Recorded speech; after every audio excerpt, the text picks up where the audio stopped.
Hello everyone. Hello. Hello, welcome. We're back. Back with more Mana 4. Also, I pressed the wrong thing. Oh dear. No! Alright. Surely it should be showing. There it is. There it is. But yes. Hello everyone, and welcome back for Mana 4 ReFantazio. We're back. We're back, and this is the important stream, chat. This is like, oh, first, hi everyone. Hello to everyone watching. Hello. But yes, this is an important stream. Definitely a really important stream. We are on a pretty pivotal moment. We're back to Grand Trad. We're here to fight our destiny, or hopefully maybe end the game. I don't think so, but yeah. The game is saying it is time. We end this and all that. You know, the time has come and blah blah blah. You know, usual JRPG stuff. Like, but yes, we're here on the menu as well because this art here is really pretty. Yes. And let's go and just continue to load here. But yes, last time where we left off, basically we start disc 3. A little recap before, you know, moving on to the story and all that. We start disc 3, which I mean we made our Godflow runner be able to fly in the sky. So we went to find Rella, Juna's sister, to see like, girl, what are you doing? And I thought for sure that was going to be a dungeon, like to go after her. If that was that line was going to be about, like going after her or whatnot, but nothing really happened. It was just, I mean, like we resolved the issue and all that, but there wasn't no dungeon. She hadn't even said, oh, maybe there was some content, like, which, let me see. Can I see the map? All right. Where to? I don't think you can show it here, but basically there's a major academy for the north here, and I thought for sure that was going to be the dungeon, and the main thing about that area was going to go to that dungeon, and then eventually find Rella and defeating her, and you know, basically getting the answers or killing her, because lo and behold, she was the one that cursed the prince, so we need to kill her to lift up his curse. So I thought that was going to happen, but not really. She was just waiting there. So I kind of feel like that was supposed to be a dungeon at the academy, but there wasn't. But anyway, regardless of that though, we went there, we fought against her and a dragon that she found, I guess, and defeated both of them. A little hard, but we did it at the end. We did it. We defeated her. And then after that, she spilled the beans in all she was feeling, why she do it, what her circumstances were, and she basically, in a way, helped us out in stay on the good side of the public, and saying like, oh, if we win, don't worry, we are going to help all the Sanctus people, like the people that believe in the Sanctism. And that was pretty much it. And after that, Louise just declared herself that was going like, yes, on this fateful day, on August, I think, yeah, on the 24th, we're going to have the final showdown and blah blah blah. So we have to get ready. We between 10 days just get ready for this moment. And between those moments, just me just hang out our social links, or aka you know, our friends. Let me see, I'm using followers, yeah. So we're ranked some people here and there. Some people were ranked. We started Basilius rank as well, and we maxed Alonso, which honestly I'm still a little surprised that my guy actually dead. I was like stun locked. I was like, wait, is he actually dead? Like, ain't no way, right? Like, I swear, like, huh? Also, we came back and continued Katarina's one, so that's nice. And we're starting to max out a few of our royal virtues. We are getting pretty close. We max courage and intelligence. We do need to get wisdom and tolerance, especially if we're going to get Katarina and stuff up. And then probably eloquence will be our last one that we need to like max out, so we can like max out all our friends before the big showdown, which they say is going to be now, but I have a feeling whatever's going to happen here is going to still continue the game, whatever it is. But I guess we need to wait and see. But yes, after all the preparation, all the farming, all the social linking, you know, even though not social link in the game, all that, we come here and we're ready to head to the Gang Trio and face off against Luis. But, chat. Oh, chat. Oh, chat. I made a decision. I was going to do something else today before fighting against Luis. I promised myself, I say, I'm going to do it. I'm going to freaking do it. I'm going to do it. And yes, we are doing it. And for anyone that wasn't here last time, or I think it wasn't here like eating yesterday as well, I think I kind of mentioned previously, I wanted to do this for a while, and we are doing it today before the fight, because of course, we're going to the memorandum and reading everything. Yes, we're reading every single passage in literally all this. No more dots, no more new stuff. We are reading everything. I've been like just checking some of this stuff like here and there, but I didn't touch too much of it, to be honest. Like for the most part, I was just I just ignore this. So this time we are going to read all of this. Nature, magic, history. Yeah, we're by the end of this, we're going to be an expert, or at least I'm going to try absorb most of this information here. Oh boy, there's probably a lot of cool information here that like I probably missed because I didn't read some of this stuff. So might as well do it. So yeah, before I go to the big fight, before the big moment, we are going to sit here and I'm going to read everything and try to absorb as much as I can of all the information and whatnot. So yes. Oh yes, we're going to be here for at least the next hour or two, maybe even 3. I don't know how long all this is, to be honest. So yes, we're reading all this, and after that, I'll try to like every time it updates, I'll try like reading again, so I just can kind of catch up to it. We're like 79% done, so we're getting to the completion. I don't know if maybe we'll beat this whole it's one playthrough, but we'll see. Okay, but before I go and start, let me just go, chat, and get my water. I want to drink a little bit more before I continue, just so I get ready. And let me see if I have enough water as well. If I don't know, I'll be right back, but let me just confirm. Okay.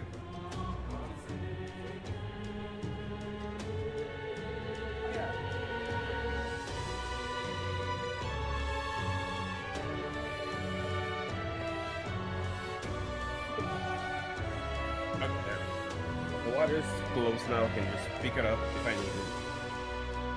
And I'm mostly ready. The headset done. Okay.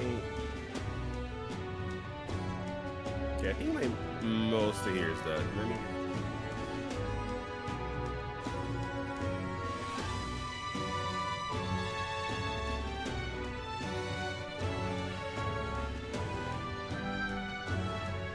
All right. Okay, I'm done. Ready? Let's just go and do it. And we'll start before in order. You know, nature, magic, like until we end in culture. And I think there's only these, right? Yeah, it ends in culture. Okay. So, well, let's start with the beginning. Let's start with fairies.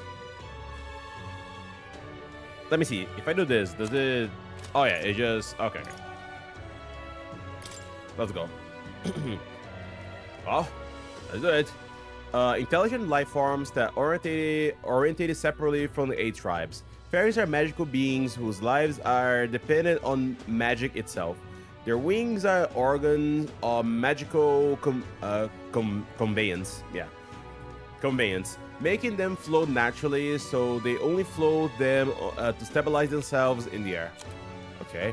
Fairies can also sense the presence or absence of mangala around them through their 5 senses. It is a skill that can be shared among fairies, and within training can even be shared with people for short periods of time. In ancient times, this skill was called Fey Sight. Haha, game, really funny. Yeah, because it is a ability that we use basically, the one that we use like to detect stuff around us that she help us sensing basically. It was quite prized. It's been told that even kings sometimes took fairies within them on their journeys. Though different sexes exist, it is difficult to visualize discern as their appearance does not change with age. Okay. If I press next to go to the next one.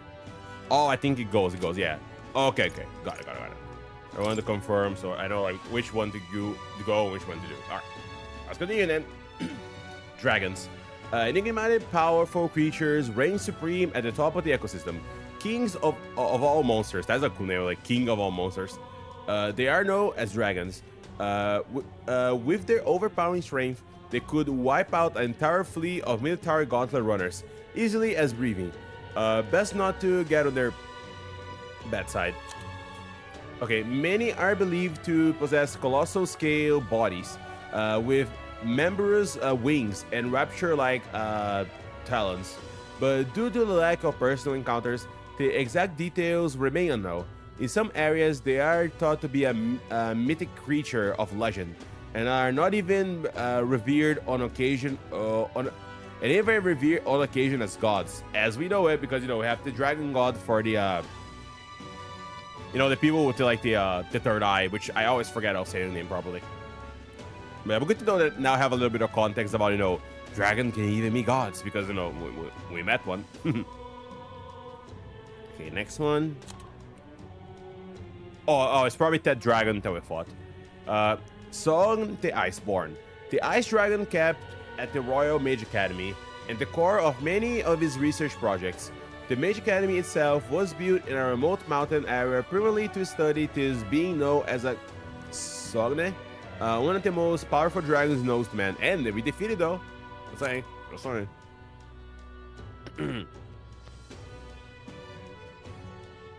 Alright, let me continue. Just within the dragon which the dragon god of the third eye people and all that, it can be pacified and contained within the corresponding divine relic. However, the invading monks, overzealous and ignorant of its nature, sought to destroy it in the course of their attack on the academy, driving Sogne to blinding, insatiable rage. His ensuing rampage claimed many lives on both sides. Okay, so they mess up, they broke the weapon it was supposed to enter, and then it just, kill a bunch of people. Oh boy. One second, Shadow, wait, 1 second.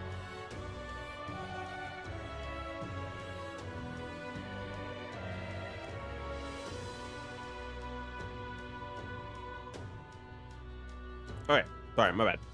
Okay, let's continue here. But yeah.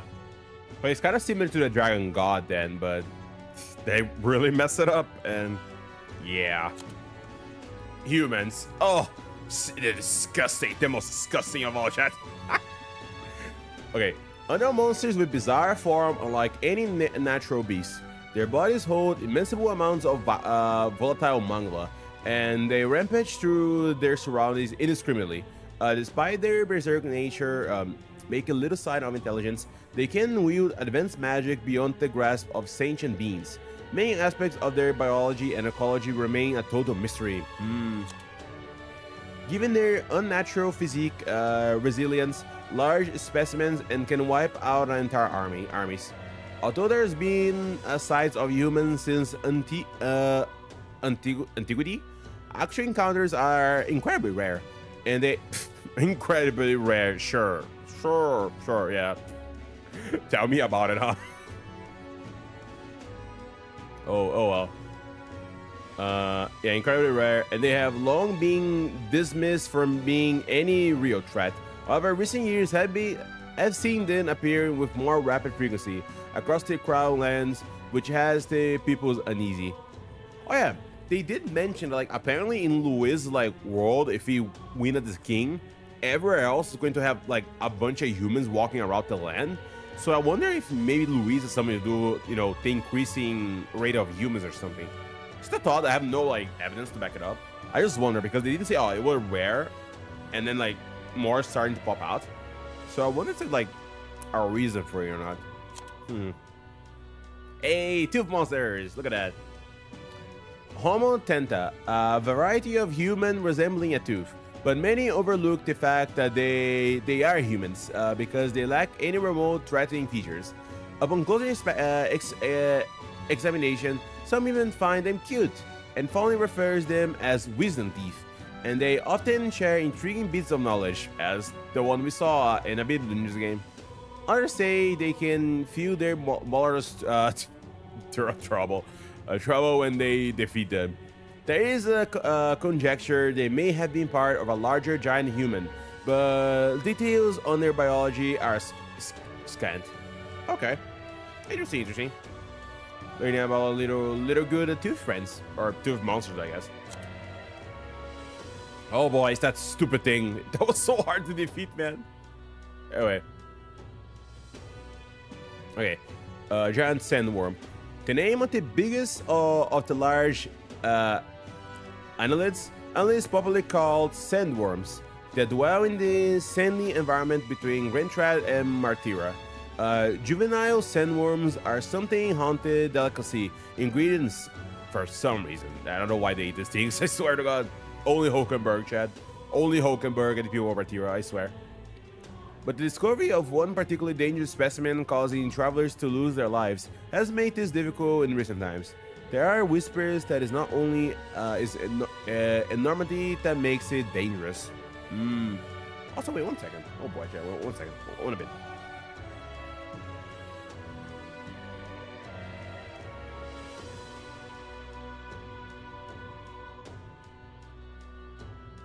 Alright, I'll continue here. I wonder if they talk about the big human one or not. Like the big human sensor. Also, I'm back by the way, but yeah. Okay, let's continue here. Oh, golden beetle. Ooh, nice. A special ink set covered in mangala glows with golden hue. It absorbs amid mangala in its habitat, and evidence suggests minor differences in their environments translate into different in their biology.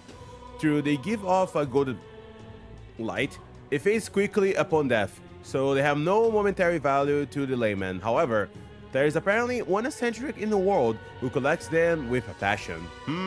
I wonder who it is, huh? But yeah. Also, I need to remember, I need to go back and give my man all my golden beetles so I can give him me prizes. Alright. Mangala Hollow. Mangala is not uniformly concentrated in the atmosphere, existing more like patches of smoke or fog in the air. Okay. So, as such, mangala is dense. In some areas are extremely thin. In others, one could say the mangala was hollowed out. Okay. Such areas provides reprieve. Hope I said it right. From especially dense mangala, as the likelihood of encountering organisms affected or frenzied by mangala is significantly lessened. Okay. Okay, next one. Oh, oops. Sorry. Okay, next one. Oh, wait, we have information about this. Oh, that's cool. Okay. A towering rich crimson tree of overwhelming presence that rises from the middle of the desert, roughly halfway between Grentrad and Martira. In reality, is a magical plant that feeds on ambient mangala as its nutrients. As a result, it is sensitive to subtleties in nature, such as weather and earthquakes. Ooh, even earthquakes, okay. And it is said to reflect impending natural disasters through the color of its foliage. In recent years, both its leaves and the surrounding fog has been tinged red, never before seen reaction. The superstitious wonder it is a new omen marks the dark days to come? Most likely. Imp's Den. Okay. A forested row near Matira. The dense foliage lends to poor visibility, making a long-time favorite haunt for bandits. Yeah. To protect their children, parents in the area warn them that goblin monsters, goborns, will eat them if they venture there. Of course, good old parents. As the fairy tale spread, real monsters did appear, and even the bandits slowly diminished. Oof. Really sucks, when your fairy tales become true and start to haunt you. Yeah, now we're going for the locations though. Some locations we went through. Okay, Man Eater Grotto, a natural cave near Matira. Complex tunnels dug by giant sandworms expanded in all directions, and the strange network soon came to be populated by monsters of all kinds. Martirian locals know to keep their distance, but it's not uncommon to oblivious travelers to venture in, seeking shelter from the heat, never to be seen again. Oh boy. And we went there because we had business to do in that place. Oh, cool, it's this place. I remember that place looks awesome, by the way. And that I don't know if I said it when we first saw the place, but it definitely looks like a big airplane or something. or maybe even a ship. I don't know, like whatever that thing is. Okay, Midnight Sun Sands, a desert area in Martira region where a number of small lakes are scattered between alabaster white sand dunes. The white sands there are actually made up of glass debris. Through its source remains a mystery. A massive structure can be seen beyond the sand dunes, but from a long distance, the view is obstructed by spouting water geysers from the lake, and from up close, it is too large to see it entirely. Yeah, it's a really pretty beautiful place, though, I would say. Okay, next one. Gracia? Gracia Forest? I hope I said it right. I don't think so. A dense forest near Breathhaven. The vast and fertile land was once inhabited by fairies. However, when parts of the forest were cleared away for the new trade routes, the fairies took their leave, and monsters soon arrived to take their place. I wonder if because there was like people activity there, or because the fairies were gone that this happened. Okay, as a result, the trade route project was swiftly abandoned, and the dense trees overtook the roadways once more, making the forest a lush haven for foul creatures. Wow, that is a... Well, that is freaking unfortunate.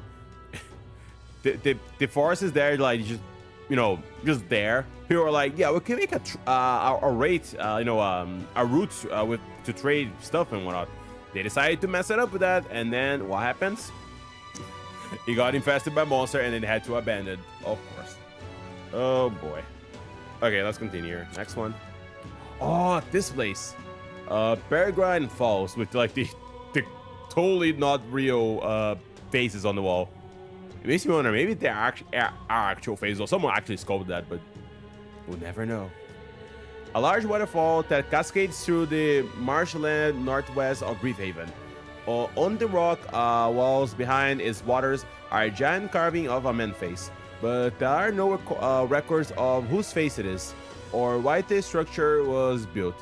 Some theories that the carving depict the historical mage king, and that they serve some sort of magical function. The truth remains unclear. Yeah, we might never know. Or maybe we'll know eventually, who knows, in like Metaphor 2 or something. Oh, this place. Oh, I remember this place. Okay. A giant wall of water above the sea near Breathhaven's coast. This spectacle is caused by abnormal mangala, unique to the area that makes it appear as though the very sea has been split into two. Beyond the wall of water is the sea as most people know it, in which fish swim normally. However, hapless fish will sometimes leap out of the waves and fall like rain under the land below. I imagine the fish be like, wait, what's like what? Like being confused the fact there's like there's land, even though it's like and I'll say though, it looks really pretty. Especially imagine like if it was somehow a natural phenomenon this in real life. It would be amazing. It's like walking on land, like it's basically like a real life like aquarium to the most part. And I know like again, but the sea is an aquarium, silly. But yeah, you know, but like this, you know, like the wall, like we on like on the base level and seeing like almost like there's like a, you know, a glass separating us, but it is actually just floating there. It's just really surreal, honestly. Anyway, let me continue here. Orbwise Path, the cave on island northeast of Virga Island. While inhabitants there is a custom of islanders carrying their dead to this cave and offering their bodies to the local snakes, respected as guardian deities, as part of the funerary tradition. It is believed that having the snakes eat the flesh of the dead and bury the remaining bones allow the soul to be reincarnated. However, in recent years, invasive predatory monsters have thinned the snakes' numbers, and the custom has begun to die out. I mean, we kind of just fixed a little bit of that, but yeah. Oh yeah, this place with like the lights, you know, the lights, the circuit board lights, I guess, lack of a better term. Okay. Sporco Cave, a cave located in the dense forest of a small island near Virga Island. The interior is covered in plants and large flowers that continue to grow there despite the lack of sunlight. Due to the vestiges of magic, in fact, cutting through the roots reveals magic circuits in the walls, indicating the remnants of something man-made. There is no records of how such mechanisms was made, nor why it was abandoned.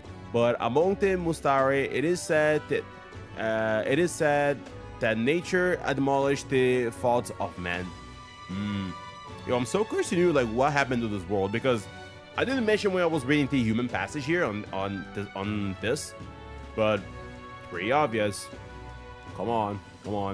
Pretty obvious, like something happened that turned the humans we know into those humans. I truly believe there were like maybe just one race initially, then something happened, they messed up or whatever, and the humans we know turned into that, and out of something the other races they were born or something. At least I think so. I'm pretty sure at least something along those lines. Oh, this view, Chad. Okay. Prismatic sea, a phenomenon visible in the sea by Virga Island. Because of the clean air, the sun seems to gleam brighter and is sinking to the horizon. Through the carmine sky and lilac clouds hanging over are a familiar sight to the local Mustari. Travelers seeing it for the first time say it inspires both breathless awe and certain fear of the pagan gods said to rule this domain. Ooh, a little bit of fear as well, huh? It is a really pretty view, though. Okay, Land of Cemetery. Island at the end of the ocean, current flowing from Virga Island. The harsh sunlight gives it blazing temperatures year-round. The creatures that have survived its harsh environment boost a strength that puts them on the apex of the island's ecosystem. Most Mustari know better to approach the island without good reason. However, there is also a tradition of undergoing a trial there to test and prove one's courage. In depths of the island, it lies a gravesite, but by all appearances, it's been untouched for some time. Next one. Oh, we're getting to the last area. Okay. Coloradio Cliff, a section of a coastal cliff between Virga Island and Montario. Montario, yeah, I said it right. So the precipice chalk bluffs are breathtaking in their own right. The great horizon fissure within the cliff, as is ripped from the land itself.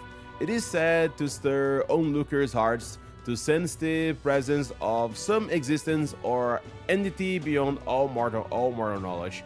A nursery tale familiar to all the kingdom's subjects explains that the cracks was caused by immense outpouring of power when the god bestowed magic upon the lowly beasts we know as tribal folk.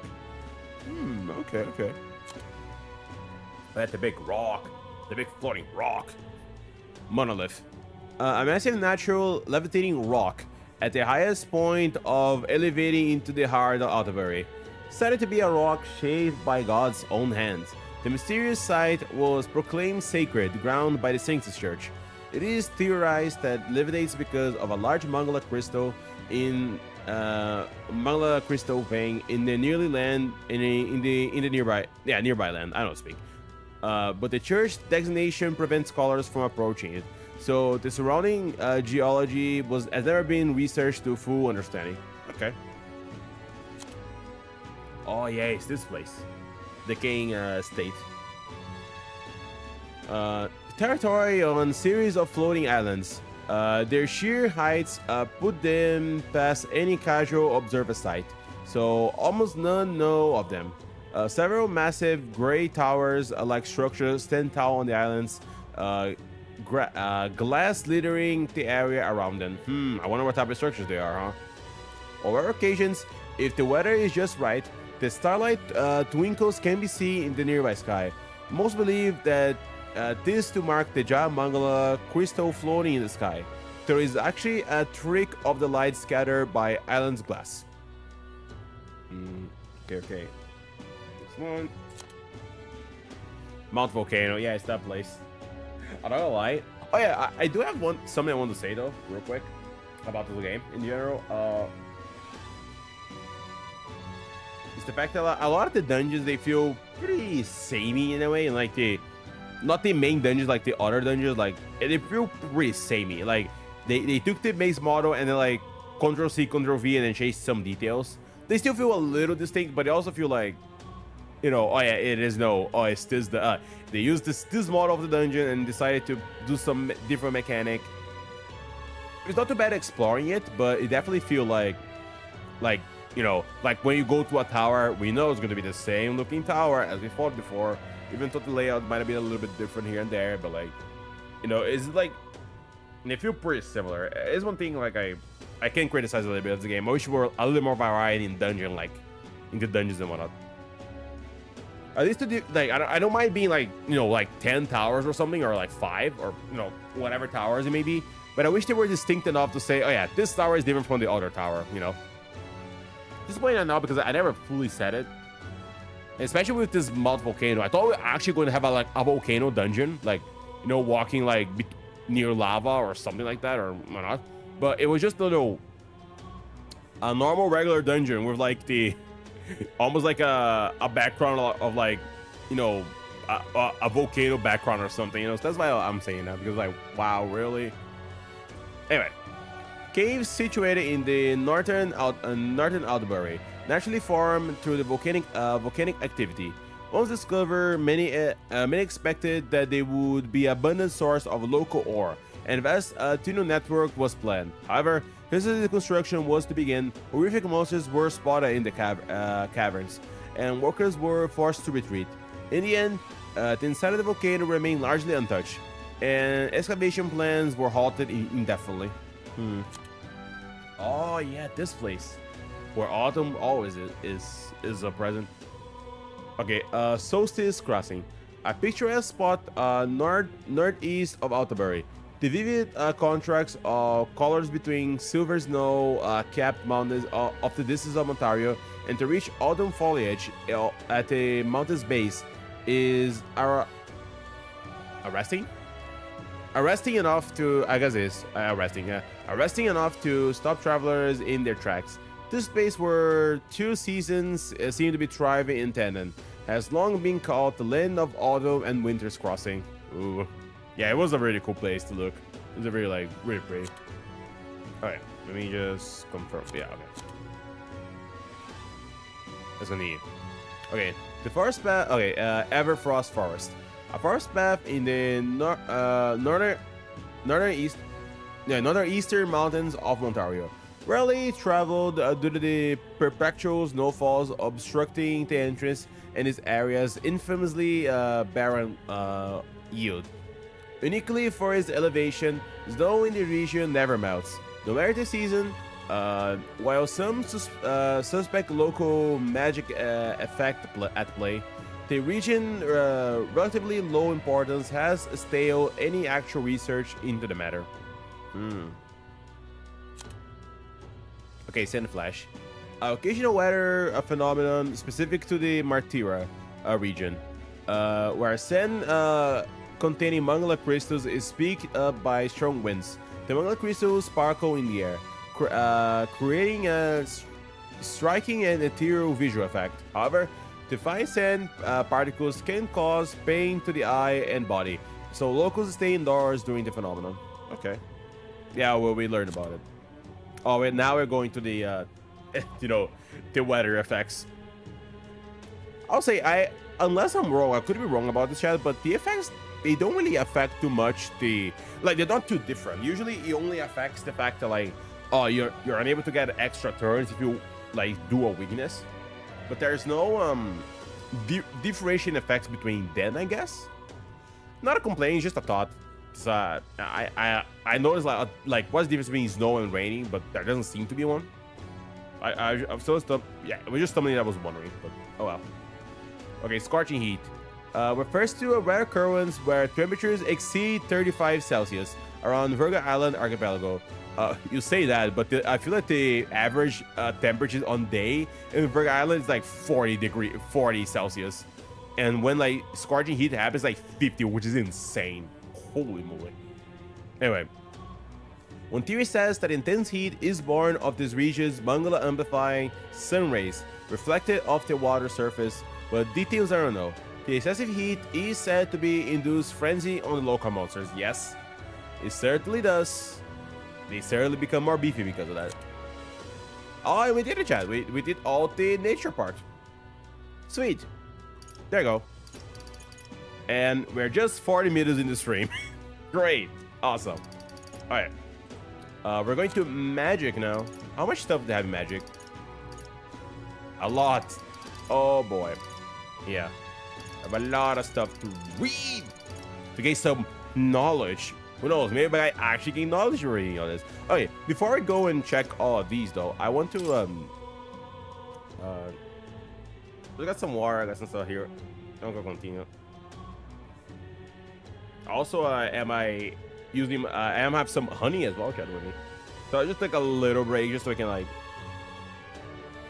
get some of this. Then we can continue here, reading more of this and whatnot. It's really interesting though. That was very interesting.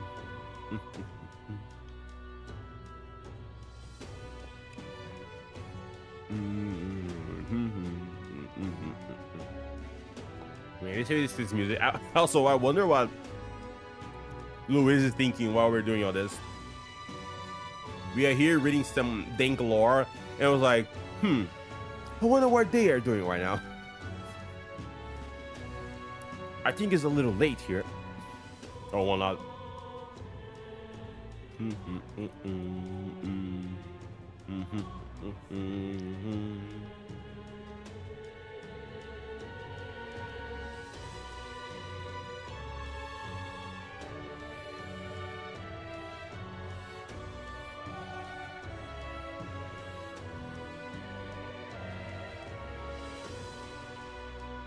Wait, let me get the water here.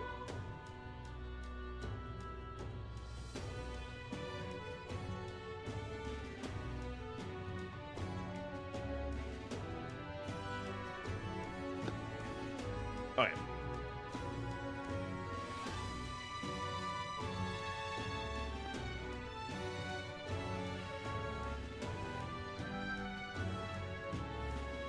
Alright, all good. Can continue now.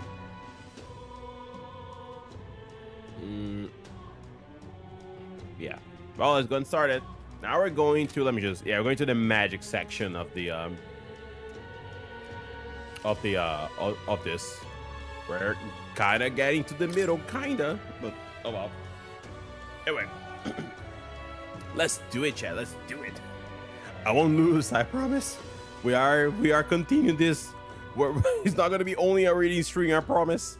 We are after we finish this. We are going to also pretty bold on me say it only take 1 hour. Nah, it's probably gonna be here for the next 2 or 3 hours, knowing me, which is fine, I guess. But oh boy. I'm just reading. Hooray. And I'll not be defeated. John Metaphor will not accept defeat because I'm reading. Anyway, let's continue here. Okay, let's talk about magic. Okay, general term for the technique that consumes power to cause phenomenon that bend the laws of nature. It is a wide range of applications for modest use in daily life to destruction power and war. However, as magic igniters, which require state permit for ownership and use, are required for people to be able to use magic. Many cannot wield magic, which is always interesting. I wonder where magic came from. Was like magic always a thing that had in this world, or because like as far as we know, most people cannot use magic normally. They need like igniter. Almost like a way to be able to like concentrate the magic to be able to summon it. But only us can do magic normally because of our archetypes and whatnot.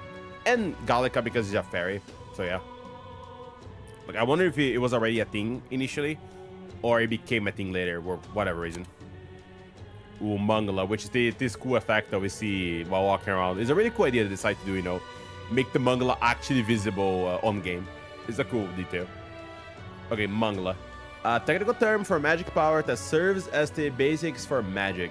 There are varying amounts of things found in nature, including peoples, plants, and animals. Because mangala sometimes crystallizes in areas of high concentration, some scholars theorize that mangala may be physical particles too small to be seen with the naked eye. Unless you're a fairy and can share your vision with us, then we can see it. Yeah. Oh, let me see. Did I miss anything for... Oh, no, I didn't. Okay. Okay, mangala crystals. A crystallized... I didn't miss anything, right? Oh, I didn't. Okay.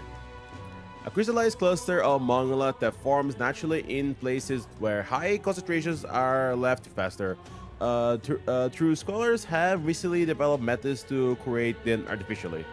The color of the crystals depends on the formation process and its impurities. High purity crystals are indispensable in production high performance igniters. As a result, oh, okay, so they use them for making igniters. Got it. As a result, some value them higher than gems and precious metals. Areas where crystals are abundant are often claimed in the name of the crown as mining sites. Of course, the crown will do that, of course. However, people have long whispered that mangala crystals are dangerous to those who deal in them. Such statements are largely regarded as heresy because there was little evidence supported. Because recently, even the state army has grown more cautious with them, as reported incidents are on the rise. Okay, mag. Talk about mangala, now we talk about mag. Okay, minuscule fragments of mangala. Okay. Crystals are accumulated into the body of animals and magical beings in areas where mangala is dense. Though they are a little used to ordinary citizens, there is a system in the Grand Trad where people can sell their fragments. As a result, some people, like soldiers who works gives them ample opportunity to leave the city, carry a bag to collect them, instead of throwing them away. Oh, hello, Danny. Hello, Urshing. Welcome. I was about to start with yo again, so instead, hello. Hello, Daniel. Hello. Welcome to the stream. Welcome. You just arrived at a point. I'm still on my battle to win against the companion or the memorandum. I forgot the name. It isn't on the name of the stream, but yeah. I'm playing more metaphor, and I did promise I was going to read the whole information encyclopedia, I guess, of this game eventually. So I'm doing it now. So we're going to be here for a while before I even start like actually playing the game. Just reading all this because there's a lot of information. And God forbid me reading at the beginning of the game, so we're reading it now near the end. So yeah, I'll be here for a little bit, to say the least.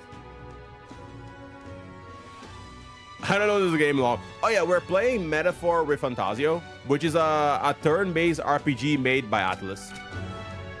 Yeah, and we are like, you know, basically the short version of the story.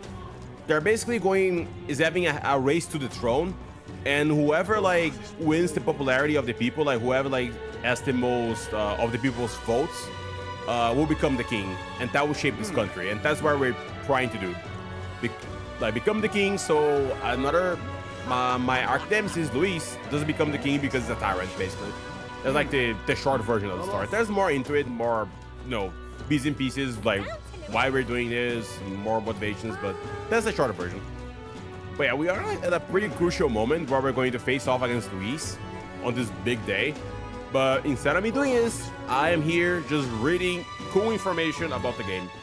So we're rereading everything here, and it's going to be a while.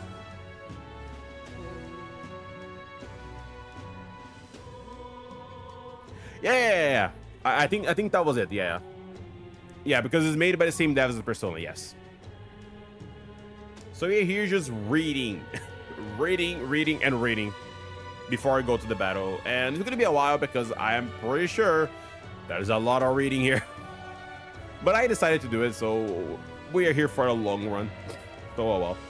It is what it is. It might be a long stream only by the fact that I'm going to read all this. Okay, I think the results some soldiers working about. Oh yeah, I think I already read this part. I already read about mag. Continue going to the other one here. Gotcha. I already forgot the title. Oh, I see. Okay, let me continue here. Let's see. Continue now. Melancholia crystals. Unusual and dangerous mangala crystals that few knew of until recently. Characterized. Hey, there you go, got it. Characterized by their peculiar form and rampant pulsing of the mangala inside. Massive melancholia crystals can form very quickly, magnitudes faster than average crystals. They are seldom discovered, and the conditions that form them remains unknown. In addition to causing surrounding creatures to undergo a volatile change called melancholism, melancholization. Yeah, sorry, I said it wrong. It also attracts abnormal worm-eating animals and even humans at times. At the rate of growth increases, the light it emits may change, at which point it becomes a trance crystal. Okay, let's go to the next one. Oh, and then, yeah, that's trance crystal. I saw you were on Genshin at... Wait, I saw you were on Genshin at the same time as me and messaged something to you. Just wanted to say sorry if you were streaming at the time. At the same time as me. Oh, no, it's okay, it's okay. Oh, I would say... I don't know why you say at the same time? I think at the same time. Okay. When is a also, yeah, don't worry about it. Also, yeah, don't worry about it. I think I remember. I was like, why is he messaging me now? No, but it's okay. No worries. I don't mind. It was just the timing. But yeah, no worries, man. No worries, really. It's okay. I don't really mind. Just because sometimes I'm streaming and like people say stuff to me and like I don't know, like they know I'm streaming, like are they okay with this? It's just that I don't really mind, honestly. So it's okay. No worries about it. Also, it's still no I do the post, no Roron, no Chaska, and I'm trying to evade. I'm waiting for like an official announcement or like Dream Market to know like who's going to be the new characters. Although I think I have an idea who's going to be, because YouTube hates me and people do love to post freaking clips of characters and whatnot, and the thumbnail shows. So, oh well. But I won't say yet because I don't want to spoil anyone, and I never said it. If it's not official, don't say it on chat as well. But yeah, I'm probably going to wait, most likely, for a Dream Market to like fully decide. But I think I might just skip this version, even though I did a lot of pulls anyway. But yeah, don't get the character next one. But we'll see. Also, no Ororon though. No Ororon for me. I almost got the 5-star and no Ororon. Reality truly is disappointing, Chad. Reality truly is disappointing, I'll say. Anyway, I'm done with that. If it doesn't come home, I don't care anymore. Well, it is what it is. Anyway, I'll continue reading here. I'm gonna read here because here you're gonna give me knowledge, more knowledge, Chad. Did I message at a awkward time? Hello. It's about Ororon. I said it was confusing, but also that the Alley Hunter matches in. Yeah, I do remember. You said about like you're confused about Roron, and it just confuses you. Confuses him. They got confused a little bit about that, and the like Alley Hunter matches him a lot. Yeah. Like I said, don't worry about timing. It was okay, really. It really was. I just didn't answer because I won't stream at the time. That's why. I should have answered earlier, but I forgot about it. Sorry. But yeah, it's okay. Don't worry about it. Anyway. You literally said it. Melancholia crystals becomes trance crystals. Hooray! And let's read what it does. A dangerous crystal that attracts raging creatures to its side. The rigidity of this crystalline structure cannot withstand its rate of growth, causing myriad fissures inevitable to the eye to grow on the surface. The rated mangala, they appear like a bewitching flower, and as they have the ability to attract living creatures. Some scholars call them mangala flowers. Ooh. I see. Okay. Yeah, he's old jump. I can aim that way. I usually, yeah. I think I even criticized that on stream, saying that like, if you use a mouse and keyboard, I even asked chat and they confirm it. If you use a mouse and keyboard, you aim normally, but if you use a controller, you cannot aim normally. You need to hold the attack to be able to do that. And I feel like, wow, really? Yeah, that feels like a big oversight, honestly. For like anyone that uses the controller. Because I'm pretty sure it probably works fine with like mouse, keyboard, and, you know, like the phone.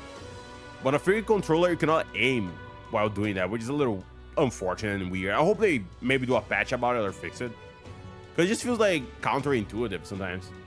Oh, I have to literally hold attack and then like hold and then like stop holding so like it shots or whatever. It just feels weird.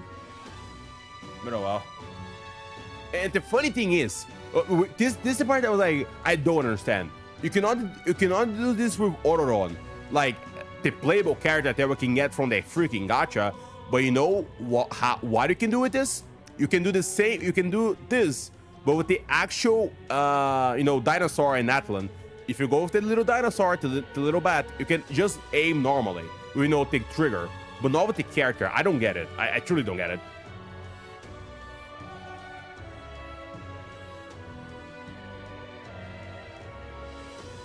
Yeah, no. I don't think it's an error. I think it's the oversight of the developer's part on the controller. You can do it with the little like Saurian, but not with the character. It just feels like they never, you know, bother doing that. And now that the character needs this, they just don't have it for the controller scheme. So I think it's just that inconvenience that like they just didn't plan out and decided to fix. I feel like, yeah, pretty much. But I hope they fix it or do something about it because it's so inconvenient. I'll say. Not that it matters. I don't have Autoron anyway. He hates me, but oh well. Yeah, I hope they do that. Anyway, let's talk about Melancholia, Chad. Hooray! Oh yeah, didn't miss anything here. Okay, good. Okay, award uttered by the Necromancer Zorba, which I always forget his name. Thought to be an invocation magic where the mangala within one's body irrepressibly bursts, causing biological functions to turn irregular. The phenomenon drives most creatures to uncontrollable violence, and bizarre changes can occur through the body depending on the degree of the progression. Okay. Apollo gems incoming. Oh boy.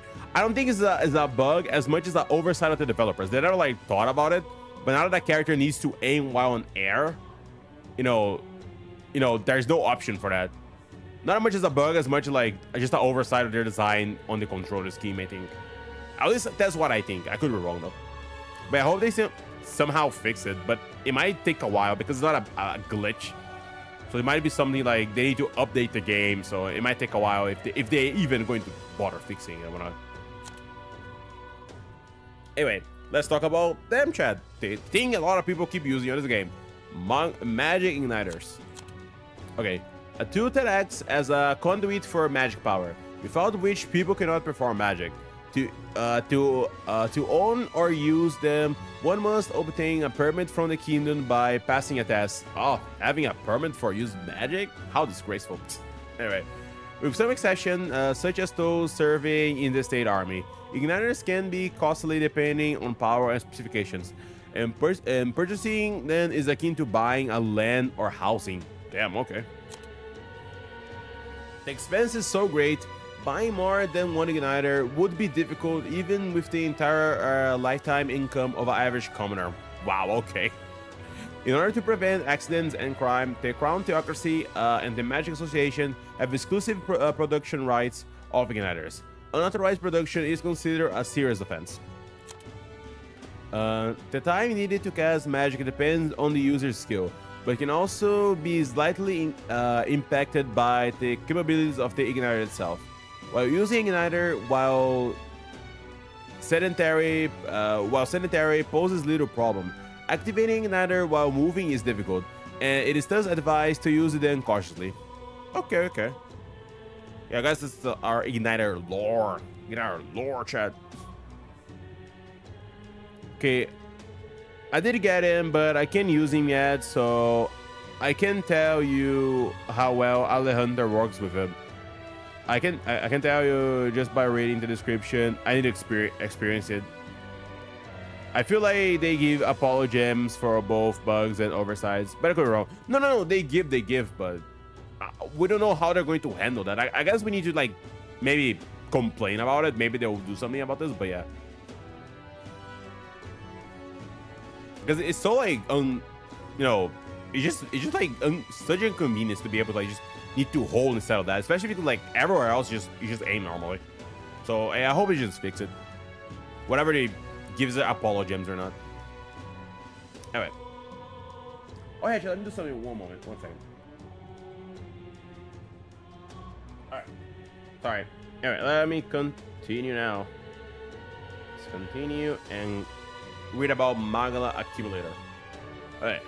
Device to gather Mangala crystals too small or impure for use, and refines them into a Mangala crystal or significant quality for use in magic igniters. It has a number of open pipes that extend outward, and is sometimes accompanied by a floating terminal device, mainly stationed in areas where large amounts of people gather, such as Grand Trad or other large cities. The pipes and floating terminal collect Mangala from the atmosphere. Though the amount of collected is marginal because the technology is new. The quality of the crystal produced are far cry from good, but they are significant for igniters and are linked to the increased efficiency in igniter productions, which until now has always been required natural crystals. Too unpopular with most of the nobility, who see them as an eyesore, of course. They are viewed favorably by most. The main reason being that the crystals produced by Signiters can be sold. This alleviates the discontent of those who feel deprived of the opportunity to make use of the Mangala that exists within everyone, as igniters and magic education are too expensive. Okay, I see. I didn't see anything about the essay, but yeah, but later. Wait, what was that mean again? Sorry. The CS. What was it again? I'm being fired. Maybe just I think it's too metaphor, and I forgot what that means. Hey, look at that. Oh, sorry. Damn. I look at here, I was like, holy moly, there's so much more to read. I truly will be here forever, huh, Chad? Oh, yeah, customer service. Okay. Yeah, it's good to say it because if not, like, they might not fix it even if it's a problem for them. So it's good to at least say it, like, oh, I cannot do it, it's inconvenient. Sorry, that's what I call it. Yeah, no, okay. I just forgot that, like, that can mean customer service. My bad as well. Okay, Gauntlet Runners, often called runners, shortened, a general term for magical power automated vehicles designed for traveling to wastelands and either overcoming circumventing local wildlife, threats, and magical phenomena, traveling to wilds on foot or even in a lightly armed carriage has historically been incredibly dangerous, making any long-distance trips a life-threatening risk. However, as cities and countries grew, so too did demands for resources, many of which require transport in large quantities. The Gauntlet Runners filled the niche of an armed, sturdy vehicle that could help with transport and the land development. There are smaller runners, roughly the size of armed carriages, with a simple deck, a deck addition. But it's more common to see models that walk on legs with an internal living area compared to the modest house. Comparable to a modest house. Okay.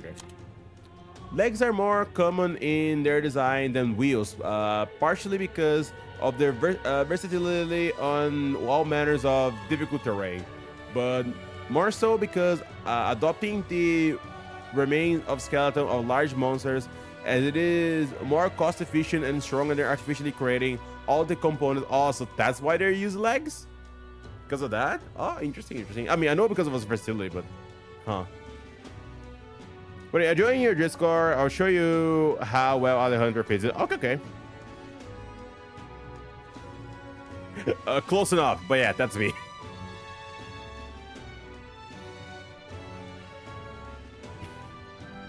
but yeah, that is moi. But yeah.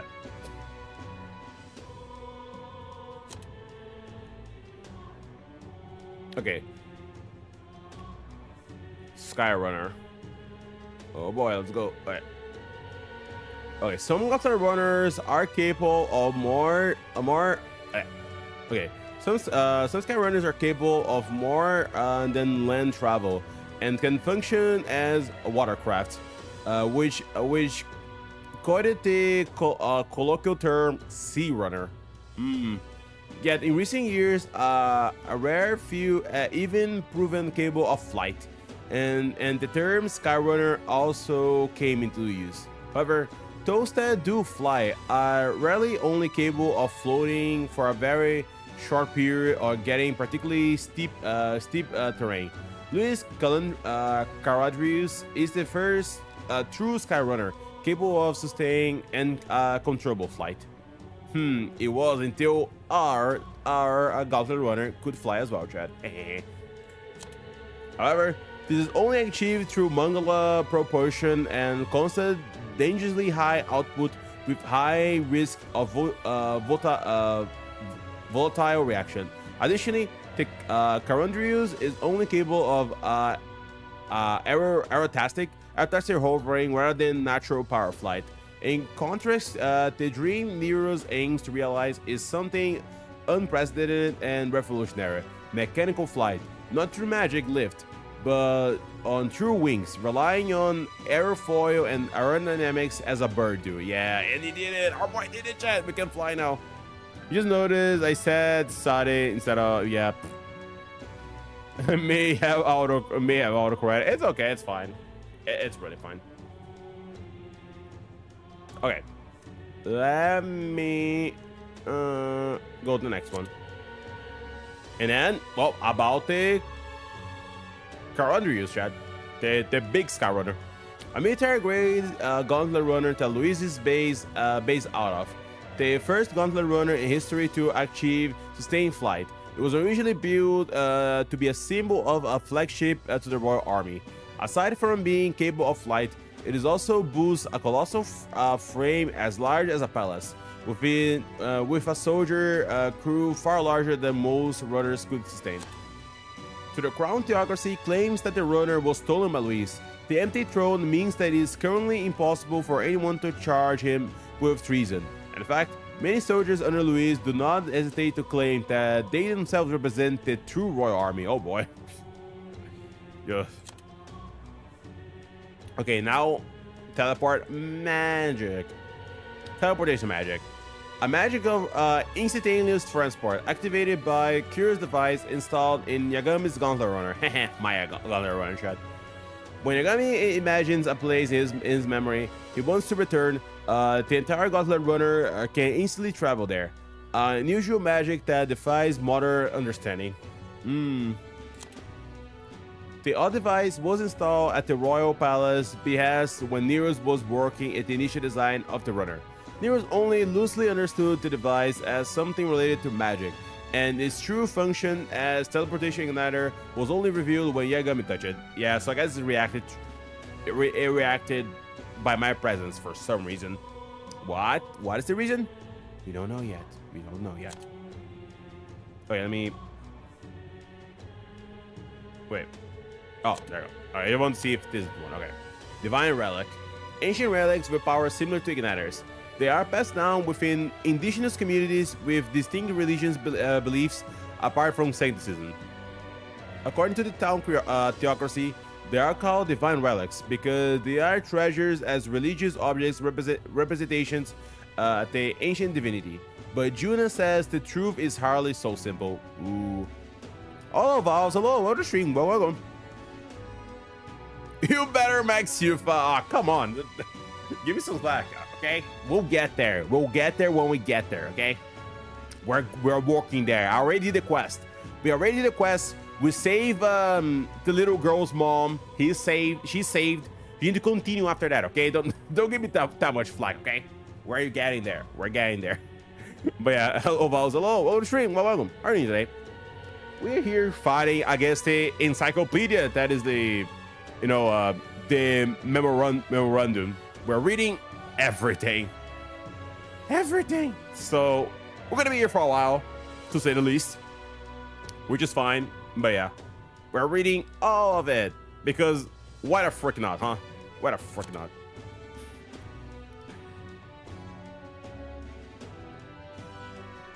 As well, 2 more social links still left for you. What do you mean? What do you mean smell? What are you talking about? I mean, but yeah, it should be that since I think I should be on rank 6, I think. Because I just finished the quest before doing all this. I can sense it. No, you can't. You just know that because I said I'd done the quest already. Anyway, I'm here reading all this, and we're going to be here for a while, to say the least. But it's fine.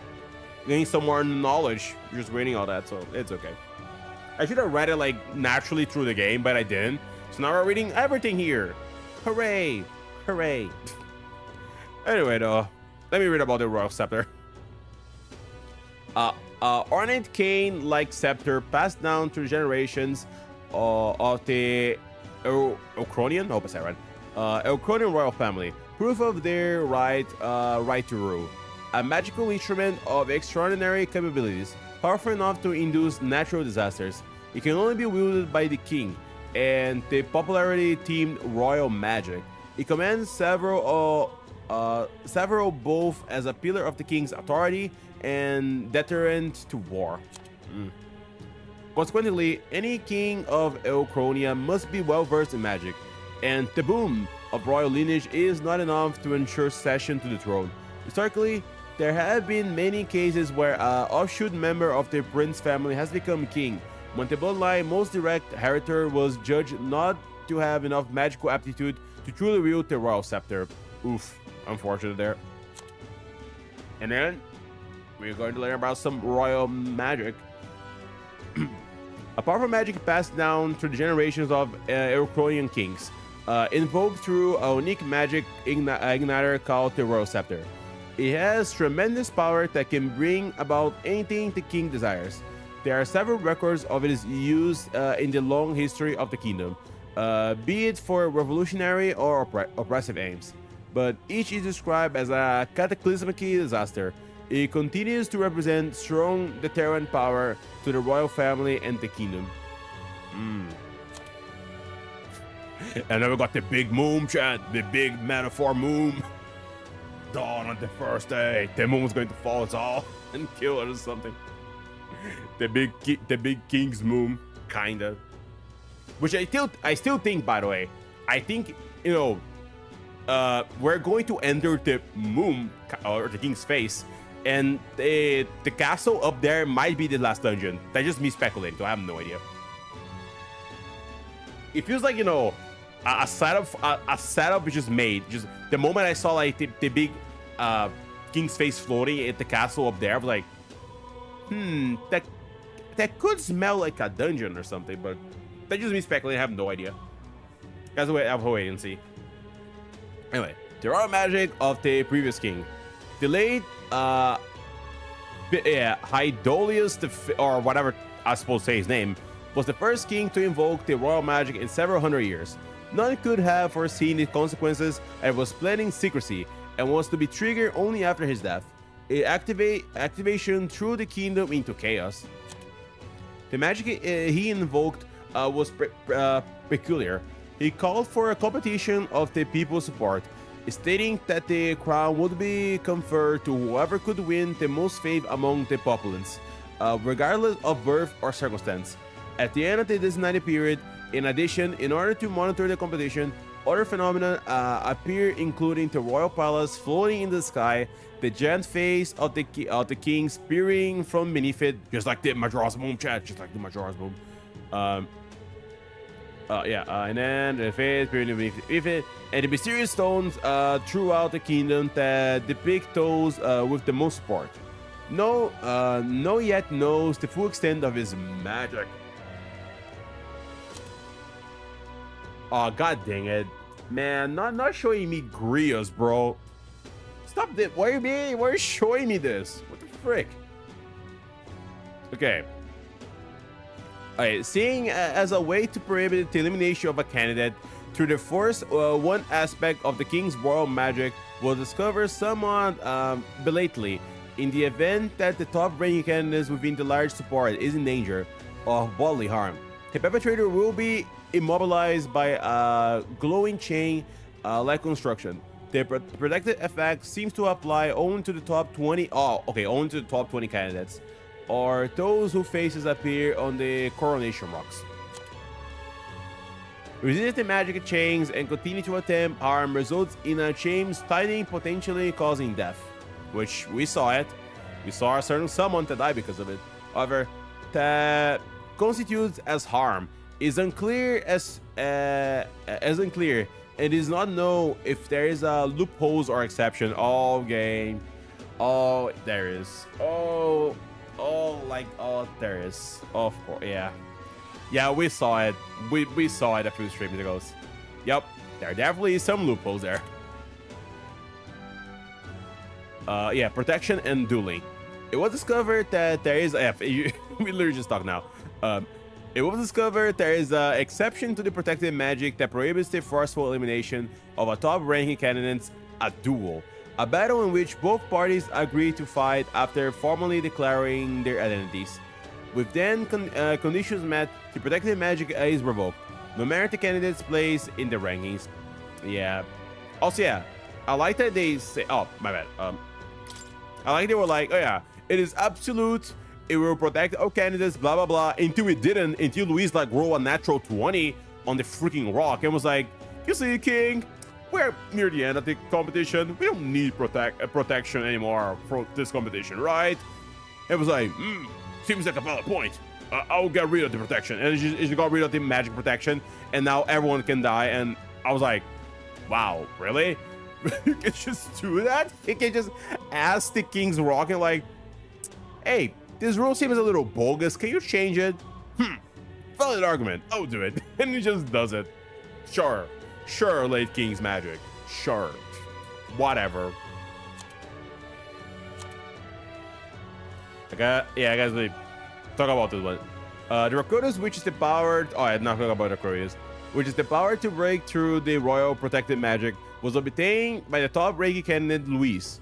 Well, actually, we were the one that got it, but whatever. With this development, the farmer, I mean, we got it for him, but yeah.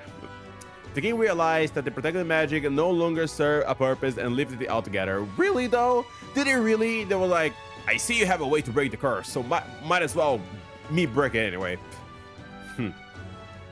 As a result, it has become possible to use force in a fight for the throne. Till Luis is no longer protected, it's necessary to remember that Yagami isn't either. I mean, did that ever stop me? Did that ever stop the enemies before killing me? I don't think so, unless there was a way. I just didn't know because I never died with MEMC for a while. But I don't think it mattered normal combat wise, so I don't know what you're talking about, game. I'm back. My nephew poured my tea out. Oh no, I'm so sorry about your tea. Hopefully no one got hurt. It was just like cold tea, not like, you know, warm tea or something. But yeah, hopefully it was just like a little bit of a mess, nothing more, anything less. Anyway, chat, let's learn about the Arcodios, the big cool quest freak lens that we got. Anyway, the divine relic Luis ordered the party to acquire. The Mustari villages of Verga Island regarded as a sacred object, containing the spirit of the dragon god, a deity of Islanders' fate. The Islanders are unlike to hand it over such an heirloom to outsider, and yet...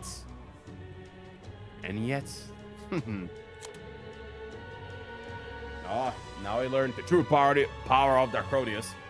The divine lens enshrined? I guess so. The divine lens enshrined in the Dragon Temple, capable of drawing on the dragon god as power by Ufa's will. It was also discovered that the lens had this singularly unique property of being able to nullify certain types of magic, including the protections of the royal magic. In other words, this spear could take the life of any candidate, no matter their standing. Frost Spectre. Oh, is that the one that Juna's sister was using? Rella. Okay, a divine relic to form of a scepter that can control the ice dragon Sogne. Its functions similarly to the Dracodius, the divine relic of the dragon god Et. Though its attributes are different, Sagane was discovered prowling the mountainside, having long outlived its handler, and thus posed an extreme natural threat. However, the discovery of this scepter during an excavation in the area made it possible to control Sagane, making the pair a point of research for the Mage Academy. Oh, my bad, Chad.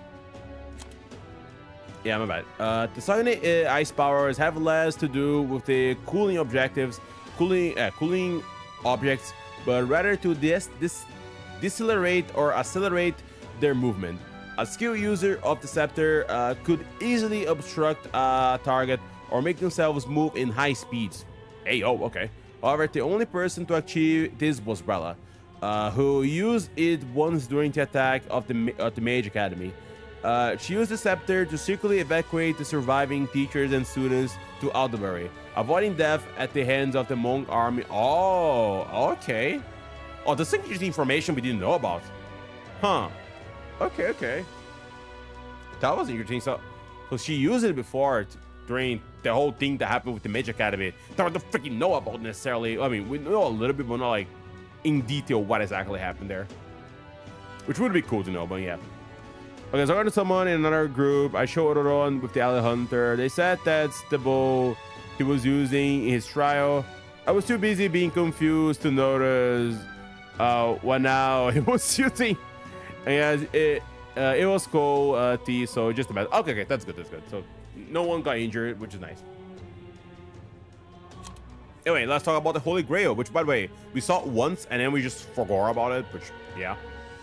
Which I guess makes sense, but. Anyway, a divine relic resembling a chalice brought by Forden himself as an offering for Sensei. A sizable item instantly recognizable from distance. It does not seem intended to be held in the hands of a normal cup. Would be. Inscription on the base reads, a terrible and forbidden chalice, which deceives the human heart to rule and control them. Who could say what this means? A terrible forbidden chalice which deceives the human heart to rule, control them. I wonder what I've ever seen that before. I even said it, man. Like the Holy Grail looks so much like the Holy Grail in P5, man. I wonder what could mean. Yeah, I wonder as well, chat. I wonder.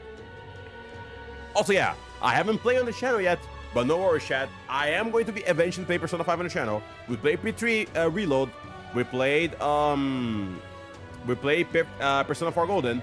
We are playing P5 eventually. We are doing it. My favorite Persona game, so of course we're doing it, but it won't be, immediately since, other stuff to play, yada. Need to buy the game on PC because I want to play the PC version. So yeah, we are playing that eventually. Not now though, but we'll get there. We'll get there when we get there. For now, just you wait, Holy Grail. Just freaking wait. Stupid cup. Anyway, let's continue here. Resonant Vessels. When an archetype power causes a transformation, the first stage is that of the heart becoming a metallic object of unknown origins, like a speaker, yeah.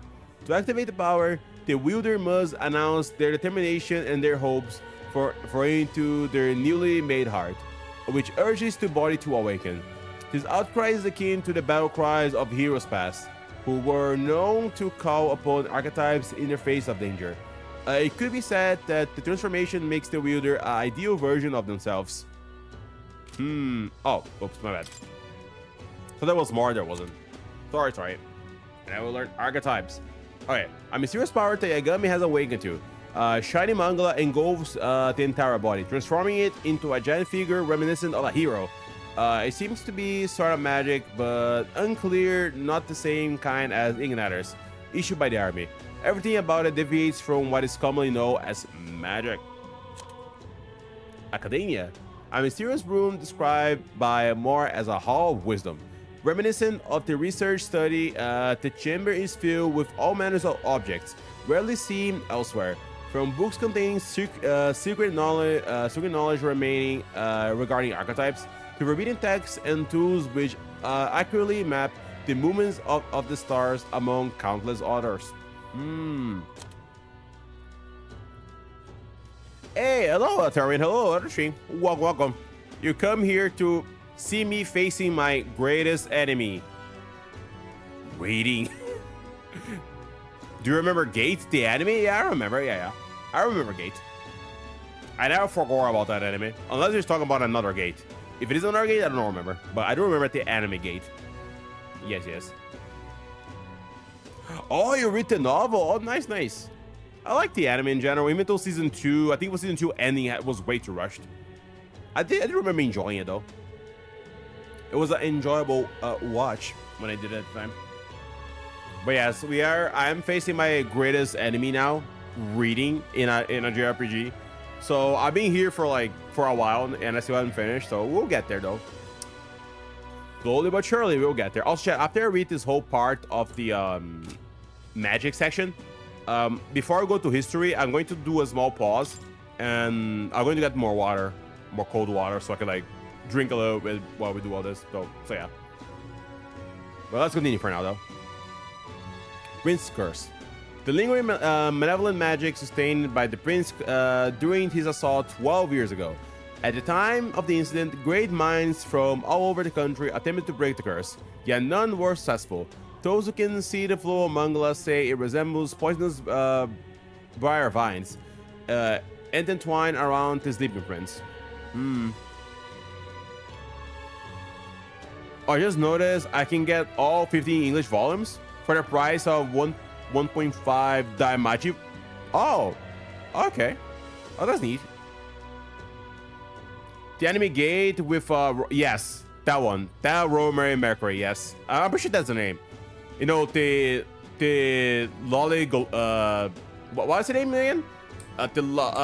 Like what is like, you know, their what is like, you know, her fashion. There's a name for that. Is it Lolita? I forgot the name. You know, there's a name for the way she dresses. But yeah, it is her basically. The big deaf girl, god, whatever, that has a big accent and it looks really cool and whatnot. That's the one. I forgot what's the name again. I forgot, like there's a name for her, like fashion style, but Gothic Lolita or something. I forgot the name. Oh yeah, that's the one. Yeah, thanks Daniel. Yeah, that style basically. But yeah, I do remember like liking the anime a lot. It was really nice. Definitely really unique, you know. Well, I'll say unique for the time. Nowadays, not necessarily. I don't know about in manga, but in manhwa chat, the amount of like stories about, you know, the world was normal until geysers started appearing everywhere and monsters started coming from it. Now humans have the power to like get skills and blah blah blah, and can enter this gaze to fight monsters and protect the world and all that stuff. But Gate is doing more differently. You know, there's no magic we can use. You're using the power of guns to do all that, and it's just one big gate, not like a bunch of them. But nowadays I feel like it's more, they use the concept more nowadays, considering the time, you know, when Gate was around, because I think it wasn't like that much of a thing at the time. I was starting to cost a lot, but it's surprisingly cheap. I think we will change my plans and start reading sooner. Ooh, nice. Hello, I see like so leveling. Yeah. Also, yeah, chat. Since we talk about manhwa and we mentioned solo leveling, I'll say again, I mention here from time to time, my favorite manhwa is Omniscient Reader. I think the full name could be like Omniscient Reader Viewpoint or something. But yeah, my favorite manhwa, and we are getting an anime, and I'm hoping this studio is going to be really good. Like, it's my favorite manhwa, and I would love to have a good anime adaptation about it. Like, Soul Leveling had a really good adaptation, personally. So I hope it is on the same level. Also, I would just say, there was a rumor, just a rumor, like, people saying that, like, they might get picked up by, like, Unfoldable, but that's just, like, a rumor. It's not guaranteed or anything. And I feel like I would be living a fever dream if that actually happened. Like, if that actually was real, but regardless of who picks it, I just hope it's going to be a good studio. Because for those who doesn't know about manhwa, another one that was announced as an anime, I think beginning after the end, a really good series, by the way, I recommend. It is going to have an anime, but the studio is horrible. It's such a bad studio, which it makes me like, man, that is unfortunate. There's such a good story, such a dog-ass studio is going to adapt the story. Solo leveling fans, arise. I will say though, I need to like watch the anime properly, because I read a little bit of Soul Leveling, but I never got too much into it personally. And mostly because, you know, I think I even said it a few times. The action is good, I love the art, but I never really enjoyed the story too much, because it just you know, it goes around the main character, which feels like it's the only character that matters in the story a little bit. Like everything goes around them, and like, oh, there's some problem like happening, don't worry, he got you all covered, and like he's going to fix it or whatever. I don't know, it is cool, and like the art is really cool, but it never fully vibed with me personally. Although I did like the anime, like the little bit I saw, but then although I never properly finished, I need to finish the anime, and hopefully we get a season 2 as well. After that match, oh, you're going to continue after that match 20 volume next month. Oh, okay. Hope we enjoy it though. I assume it's gonna be a little bit more enjoyable than at least season 2, considering like the rush ending they had there. But yeah, I haven't read it, but I look forward to season 2 of the anime. Yeah, hope they do a good job as well. And I'll say it again, chat. I'm still hoping, man, that like you know, Omniscient Reader is going to have a good studio on it, because I said it sometimes. I do think, like, because a lot of people compare at least on like the manhwa scene, like Soul Leveling and Omniscient Reader a little bit, because like they have some similarities, but I do think story-wise at least, well, I'll say I just biased. I think Omniscient Reader is better than Soul Leveling, but that's just me. I just think it's a better overall story personally. And it's made by the same artist, like the same artist that like draw Soul Leveling. It's the same one that did Omniscient Reader for the manhwa at least. So even though the person that made the story is different. Yeah, just saying that because it's just saying if you like that Soul Leveling, you should read that one. So yeah, that's what I'm trying to say here. Does it start at a sequel? Oh, there's a sequel. Ooh, nice. What I do read is survival story of a sword king in a fantasy world. I like it. Do I know this? I might have read it, but I'm horrible with remembering names in general. So I maybe have read it, but I don't know just from the name alone. If I look up later and I see the image, I'm like, oh, it's this series. Oh, so yeah. Yeah, I read a lot of manga stuff here and there, but that one is probably my favorite personally. And I will say it again. I'm praying, chat. After what happened to beginning, after the end, the anime isn't out yet, but just from the staff, I was like, oof, they were treated so dirty. They were treated so dirty with that staff, man. Oh, hey, yo, DMC got a son. Okay, interesting. I see potential here.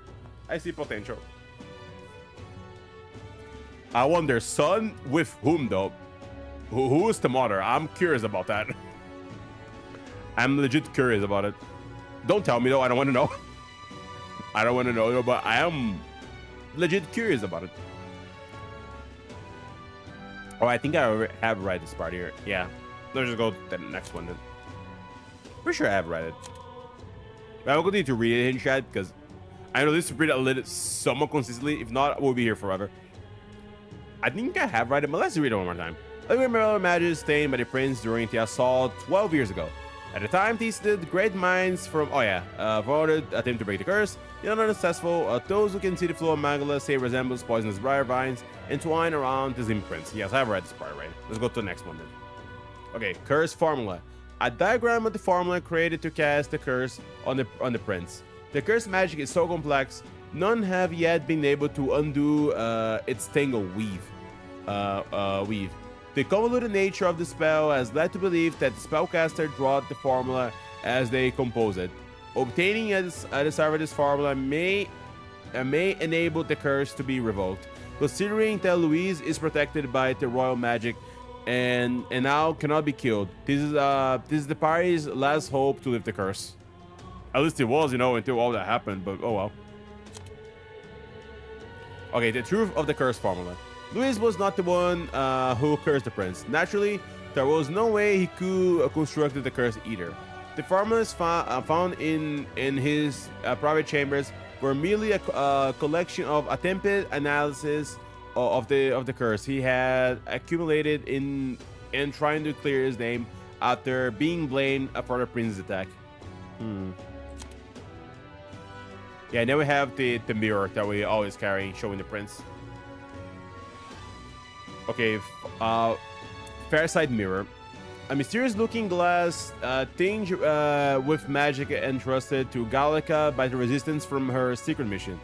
This pair of identical mirrors reflect the view of the other, no matter the distance separating them.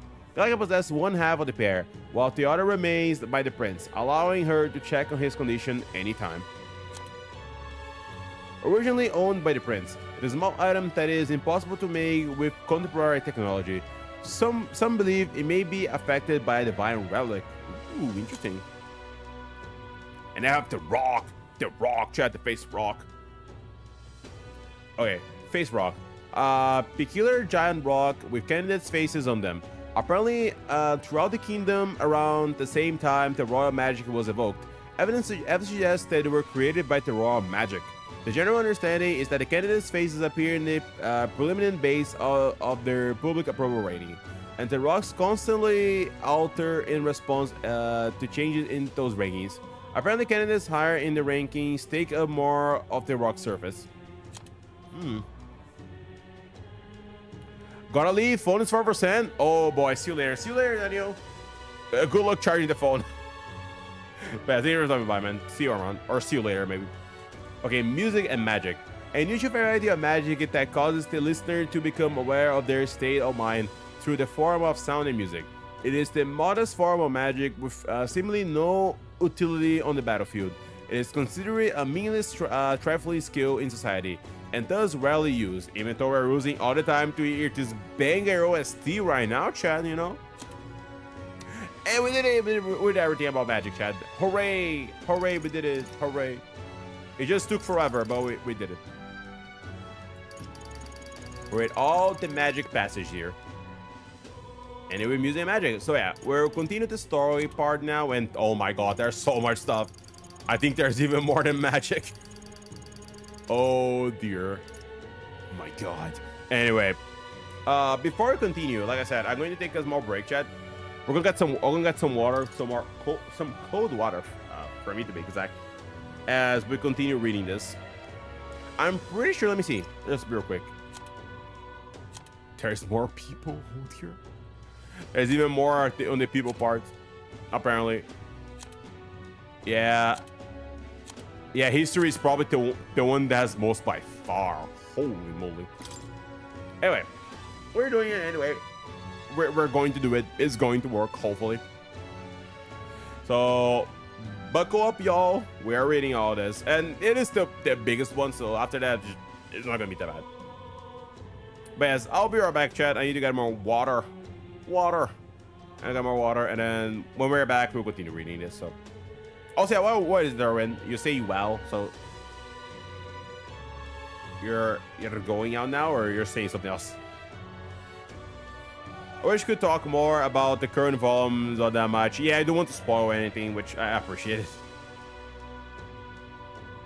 Which I understand. Yeah, I don't want to spoil. I see.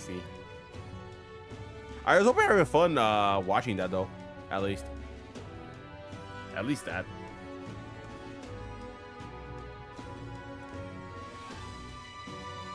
But yeah, like I said, I'll be right back. Let me get some water. So I'll be right back in a moment. It was really fun in it. Yeah, that's good. Then. Yeah, I'll be right back. I'll be right back.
Yeah, I'm back. I have returned. And I didn't do this right. No! Alright.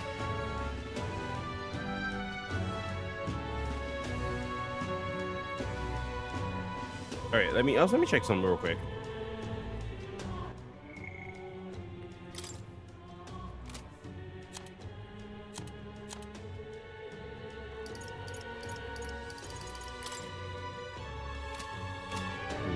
Okay, sorry, yeah.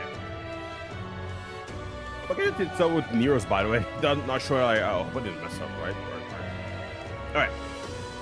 Let's hear continue. Reading information and whatnot, Chad. Yeah. Let's start with our kingdom, Kingdom of Arconia. Alright. A union of allied kingdoms. Spans of the Kingdom of Arconia, the Principality of Oceania, and the Principality of Montario. Arconia being the... I don't know how to say that. Suzerain.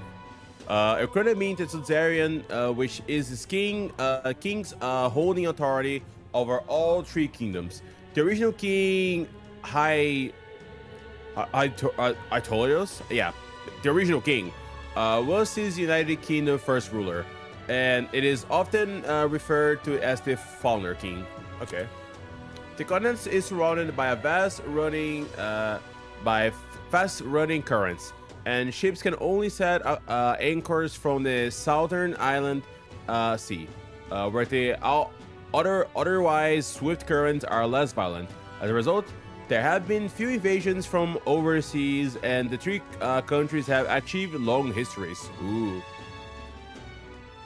There's no invasions, but like, this is only one country. It's not even like the full world. But there's, you know, there's a lot of things to explore, you know, in this world eventually. Who knows? In the sequel. Wink, wink. Who knows? Nudge, nudge. It is possible. Alright. The capital of the kingdom is the Grand Trad, the largest city in the kingdom, located in the north center Arconia. The most widespread religion is Sancticism, established as the state religion under the reign of the most recent monarch, King. Oh, okay. Okay, so he was the one that like stated as the the main religion, I guess. Which, yeah, this. And oh, sorry, my bad. Oops, sorry. In this context, I don't think it was a good idea, my mate. I don't think it was a good idea at all, considering the way things turn out to be. So yeah. Alright, let's continue here. Oh, oops, my bad. Okay, Royal Capital, Grand Trad. Second chat. Alright. Sorry. Continue. The nation's largest city, capital of both of the kingdoms, Arconia and the United Kingdoms at large. Also refers to the royal capital, being the home of the palace and the seat of the royal bloodline, known for its solid ramparts, a site which has long been emblematic of the city itself.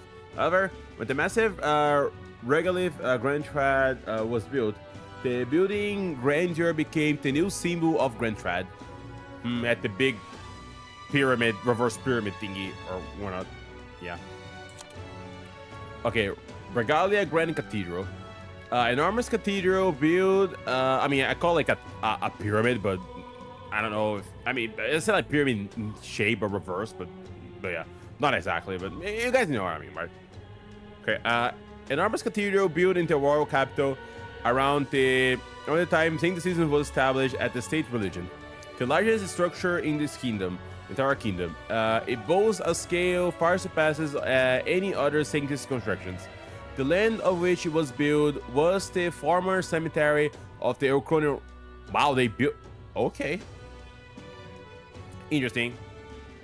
The land of which was built was the former cemetery of the Arconia royal family.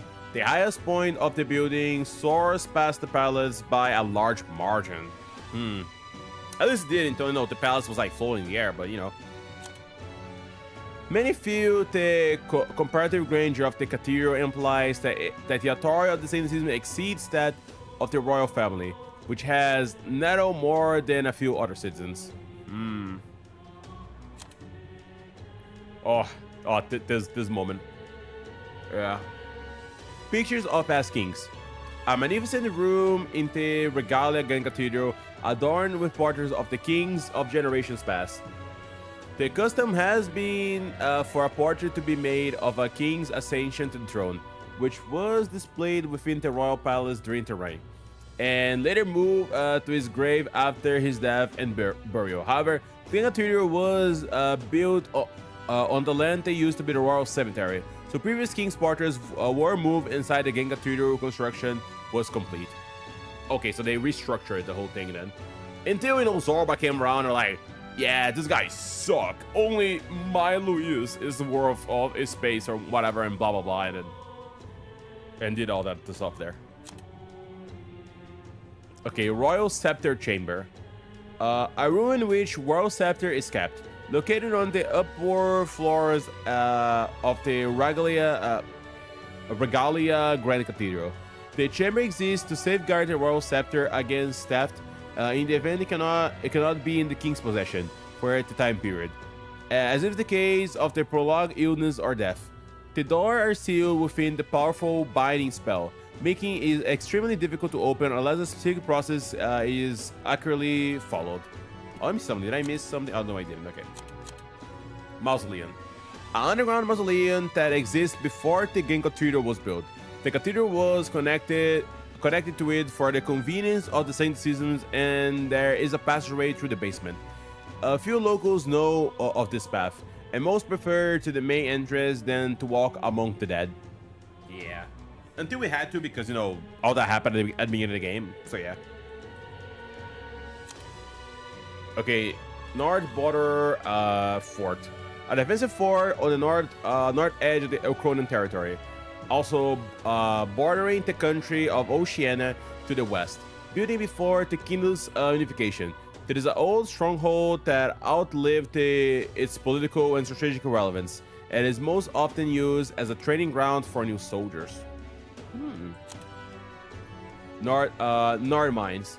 A mine dug in the hills of the northwest Elkronia. Due to the abundance of high-quality Mangla crystals, the mining efforts had long been run under the king's direct authority. However, some sort of catastrophic accident took place several years ago, costing many lives, and the mine was temporarily closed until the cause of the incident could be removed. However, the mines remain shuttered even now, and they're generally thought as abandoned. Nevertheless, as Magla vein still remains at the mine entrance, was never sealed up. Past years has been a reliable influx of daredevils who come seeking their instant fortune into the mine remaining prizes, which has led to its own associated problems. Okay, Belaga Corridor. Ruined southwest of Grand Trad, originally part of the past nation's palace. Its countries of origin has long passed into history, and its environment reduced to the desert. All traces of the former glory are gone. Still, the land dead linger in spirit, longing for the splendor of old, and resenting the nations and people that outlived them. Their burning spite hangs in the air, drawing monsters to its grounds. Ooh. Oh yeah, it's this place now. I guess going through order to places that are like, closest to the main capital or whatnot. Also, chat, I need to know something real quick.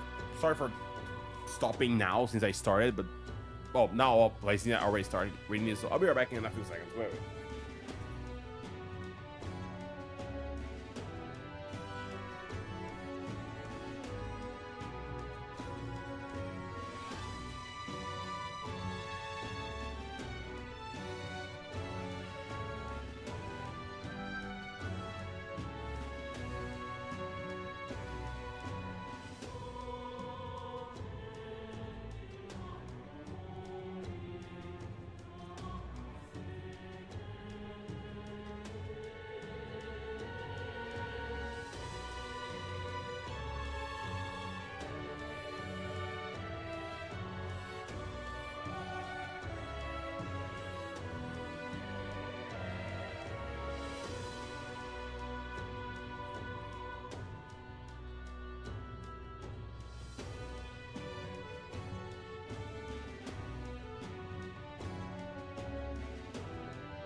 Okay, sorry guys, sorry.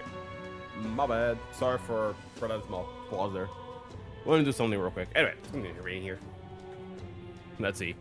Ligino.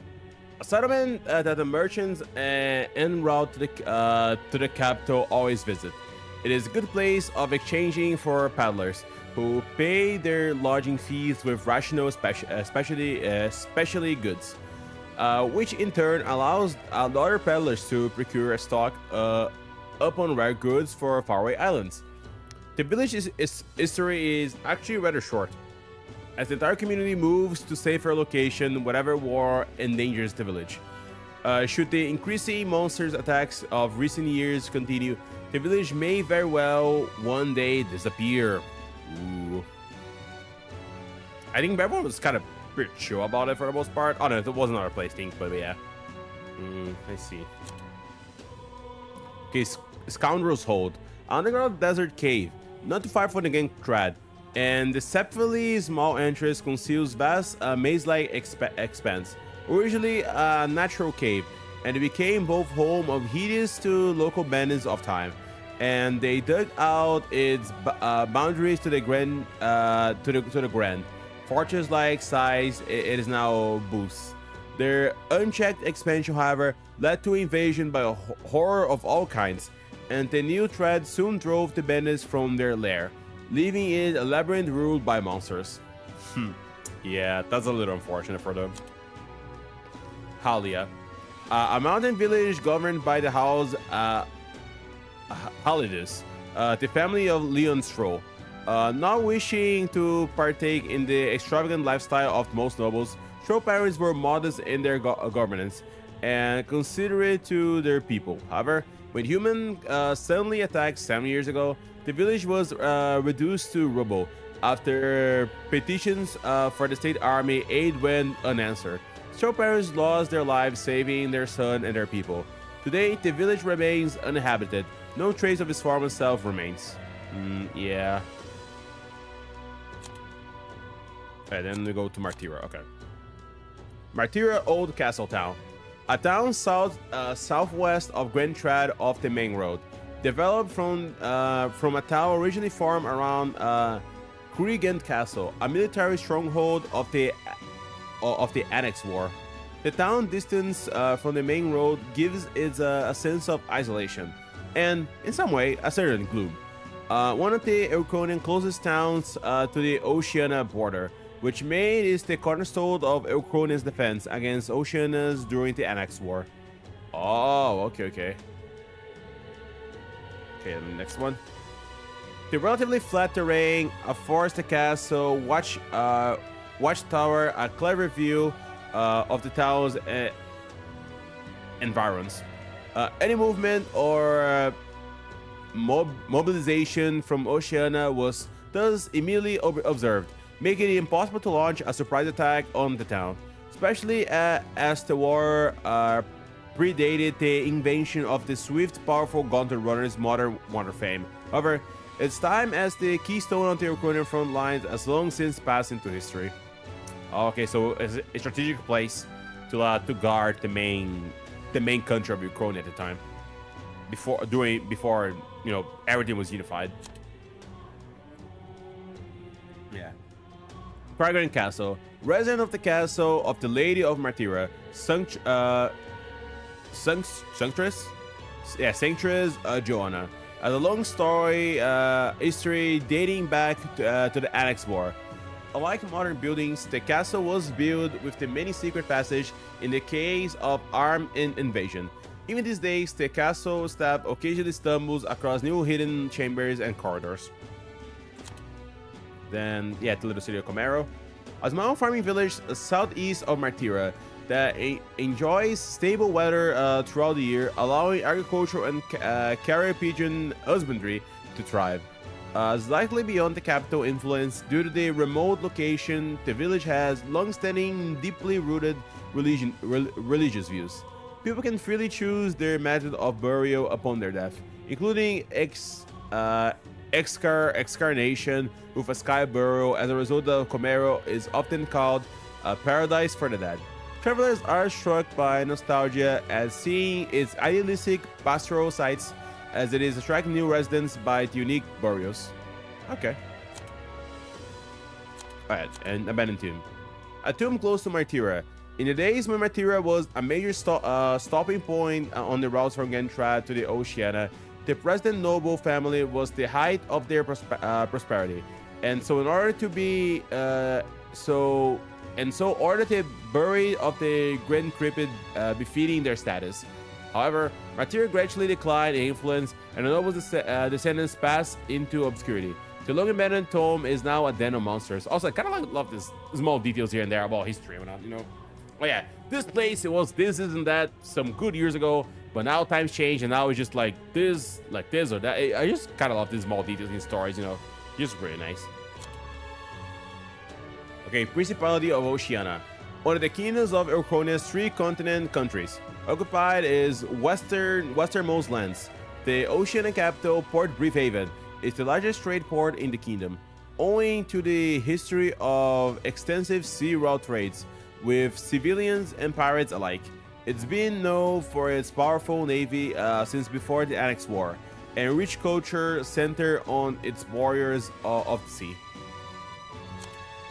Yeah, Port Briefhaven. The capital of the Principality of Oceania and the kingdom's largest port, home of the Oceania famed navy, the most powerful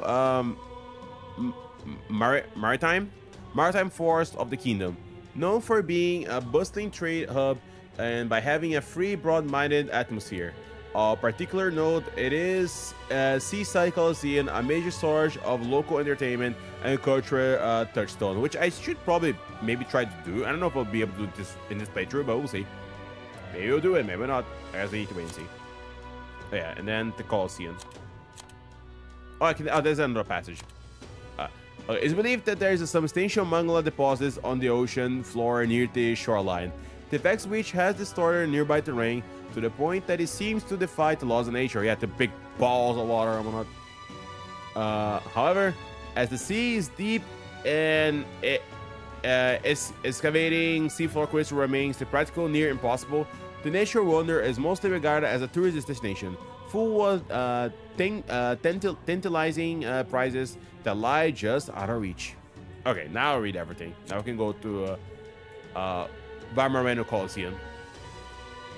A Coliseum in the port of Briefhaven, built at great expense by the order of the pugnacious war king, hero and one ruler of all Oceania, who had grown bored after running out of the lands to conquer. Damn, okay. Now the Coliseum is known as the hub for sailors and proud fighters from across the kingdom to test their strength. A famous tourist destination, the battles always drawing roaring crowds and eager gamblers. Oh yeah, this one. I remember this one. Inundo, a small settlement in the North Briefhaven that came to be when the migrant workers laboring at the nearby mining site exchanged their pickaxes for farming holes and settled there. Oh, interesting. Through once a land of rich in agriculture, it became starved after repeated monster attacks and floods. Since then, the people began to desert the village in search of work, essentially making it a ghost town. The only remaining lifeline of the village is especially goods created by the elderly, who were left behind. Man, that's unfortunate. Oh yeah, the city ruins. City ruins. A ruined north of Briefhaven. Once a flourishing settlement full of migrant workers, come to mind the vast veins of mangala crystals nearby. However, dense as mangala was, it soon attracted monsters and humans to the area. The workers fled for their lives, leaving the city as empty as a rag husk. There are occasionally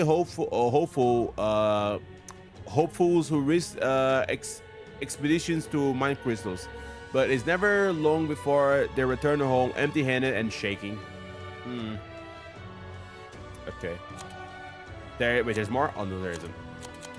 Yeah, just checking if I missed anything. Okay.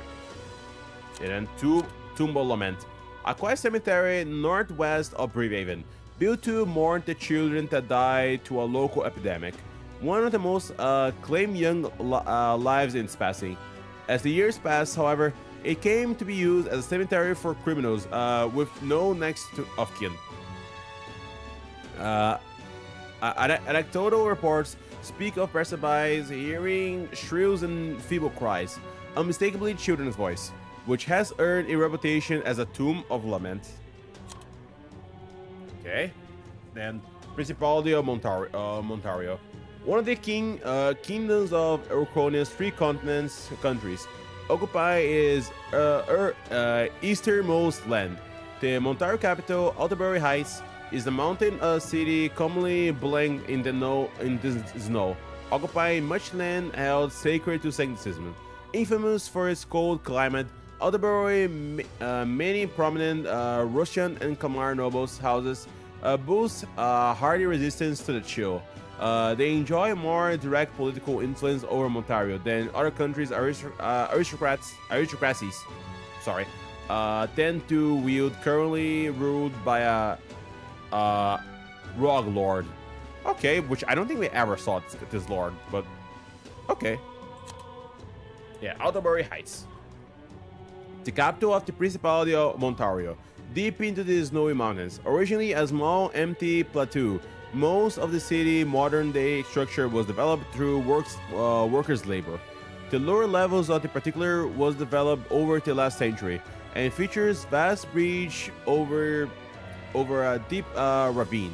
The city's distant grandeur among the misty peak when viewed from the foot of the mountains has earned the occasionally nickname of the city in the sky. Said to be the birthplace of Sancticism, it is home of a mysterious towering stone called the Monolith, and the entire city is renowned as a holy land.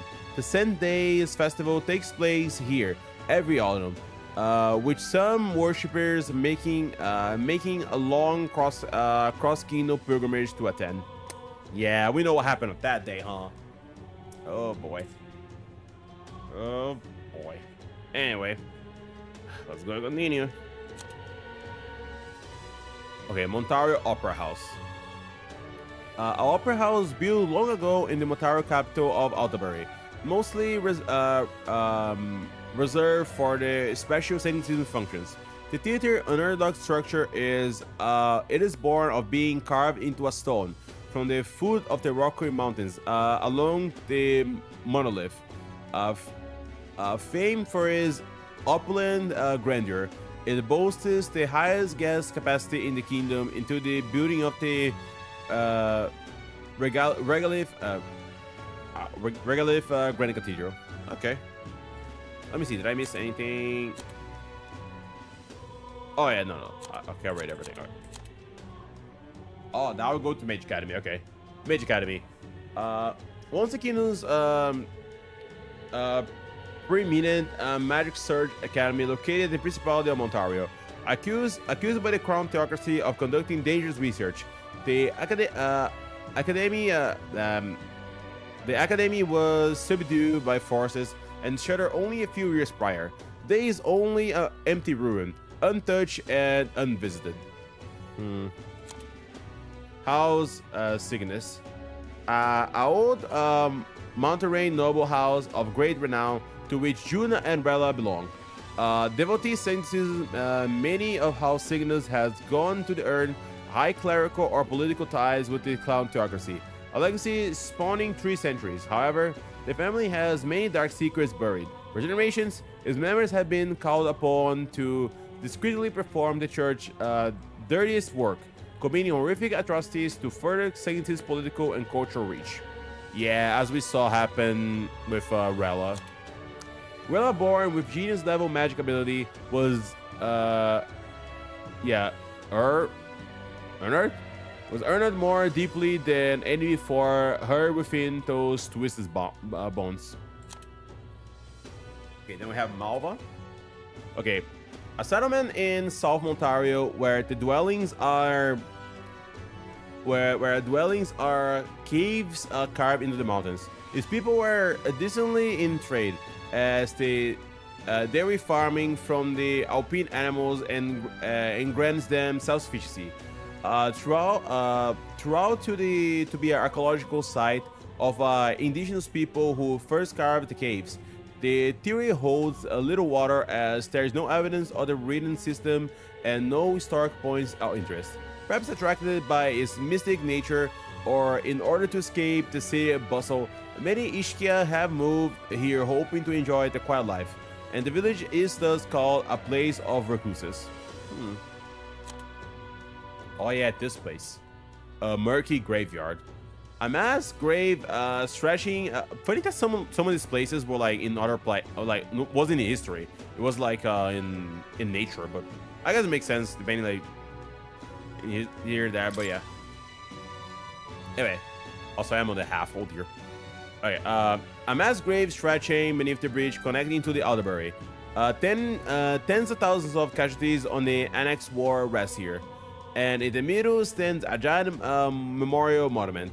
The grave was made to mourn for too many who could not be buried above ground due to the lack of flat land, but it has since been ravaged by wild dogs and monsters. Piles of bleached bones now exposed to the elements can be seen from the bridge above.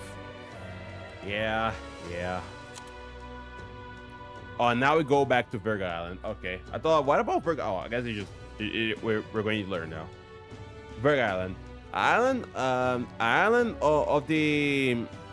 the inland sea south of the kingdom, in the center of the archipelago sides of an old village, home to the many Mustari.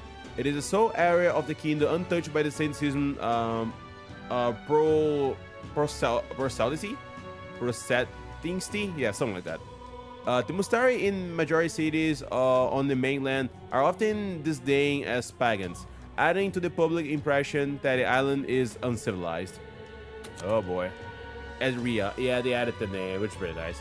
The new name of the previous unnamed village on the very island, granted by Adni.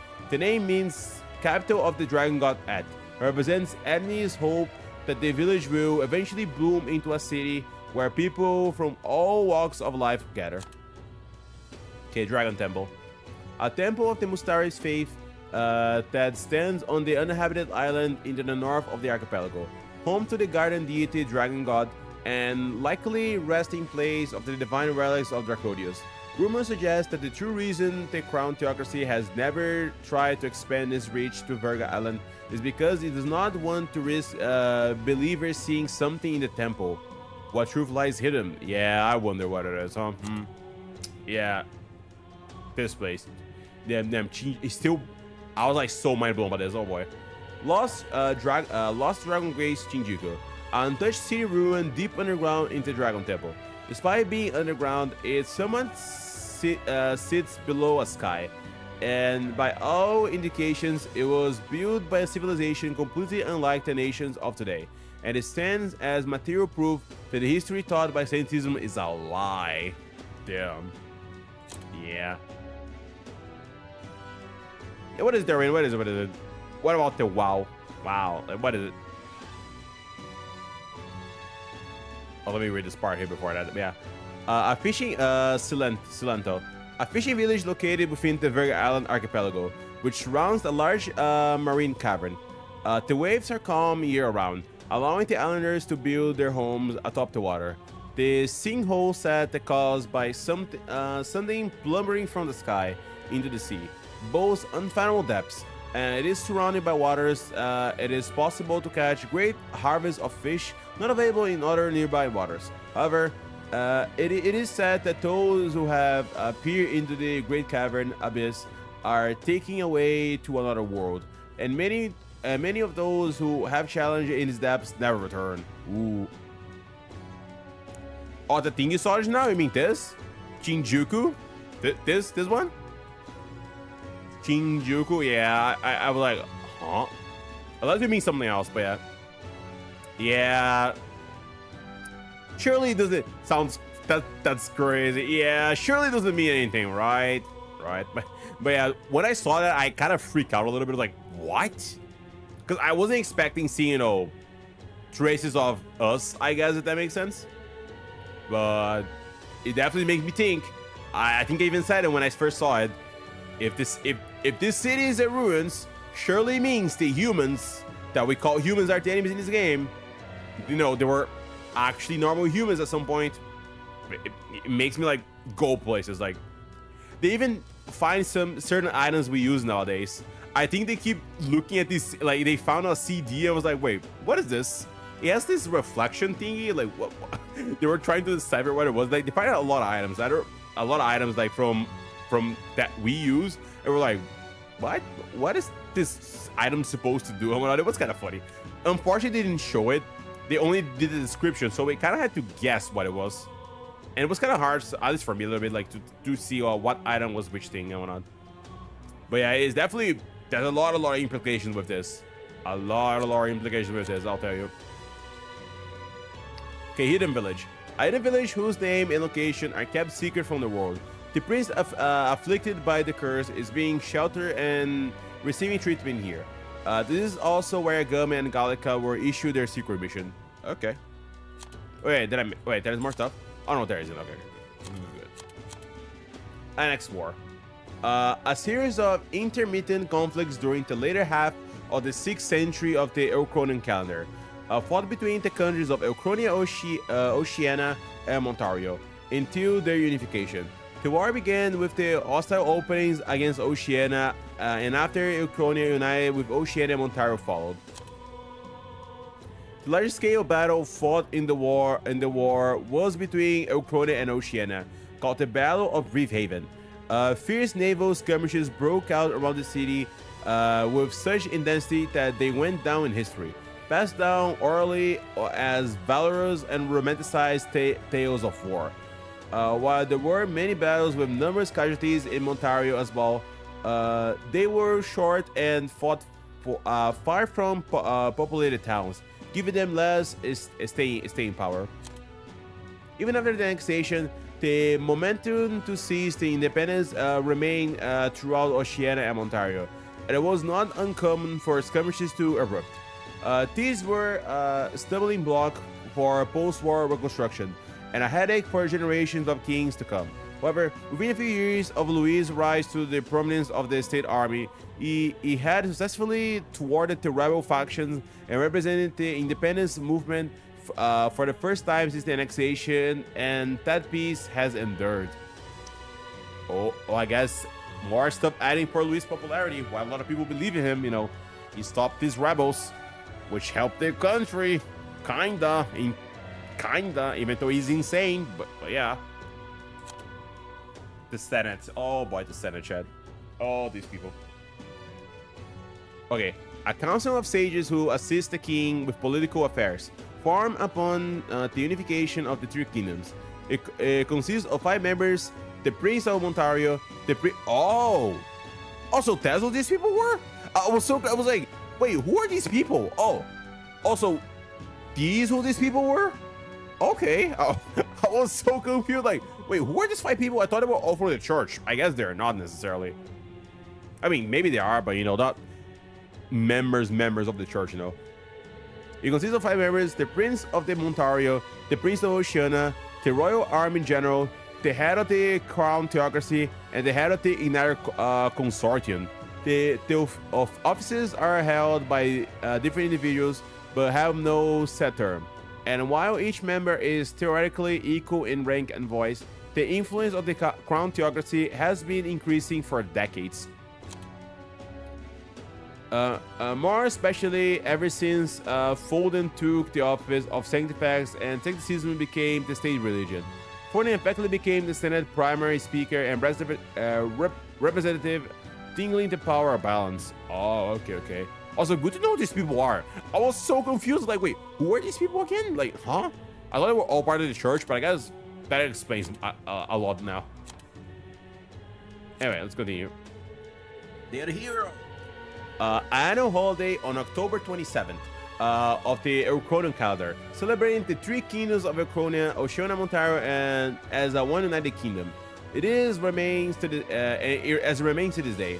More precisely, it celebrates the day that the first king of the United Kingdom was coronated. The titular hero refers to then King of Elchronia, who put an end to the Annex War. Oh, okay. The former king, the 5th guy, may have chosen this day to mark the end of the struggle for the throne because of historical significance. A momentous day marking a king's rebirth. Ooh. Day of Calamity, of course. And we go to one day, Day of Hero to Day of Calamity. Ominous words uttered in parting by the Necromancer. He is attempting to alter the Grand Threat somehow with magic. But what precisely that might entail remains to be seen. Whatever the truth behind his schemes, he must be stopped at all costs before the chosen day arrives, which we did, until we didn't because he survived, but oh well. Okay, Tournament for the Throne. A large-scale tournament where prospective candidates compete to gain the approval of people. The winner of the popularity contest will be then crowned the king. The crown theocracy proclaimed themselves to be the organizers after the invocation of the royal magic by the previous king. The stated purpose of the candidates to prove their worth by completing tasks while visiting the three capitals of the United Kingdoms. But could there be an ulterior motive? I'll get back to reading. See ya. Good night. Okay, good night, everybody. Good night. Thanks for coming by, man. See you around. See you around. But yes, bye-bye. Okay. Also, let me check something. One second, Chad.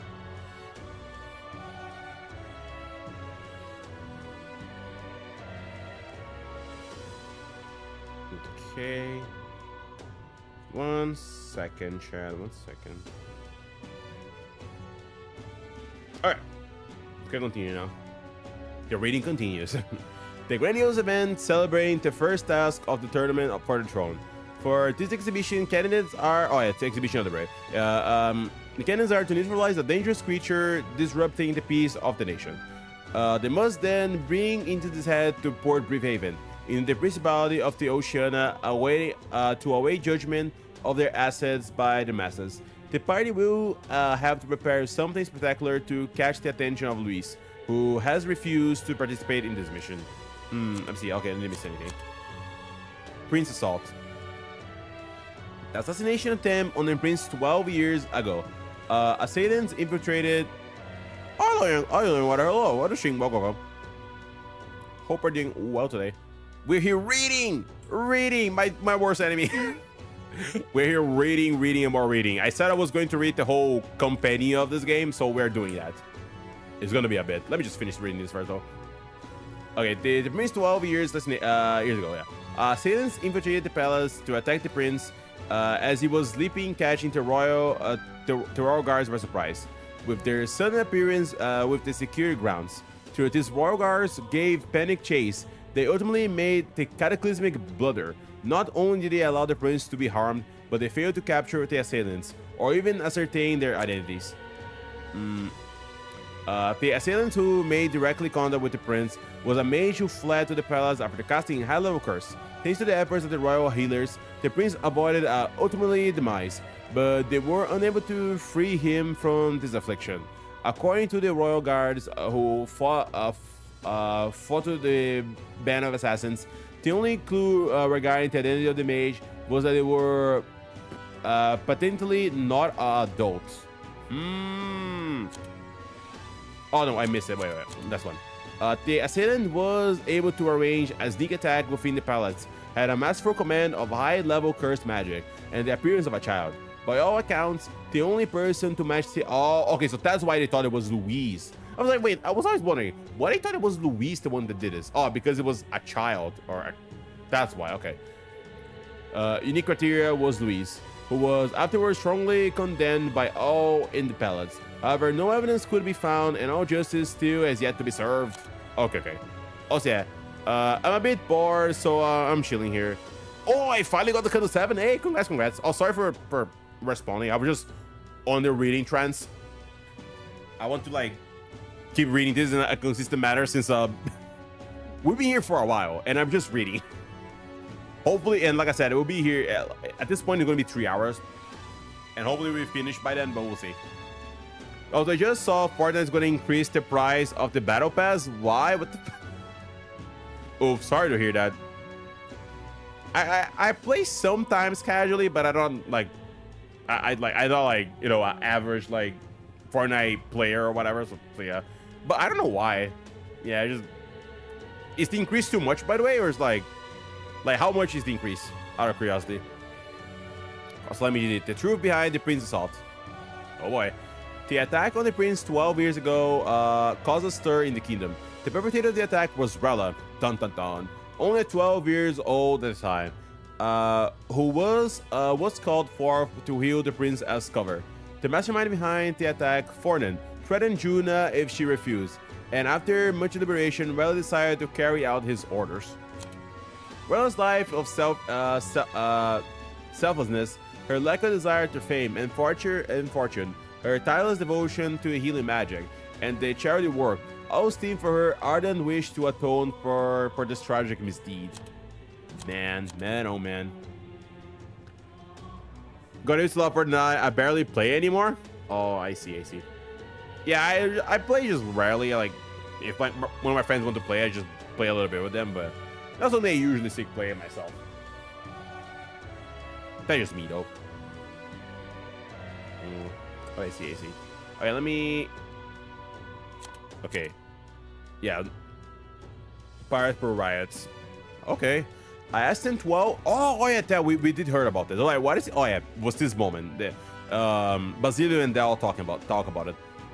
Instant 12 years prior, where a group of pirates suddenly revolted in the outskirts of Grand Trad and lashed out at the town bureaucracy forces. True, it was officially deemed a riot caused by discontent over discrimination treatment of the Pirates tribe.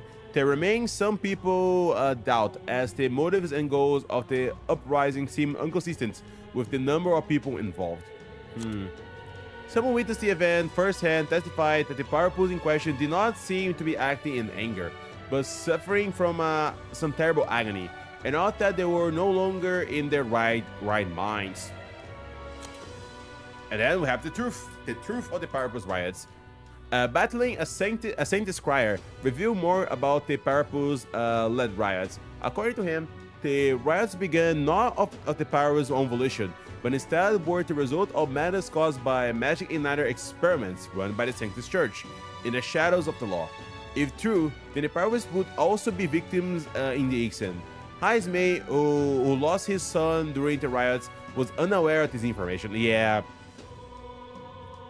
because I'm pretty sure Jaime even said it. He doesn't like Pirates too much because of this, at this moment as well, because it affected I think it affected eventually the death of his son. But yeah, it was all ruse. It was a trap. It was all misdirection and whatnot. Also, I believe this week is Thanksgiving. That's exciting. Oh, nice. We don't celebrate Thanksgiving here, but that's good to know. Are you gonna beat the game soon already? We are kinda getting close, but I feel like there's probably some good streams before we end this game, honestly. And plus, this stream is just me reading. We are almost 3 hours, and we're just sitting here reading and talking to you guys. So, yeah, I'm extending this playthrough just by reading it now. But we are on the the game is going to end in October. The last day of the game is going to be the 27th of October. And we are in August, if I don't mess up my months. So there's only, besides this month, there's only 1 month left. So we are getting close to the end of the game, yeah. There's a lot of reading. There's a bunch of lore here to I'm just reading here, and a bunch of stuff here and whatnot. A bunch of cool information and additional stuff that I will you know what? Let's just go and read it. I haven't read it yet. We're going to go and check it. So yeah, we're at the half point, and the history part is the longest one. So I assume the rest is not going to be as bad, or maybe it is. No, I'm wrong. There are more people. Oh dear. Oh no, people is the worst part. I hate it here, Chad. No, dang it. Just imagine if you read every Genshin quest. Okay, I don't need to read every Genshin quest. I do the world quest, so it's not like I'm not used to being sitting here and reading stuff. It's just that because there's no action, so I'm just mostly reading information here and whatnot. So yeah. But you want to see me read? Just see me do the Genshin world quest. It's literally me just here fighting and reading dialogue. Since I always said those quests are really good story-wise. There's a lot of really cool lore into them. But man, oh man, I wish they were all voiced, so we could more better absorb the information. But yeah, it's a lot of reading, and we're on the half point, so we're getting there. We're getting there. I mean, if you read, oh yeah, I haven't fully read like the books to like. There's a lot of stuff to read. If I went there, it would basically be the stream, me just reading stuff, because there's a lot of like information on books, enemy descriptions, like items descriptions. Like there's a lot of reading that game as well, if you stop to do it. But yeah, at least we are on the last one of this part here. Yeah, follow the Mage Academy. Now we can go to the people. Armed conflict several years ago when the Royal Mage Academy, located in northern Ontario, was forcefully closed by the combined forces of the state army and the Colon Theocracy Monk Army. Records indicate that the casualties involved were equivalent to the small-scale war. An official reason given for the mobilizing against the academy was that their research and dangers had crossed into outright sedition, including seeking to tame a dragon without the kingdom's authorization. In truth, the incident was orchestrated by Forden, who sought to keep the dogma, historical accounts, and igniters of the Crown Theocracy from being undermined by advanced magical research. The infamously dire number of casualties was not actually a product of armed combat, but caused by thoughtless destruction of the artifacts under research, which drove the dragon there to an indiscriminate rampage. Ultimately, the incident proven wholly self-destructive for both sides. Yeah. Anyway, we read all 3 parts. There's only 2 more. And then we can finally move on with the story. Yeah, we have a lot of part on this one here. We already read a pretty good chunk of like the tribes one, but we're reading again because why not? Yeah, there's a lot of stuff on the characters, of all the characters in this game. Oh boy, chat. Oh boy. Anyway, we're starting with our tribe, the Elder tribe. And let me drink some water before I continue because oh boy, oh boy.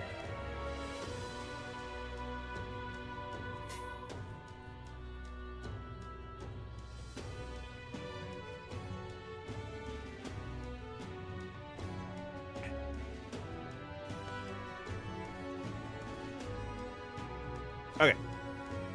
Much better now. Much better now. Let's go into it. About the Elder tribe. The 9th tribe distinct from the commonly known 8 tribes. Because of course, how discriminate against some tribe? Call it the 8 tribes, but there's the 9th tribe that no one talks about because it's like they just suck. The 9th tribe distinctly from the commonly known 8 tribes. They're condemned by the Sanctus Church for inheriting a dangerous magic, heretical to the teachings of the church. The population is so small that even see one in public is rare, and they face greater discrimination than any other tribe. In fact, many outside the main cities don't believe they exist.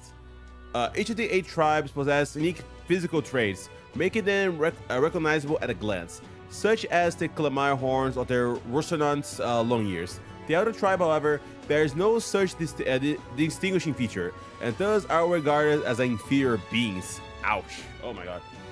I mean, besides the fact, you know, I have like heterochromia, but that's, I guess, beside the point. Anyway, next one. Calamar tribe. The Calamar tribe composes the largest population in all the allied kingdoms. The most distinctive features are their horns, which grow on both sides of their head. Calamar have a broad diversity of facial and body types, which has essentially made them average. The Irkunian royal family are Calamar, and members of this tribe hold the majority of important positions within the government, leading many Calamars to internalize the belief that they are the kingdom's most prominent tribe. Calamar values freedom and dislikes illogical restraint. They enjoy cultivating discussion, but do not always consider the situation or appropriate of doing so, which occasionally leads to conflict. However, some studies suggest this disposition is what drives them to seek governmental positions and other important offices. I see. Anyway, Next one, the Rosinant. The Rosiante. Yeah, that tribe. One of the most populous tribes in the United Kingdom, second only to the Kalmar. Long pointy ears are their most distinguished features. They often boast excellent physiques, which has given them superior martial prowess. Rosinant women are stronger than most men of the other tribes. Many inevitably work in the military and are often hold key offices. They are considered influential as the Kalmar, and the two tribes are something called of the prevailing tribes. Many Rosinant pride themselves on outperforming others in strength. While this is to be perceived as a self-disciplined competitiveness, on the flip side, there are many with the belligerent temperament, obsessed with providing superiority in any situation, which we kind of saw it. There are some of the kings, running for to be a king, or was running anyway. That was pretty much like that. He thought it was like the best thing that ever was, or whatnot. I actually have to read some stuff too because it was there's something called Dante's Notes, and it contains a lot of lore, and I have to read it. I mean, I meant haven't. Oh, okay. Oh, because you haven't read it yet. Okay, or you need to read it. I see. Yeah. I mean, I wouldn't need to read this much if I have read it throughout the game, little by little, but I just had to decide to. Wait, I didn't need to read this. I just decided to read it because why not? Like, why not? It's just information, so might as well read it. Anyway, let's go into it. The Ujib tribe.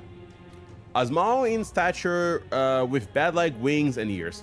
Due to their singular appearance and low population, as well as their strong night vision derived from their nocturnal nature and keen hearing, it is not uncommon for them to perceive as unnerving, and they often become targets of discrimination. Most Ujib live modest lives at the bottom of the social hierarchy with few positions of status. With their natural agility, some are capable of living as a warrior. Most Ujibs, however, prefer farming to hunting, making them a tribe that is warm in nature that values harmony. The flip side is that they're often indecisive, second-guessing themselves out of concern for what others want. That has lowered their relative status in the world. Also, I was thinking, apparently people said every Nikki event story is good, so I might do all of them. Do all of them. How many are there? That is a good point. I don't know. I know there's a lot of them, but I don't remember how much we have so far. This has been 2 years, and I think we have an event every maybe 2 weeks, maybe. So we have like a good amount of them. But yeah, like you can choose which one to start first, like event-wise. But I would recommend to do all of them eventually, since even the ones that are not that important, it focus on a certain character. So if you want to know more about the character, you should probably do it. But yeah, but there's some events that are like more important than others for sure. Hang on, I will count them. Let's see. Also, I was there. I'll never forget. The first event was the level cap in that event was so hard they had to nerf it. I remember. I didn't even finish that event because it was at the time like fully, because it was so hard, man. The requirements to beat it was like insane for like early game. Like it was so BS. Thankfully they nerfed it so everyone can mostly complete it. But I remember that like the first event that we had was like, oh boy, it was something. Yeah, I was there at the time. It was so BS. Like the level difference between like the normal campaign, that was insane, honestly. But thankfully they fixed. I think like the next event, it was way better than like the first one for sure. Because I think it was this event, then there was an event with Missilis squad,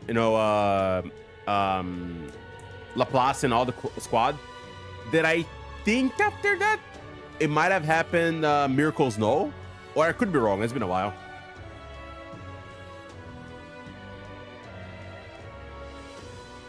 Inigo started to get a really good reputation for a listing during their first anniversary.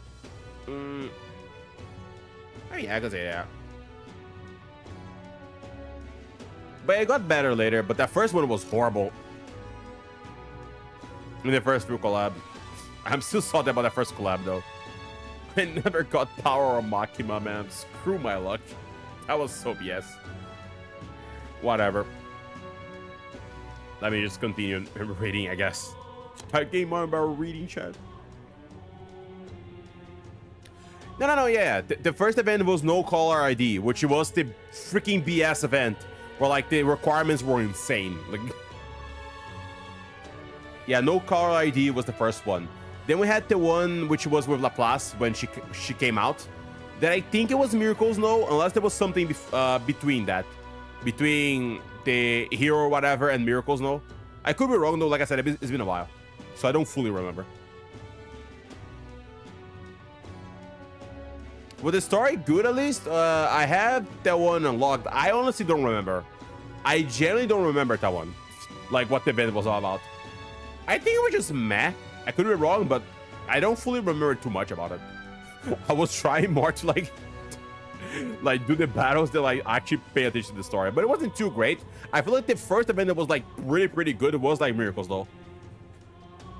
Although I did like the one with like the hero, no, with Laplace. It was kind of fun because I haven't got to the part of the story yet where they were introduced, so it was fun seeing Laplace and the whole squad in action, personally. But yeah, I feel like the first really good event was probably Miracles, no. Was that event? I was like, wow, this event is great, man. This is such a good event.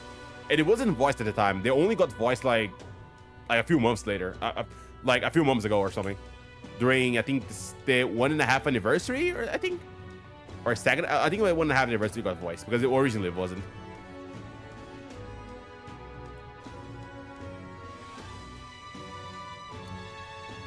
Also, a YouTuber that I follow told me she doesn't actually read the stories in games outside of when she's on stream. I mean, I guess this is a choice. If you don't want to do it, you don't want to do it. As long as you can get the main story, I guess it's fine.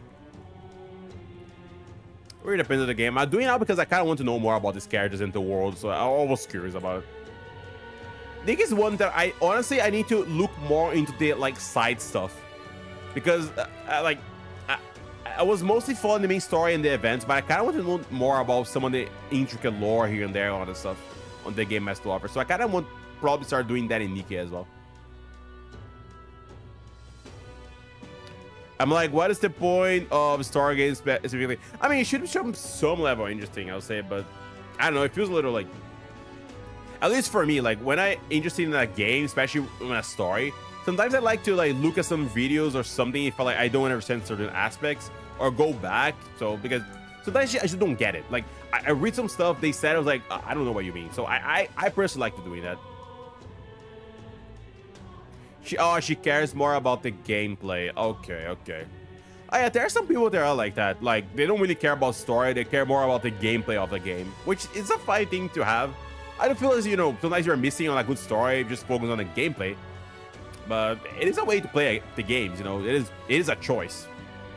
As long as people don't complain about it, like, oh, you only care about gameplay, but then you're like, I don't know what happened in the story. I wonder why. If you skip all cutscenes and not paying attention, like, I wonder why or not. You know, as long as people don't do this, I think it's fine. If you're just like, I'm just willing to skip the story to gameplay, like, or not pay too much attention to it. It is a choice that people can make, you know. It is sometimes an option in games. If you don't want to, like, pay attention for some reason. But yeah, I think it's a waste personally, but that's just me. I feel like, you know, usually the game is a package, and of course certain games are like has one thing better than others. Some has better plot than gameplay, others have better gameplay than plot, and certain others are like a good amount in both. But I do think they should always try to complement each other, or be at least on a good amount of level. Although not all games are like that. I think a good example to say that is Nier, the original Nier, or even Drakengard, where the story was really good, but the gameplay was kind of meh. It only became better after Replicant was a thing. This is a really good Ninja VTuber, lore YouTuber, found by, I don't know how to say that. And it covers everything. Ooh, interesting. Interesting. But yeah, it's mostly because like I didn't I played Nikki pretty casually when it first started. I only started taking more seriously around the first year anniversary. Like, not the story. The story I always enjoyed. Mostly like the game in general, like just farming stuff and whatnot. Only after the first year that I was like, you know what? I should probably pay more attention to like the small details, this and that. But before that, I was just like playing here and there and whatnot, and enjoying the story and in a good amount. But I wasn't like going after all the other stuff. Now I'm more like that. But yeah, in that regard anyway. But I might check that person later to see some details here and there. Also, I need to read about the Nidia people tribe chat. If not, I might actually be here forever. I'll just read this patch for now. Although Juna is on screen, so you know. Anyway, Nidia tribe. Characteristics that by the iridescent eyes and hair member of the Nidia tribe lack the conspicuously notable features of other tribes. They are known to be gracious and talented at flattery. Many have left their hometowns to make living. Some making a name for themselves as both compelling and strange figures. Colonists compromised wholly of the Nidia are rarely known to exist at any part of the kingdom, making them a mysterious tribe in some ways. Oh yeah, the little chibi Juna. Oh, I forgot. She looks so little freaking cute there. I think some games really suck in terms of story. It can be popped with gameplay, but I'm gonna say a hot take about gacha games. I don't play gacha games for the gameplay. Interesting. Yeah, I feel like most people, at least for gacha games, they usually play for the characters. Like, I feel like if you got like all gacha games in general, I feel like most of them play for the characters for the most part. Like, try to get the characters they want. And I feel like the last years, since gacha started to become a little more, I would say, well known in the gaming experience as a whole, that like the gameplay is starting to like get better and better. I feel like, and even like get recognized by having a good story. I don't know about like the initially when like gacha was first a thing, how the story were. But I do think like nowadays, like a lot of gachas like a really good and interesting story in general. But yeah, I still feel like for at least in general, most people like at least the general people like just play gacha more casually. I would say they mostly go for like for like the characters itself, whatever characters they have in the game, and probably gameplay, a little bit of gameplay, at least like okay-ish gameplay. But it's changing though, like gacha is changing, games change all the time, so I think things will change eventually. And yeah, but I could say yeah, it's not like I could kind of get what you mean by that though. And see, I would say like the stories in gacha nowadays they're really good in general, so I can kind of get it. Also, I hope I didn't read it wrong. I think I don't play gacha games for the game, but yeah, I think I might have read it wrong first, but yeah, just clarifying. Yeah, that's what I said. Okay, kind of like just read it and like continued my train of thought and whatnot. But yeah, I just feel like yeah, the gameplay is like getting better at least in a lot of, and I guess they're getting more creative because the market is expanding gacha games and becoming more mainstream. So you try to get more creative with like their design or maybe gameplay. I say maybe, although I say that, but there's also like who's going to be like open world, this and that, and like the structure is similar. So I guess it really depends on the gacha, but yeah. So let me get drink some water, chat. I need to drink more water. If not, I will not be able to read all this. Yeah. Oh boy.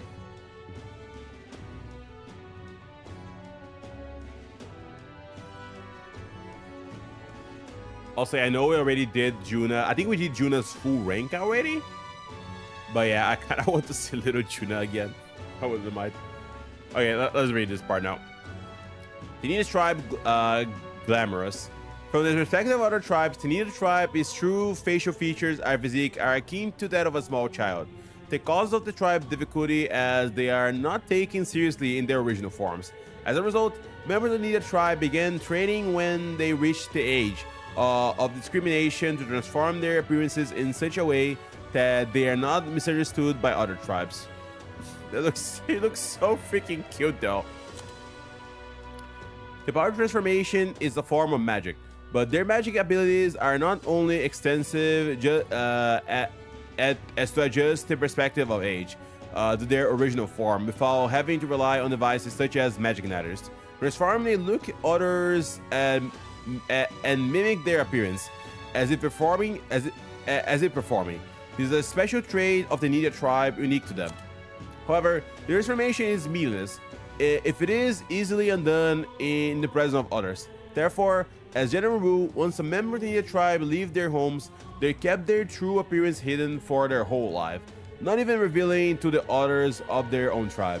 In some ways, this doomed them of a life of solitude in which all their relationships are predicted by a lie. The many Nidians are eccentric is particularly due to this determination they hide within themselves. I used to think it's so freaking cute. She little small Tenia tribe is. Honestly, I think it must be almost the size of the OG as well. Anyway, let's talk about the Parapus. Okay, the Parapu, a tribe recognized by the bestial ears and tails. There are many variations of their hair and skin colors, and including cold color skin, not seen in other tribes. They are physically adept and often honest with their emotions, giving them a reputation for heroism, for better or for worse. They are drawn to parties and festivities, and while this happy-go-lucky charm is often to their credit, it can be seen as recklessness. Due to this stereotype, they are looked down upon other tribes, which prevent them from securing a foothold in politics despite being nearly as popular as the Rusinad and Kalmar tribes. The discrimination against them is especially obvious in large cities. Oh boy. Then the Ishkia. Man, it could show like in euros here, but whatever, game. A tribe recognized by their avaying wings as well as their almond eyes and long eyelashes. Throughout the fewest in number of the 8 tribes, they have a reputation for their intelligence, giving them a strong presence in bigger cities. Many find higher status in intellectual labor, such as scholars and sanctors, and the like, making it not uncommon for Ishka to be wealthy. Due in part to their regal stature, the Ishka are commonly admired. However, the fact of speaking down on others has been ingrained in their nature for some, making it just as commonly as they used to be resented. Incidentally, their avian-like wings are purely cosmetic, which is really unfortunate. They have wings you cannot use it. That sucks. They are able to move them to a small degree. They have no structure. They're actually just clusters of feathers. Those who aren't fond of the Ishka lynch onto the deficiency of flight to ridicule them. I'll say though, that is unfortunate, man. You have wings you cannot use in flight. Just like that is like, it literally is just like almost a fashion statement at this point. Oh boy. Then the Rock tribe. A tribe whose members have longer lifespans, some living more than twice as long as the average of the other tribes. They age at the same pace into adolescence, spending the remaining of their lives in middle and old age. Perhaps as a result of the Rock tribes conjures images of the elderly in many minds. In seniority-based society, Ragas often hold high positions due to their longevity. They place great value in eventually passing down their knowledge and purpose, so much that they are known to remember favors as well as hold grudges for 3 generations. Through many Ragas have unique markings on their face, they are not born with them. They are a form of traditional makeup. Okay. And the Mustari tribe. A tribe recognized by a third eye. They don masks and wear cultural significance attire, which many among the other tribes find unsettling. Their population isn't necessarily low in numbers. The Mustari is hard come by the most live in the Virga Island archipelago, as they believe is a unique faith. They are often targeted as persecution outside the islands, denounced as pagans. The eye of the on their foreheads is often called their third eye, capable of perceiving Mongola, which is invisible to the naked eye of most tribes. However, how clearly they can see Mongola depends on the individual. For some, it is vague, while others can see more clearly than fairies. Wow, okay. Perceiving even the Mongola quantity and density. Impressive. Now we're going to talk about the third eye. A third eye on the forehead of the Mustari tribe. While their two opposing eyes see plainly, like other tribes, the third eye can perceive Mongola as shape and colors rather than the usual vague sensory suggestions. However, since the varieties from the person to person, while some perceive it only faintly, there are others, such as Yufa, who can see the full Mongola very clearly. Notably, the pupil on the third eye does not move as the others two do, and it does not see in the same way. The third eye lid remains in a perpetual half-open state, unless forced open with a conscious effort. Alright. And then half-blood. Children born to parents of disparate tribes. Half-bloods often inherit physical attributions of both tribes, as evident by Zorba and Maria. Yeah, for a moment I kind of almost forget that Zorba is also like a half-blood, because it's like half Mustari and half Calamar because of the horn. I literally always forgot about it. While it's theoretically possible for any tribes to bear offsprings together, conceiving a child between different tribes is less viable than within the same tribe. Therefore, they are a few in number. Even in the metropolitan areas with diverse populations, those with mixed heritage are rarely to be seen. Half-blood children are often ostracized from both tribes. They hail from for the North they hail from.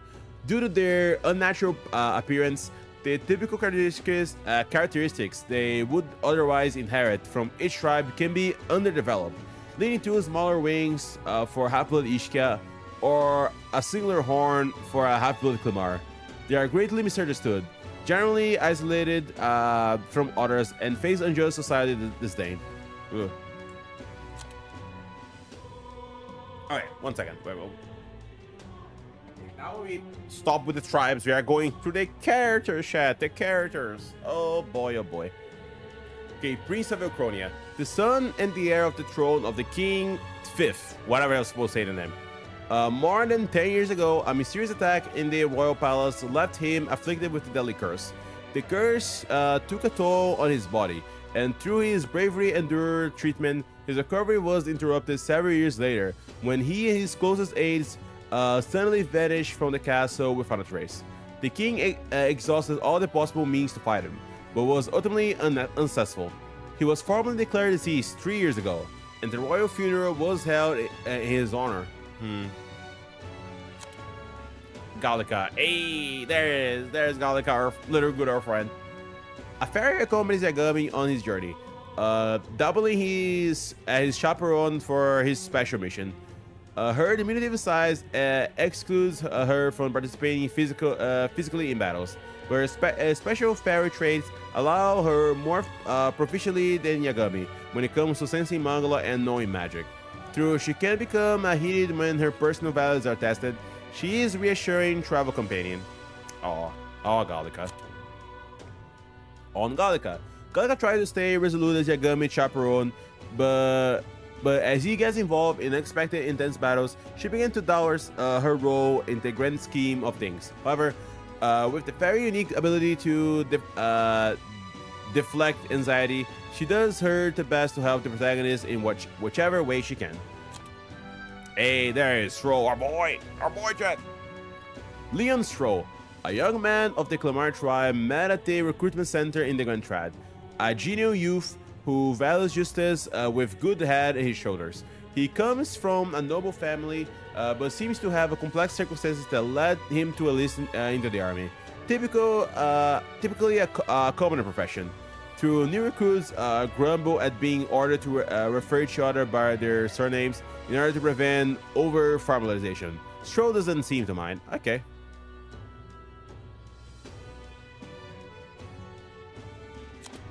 On Stroh, the son of the noble family of Halia, a village that was destroyed by humans. Now that he has lost his home and family, he is the only pride to redeem himself from the shallowness of his past self.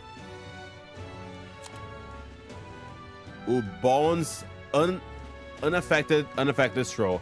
Along their journey, Stroh discovered the inheritance of the house. Oh, I guess talking about the social link that we did with him. Along their journey, Stroh discovered the inheritance of the house Helios left him by his parents.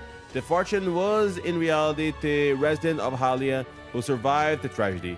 People who the late Lord Helios had always considered his true treasures. Stroh uses what is left of his house fortune to help the former Halians and the ideology his parents lived by clicks into place for him. As their beloved son Stroh vows to put his life on the line to fight for the restoration of peace. Hey, there's Hulkenberg. There's her.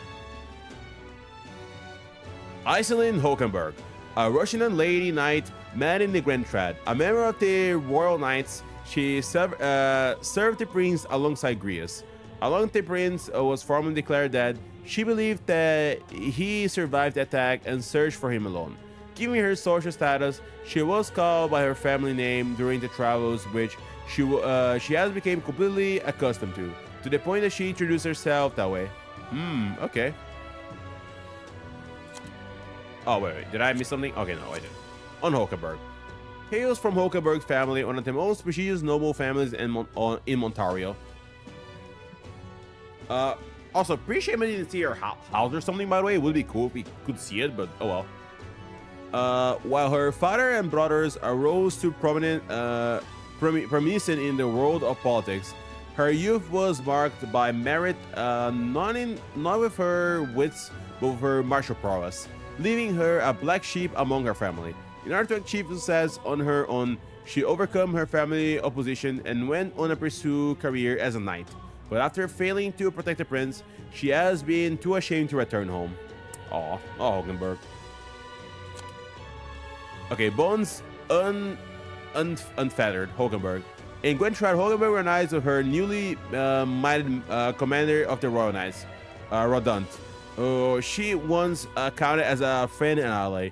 She soon discovered that he has been corrupted beyond redemption, and he would unjustly target his opposition or falsely accuse people of treason to execute them. Wait, did I miss something? Okay, no, I didn't. Angered by his tyranny, Hulkenberg challenges Rodant to a duel, and upon victory, he is upbraided by the Shadow Guard. Hulkenberg, who demonstrated her knightly virtues through her actions, and not by means of her family or status, gained the confidence of the knights who witnessed the incident, who view her as a role model of a knight. Hey, and then there's our boy Heisme, let's go. Heisme Noctul, a member of the Ujif tribe and former knight who Yagami met outside Martyra. A notorious man, he was long wanted for a series of kidnappings before it was revealed he being set up. Like all members of his tribe, he is extremely sensitive to sounds and can detect many odd scan noises his companions cannot. Wait, oh my bad. Also, we're so at the beginning, oh dear. Oh boy, chat. Oh my god. It's literally going to be a reading stream. I swear to God. I swear to God. We are going to fight Luis though. Even if it's going to be like an hour or me literally just fighting him and then that's it. But we are fighting Luis. I promise you guys, okay? I promise. We're not going to read the stream and just like end it. We're going to fight Luis. I should start stream early though, I'll say. So I would have more time later on. Because I don't, like it's already kind of not too late, but a little bit late. So yeah. Anyway though, let me just do something real quick and then we can continue.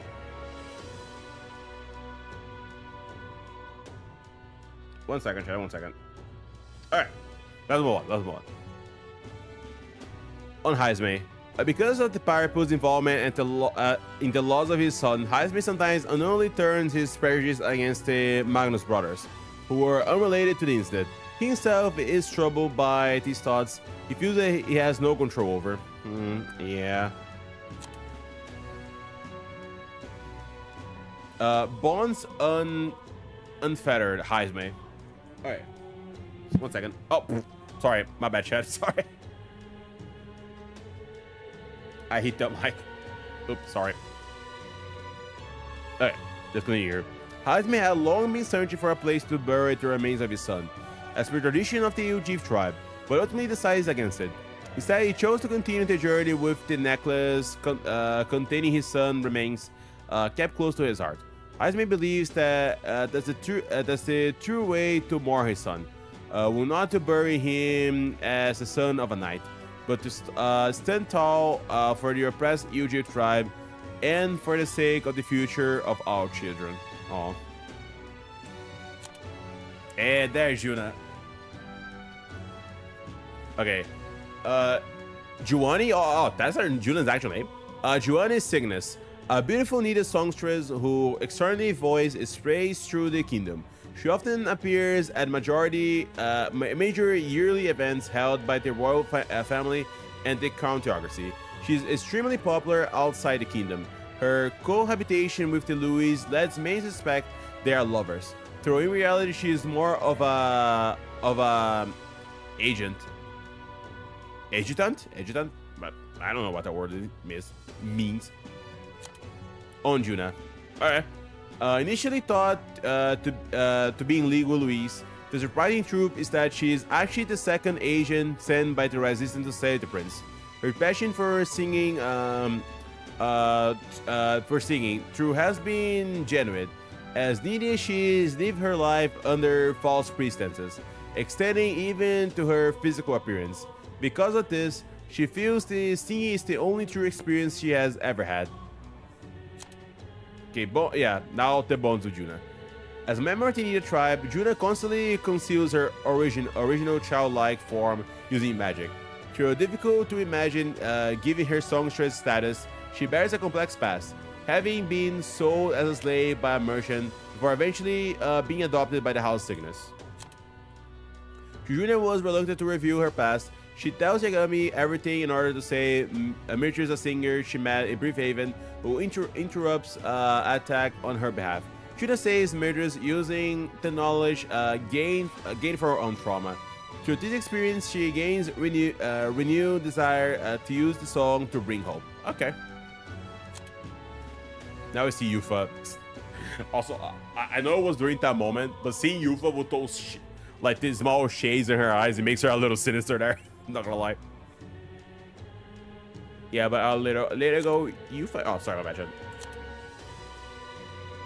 Yeah, Euphrasia Edareka. A young Mustari woman revered as the sacred priestess in the Mustari village on Verg Island, a central figure in the Dragon God religion. Many Mustari believe in. She's entrusted with the divine relic Telens Dracodius, which is said to represent the Dragon God itself. True Mustari are naturally adept at magic. Her senses are especially keen in that her third eye allows her to clearly perceive the flow of Mangala. Additionally, the name Edareka is not her surname, but a title that only priests can have.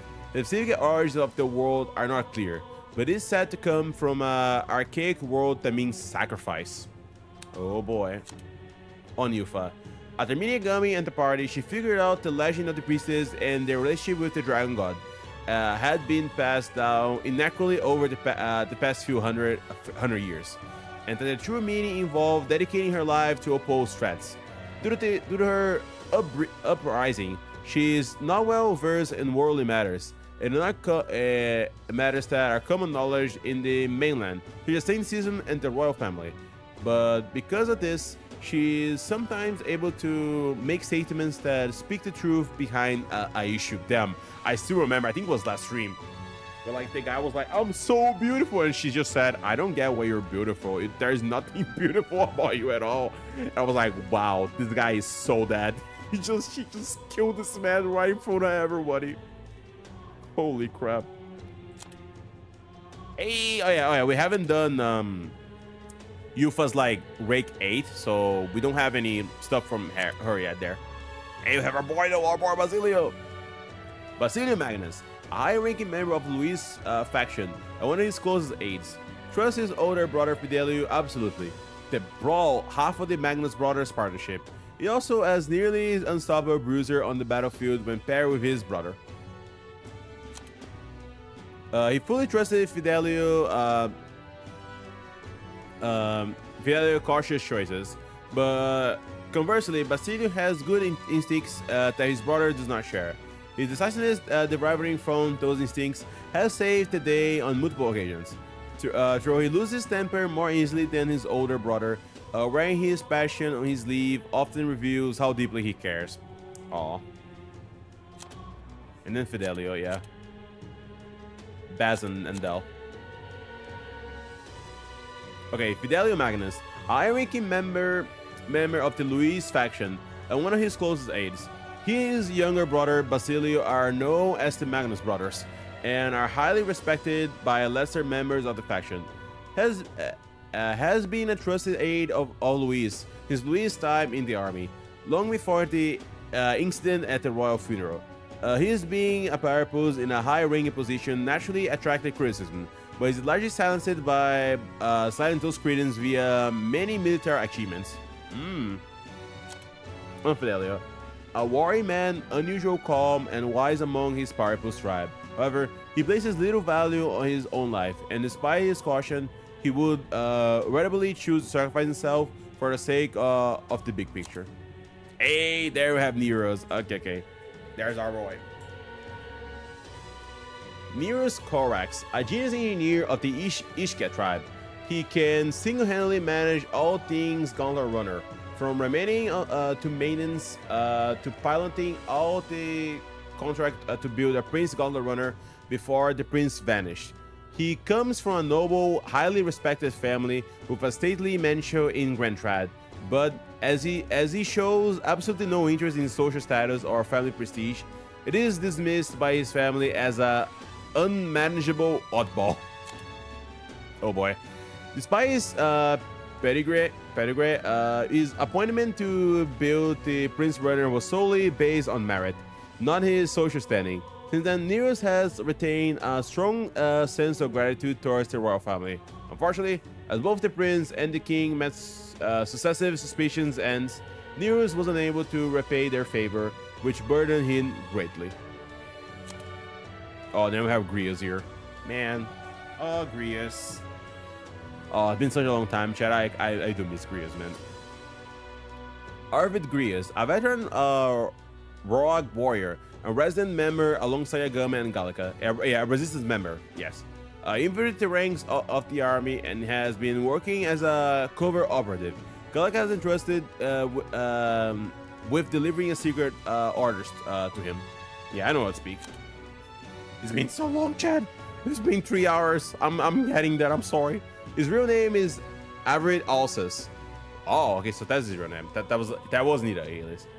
Arvid Alsace, but he goes by Grius for his work as an operative. He once caught the attention of the royal palace as a skilled mercenary and was appointed the prince's swordsmanship instructor by the former king. As he was considered to be part of the prince's personal guards as part of his duties, he also helped to give fundamental training to young knights. After the prince fell victim to the curse, Grius disappeared with him. He secretly returned to the capital in search of a way to break the curse. In North Fourth, he was sometimes appointed to positions of command due to the clear experience that separated him from the other soldiers. However, he lost all his men in a human attack. The weight of those losses make him decide to handle Luis personally, rather than upon Yagami or Sho despite their qualifications. Okay. I guess that's why he decided to come with us as well. Yeah, the king. He deals a big bit at the 5th. Yes, the 5th. Anyway, Yeah, close enough. The king of Econia, former king, prior to his assassination by Luis, he angered for his death to trigger the royal magic, which prompted a competition for the throne succession in which every member of the kingdom was eligible, thus ushering in a time of unexpected turmoil and uncertainty. His early reign was marked by sustainable efforts to uphold his high-minded ideals, but his authority gradually diminished over the years. After the prince was attacked and presumed dead, he became an empty husk of his former self and stopped participating in politics. That he would prepare a elaborate bizarre magic spell in secret, completely defying his style of reign until then. Came as a complete shock to his subjects, further adding to the disarray. Yeah. They don't have Ford in here. Man, when I first saw this man, I was like, oh, maybe it's not too bad. Oh, Keen of the past. You're so mistaken. This guy is so evil. He was so evil as well. Of course. Is like the church in video games. No, the church faction in video games. It is always evil, I guess. Oh, this is most of the time anyway. Okay. Stephen Forden, the 78th Sanctifus of the Sanctus Church, the state religion of the Unified Kingdom. He holds the highest authority within the Sanctism, and as such is the leader of the Crown Theocracy. Despite hailing from the of the Rogue tribe, oh, so he's the same as Grievous, okay, which makes sense because I guess tattoos. Whether the more common Clemo or Rusan tribes, he enjoys a broad base of support. In the turmoil following the sudden death of the previous king, many views him as something of a intern king, given his position as the leader of the moderate faction. Okay. Oh, okay, now we're going between... Okay, that's good, that's good. We're finally going between these people. I kept wondering, who are these people? Who are these freaking 5 people here? Okay, I guess we were finally going to learn if the game didn't bother explaining. Prince of Montario, an elderly rogue man who is Prince of the Principality of Montario, the Eastern country that is part of the 3 United Kingdoms. One of the 5 members of the Senate, he hushed to Grand Trad following the sudden death of the king. Montario has been center of Sancticism since annexation, and the ruling family, that is, the once royal family of Montario, has been devoted to Sancticism for generations. Interestingly, perhaps due to the royal family of Montario close ties with Forden's family, that Forden was able to ascend to the highest position of Sancticism despite being... Oh, okay, so there was like a little political game there. That's why he became the sanctity, like the leader of the church, basically. I see. Okay, now we're going to see this guy here. Prince of Oceania. Okay, this is Prince of Oceania. Okay. One of the 5 members of the Senate, a Russian man serving as Lord or Principality of Oceania, the western country of the 3 United Kingdoms. He rushed to Gentrad following the sudden death of the king. I like that we know so much more about the Prince of Montario, but nothing about Prince of Oceania. Yeah, it just was there. He just went there. It is what it is. Also, yeah, this guy is sick, and I was kind of hoping we'd fight him, but I guess not. But oh well. I mean, we can wait and see. But I do like his design a lot, I'll say. One of the 5 members of the Senate representing the army. Before the king's death, the highest rank one could attain the royal army was general. The king then served as a military leader until all the generals. With the king's seat vacant, Senate needed interior representative for the army's interest. Thus, the provisional rank of High General was created, so the responsibilities could be temporarily assumed by someone other than the king. Forden appointed this man to the position, and so for the present time, he represents the entire army. But it was appointed by Forden, so... I see. I see your game. I see your game. Okay, there's this guy. Which tribe are you, sir? I'm a little confused. Maybe it's a rogue as well, but I don't know. One of the 5 members of the Senate that represent the Igniter Consortium, organization which oversees all things Igniters in the kingdom. Through said to be Ishkia, Their Ishika unusual appearance, including the magic igniters as artificial right eye,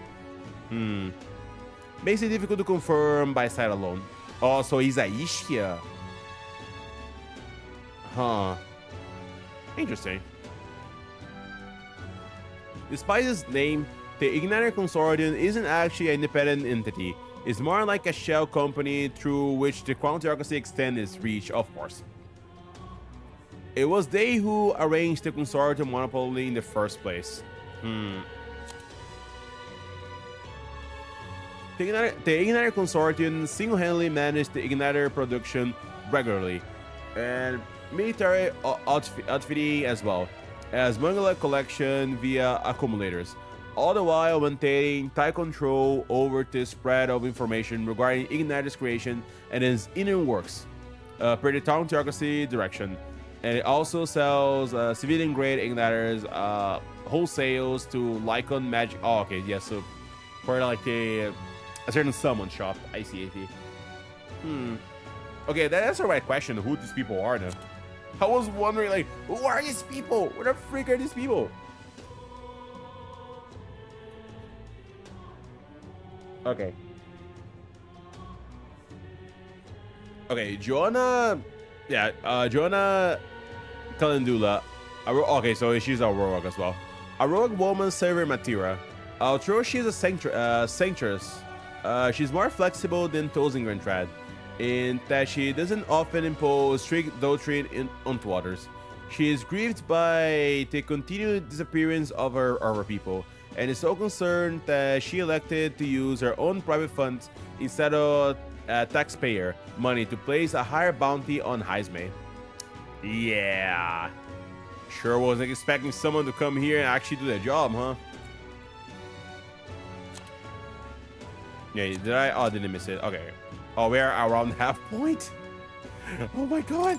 Okay. Anyway. Also, I think she's like really pretty though. I think I never said it when I first saw her. I was like, oh, I like her design. She looks really pretty. Besides everything else that happened. Yeah, Joanna's true self. The Lady of Martyria is the true criminal behind the series of kidnapping. Who would have thought, huh?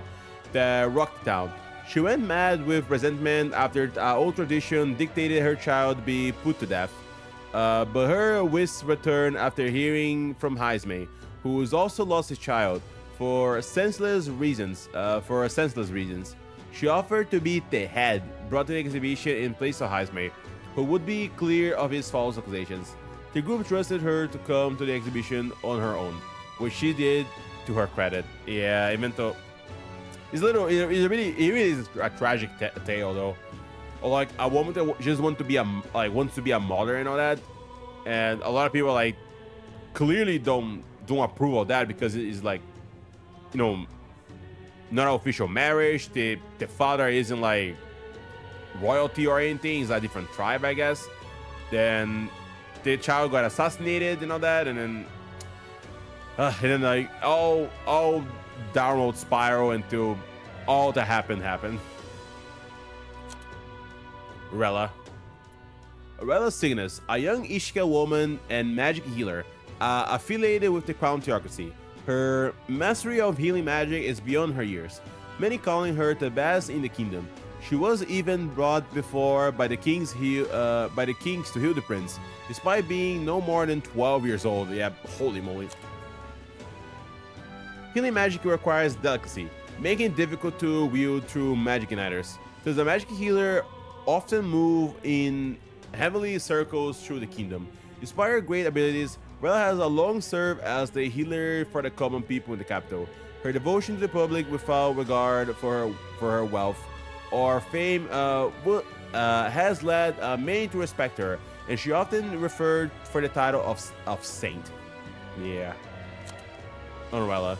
The perpetrator of the attack of the prince, the mage who cast the curse curse placed on him. However, just as this title saint implies, she sincerely cares for her sister Juna and the saint's believers. Gydex, the bald elf himself. All of his Gydex, a muscular, bald-headed, like it actually, a bald-headed Rosunan warrior who serves as both captain of the monk army the enforcement arm of the Crown Theocracy, and Fortin's primarily bodyguard. He assumed the role of captain after his predecessor lost his life during the suppression of the Mages Academy in Ontario. Interesting lore there. He specializes in a unique fighting style that combines magic staff and spear techniques, passed down through generations of warrior monks. Hey, warrior monks. Nice. Oh boy, he's so evil, chat. He's so freaking evil, man. He's so evil. I can't even... Just look at him. How evil he looks there. God damn. So evil, bro. So evil. And he doesn't even care about it, how evil it looks. Okay, Louis Guyaburn, a Clemar Royal Army officer of great renown, who managed to become nobility at an exceptional young age. He possessed extraordinary skills as both warrior and archmage, but even more highly regarded are his capabilities as a military strategist, for which his superior insight and grasp of psychological set him apart. His faculties as a young soldier were so shrewd that his own allies come to grow wary of him, calling him a monster in the making. Damn. He prizes rationality above all else, strictly adhering to a policy of appointing officers by their capabilities alone, without regard for tribe or origin. As a result, senior officers accuse him of trying to undermine tradition. However, he now wields an influence far beyond typical officer, and many believe that he will be the youngest person to be appointed at the army's highest rank position of general. I mean, I guess it was until it was like, I'm going to take everything. I'm going to become the king. So yeah. Okay, I think, yeah, okay. So it stops here and then it goes to Necromancer. This guy here. Okay. A man clad in black who appears to be one of Louis' closest aides, yes, Zorba. Certain physical characteristic on his suggests is a half-blood, such as his single Kalmar horn and NTI his forehead that doesn't open. Oh, I didn't notice that earlier when I first saw him. I mean, it is open now, like, with all blood and whatnot, but interesting. So it doesn't open. It is said he is powerful enough to single-handedly defeat a wave of oncoming soldiers, but is more terrifying in his ability to magically manipulate the disease remaining into undead soldiers. Using manipulation magic on people remains is considered a highly monstrous act, and mages who engage into it, called necromancers, lose all social standing. To wit, the upper echelons of Grand Trad society were against that Louise would leave such a madman unsupervised at all, much less at the royal funeral of the late king. Zorba. Sergium Zorba, part of the entourage Louis brought with him to the royal funeral. A skilled mage who demonstrated such fanatic loyalty to Louis that he willingly descended into necromancy. Damn, imagine that. I like the guy so much, I'll become a necromancer for him. His single horn and closer third eye suggested a half-blood Clamar and Mustari ancestry, and discrimination he faced for these circumstances likely led him his blind fanaticism. And now have Glodell. May he rest in peace. Honestly, I thought it would come. Not gonna lie, Chad. I actually thought Glodell was gonna come around.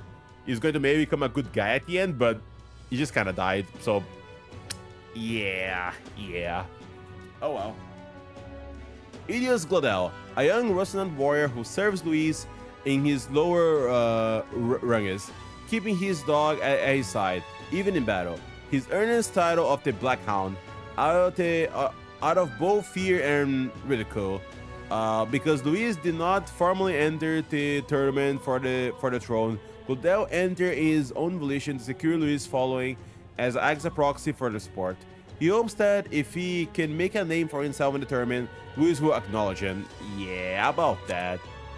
Then we have Hector, a watchdog often accompanying Glodell. Though he looks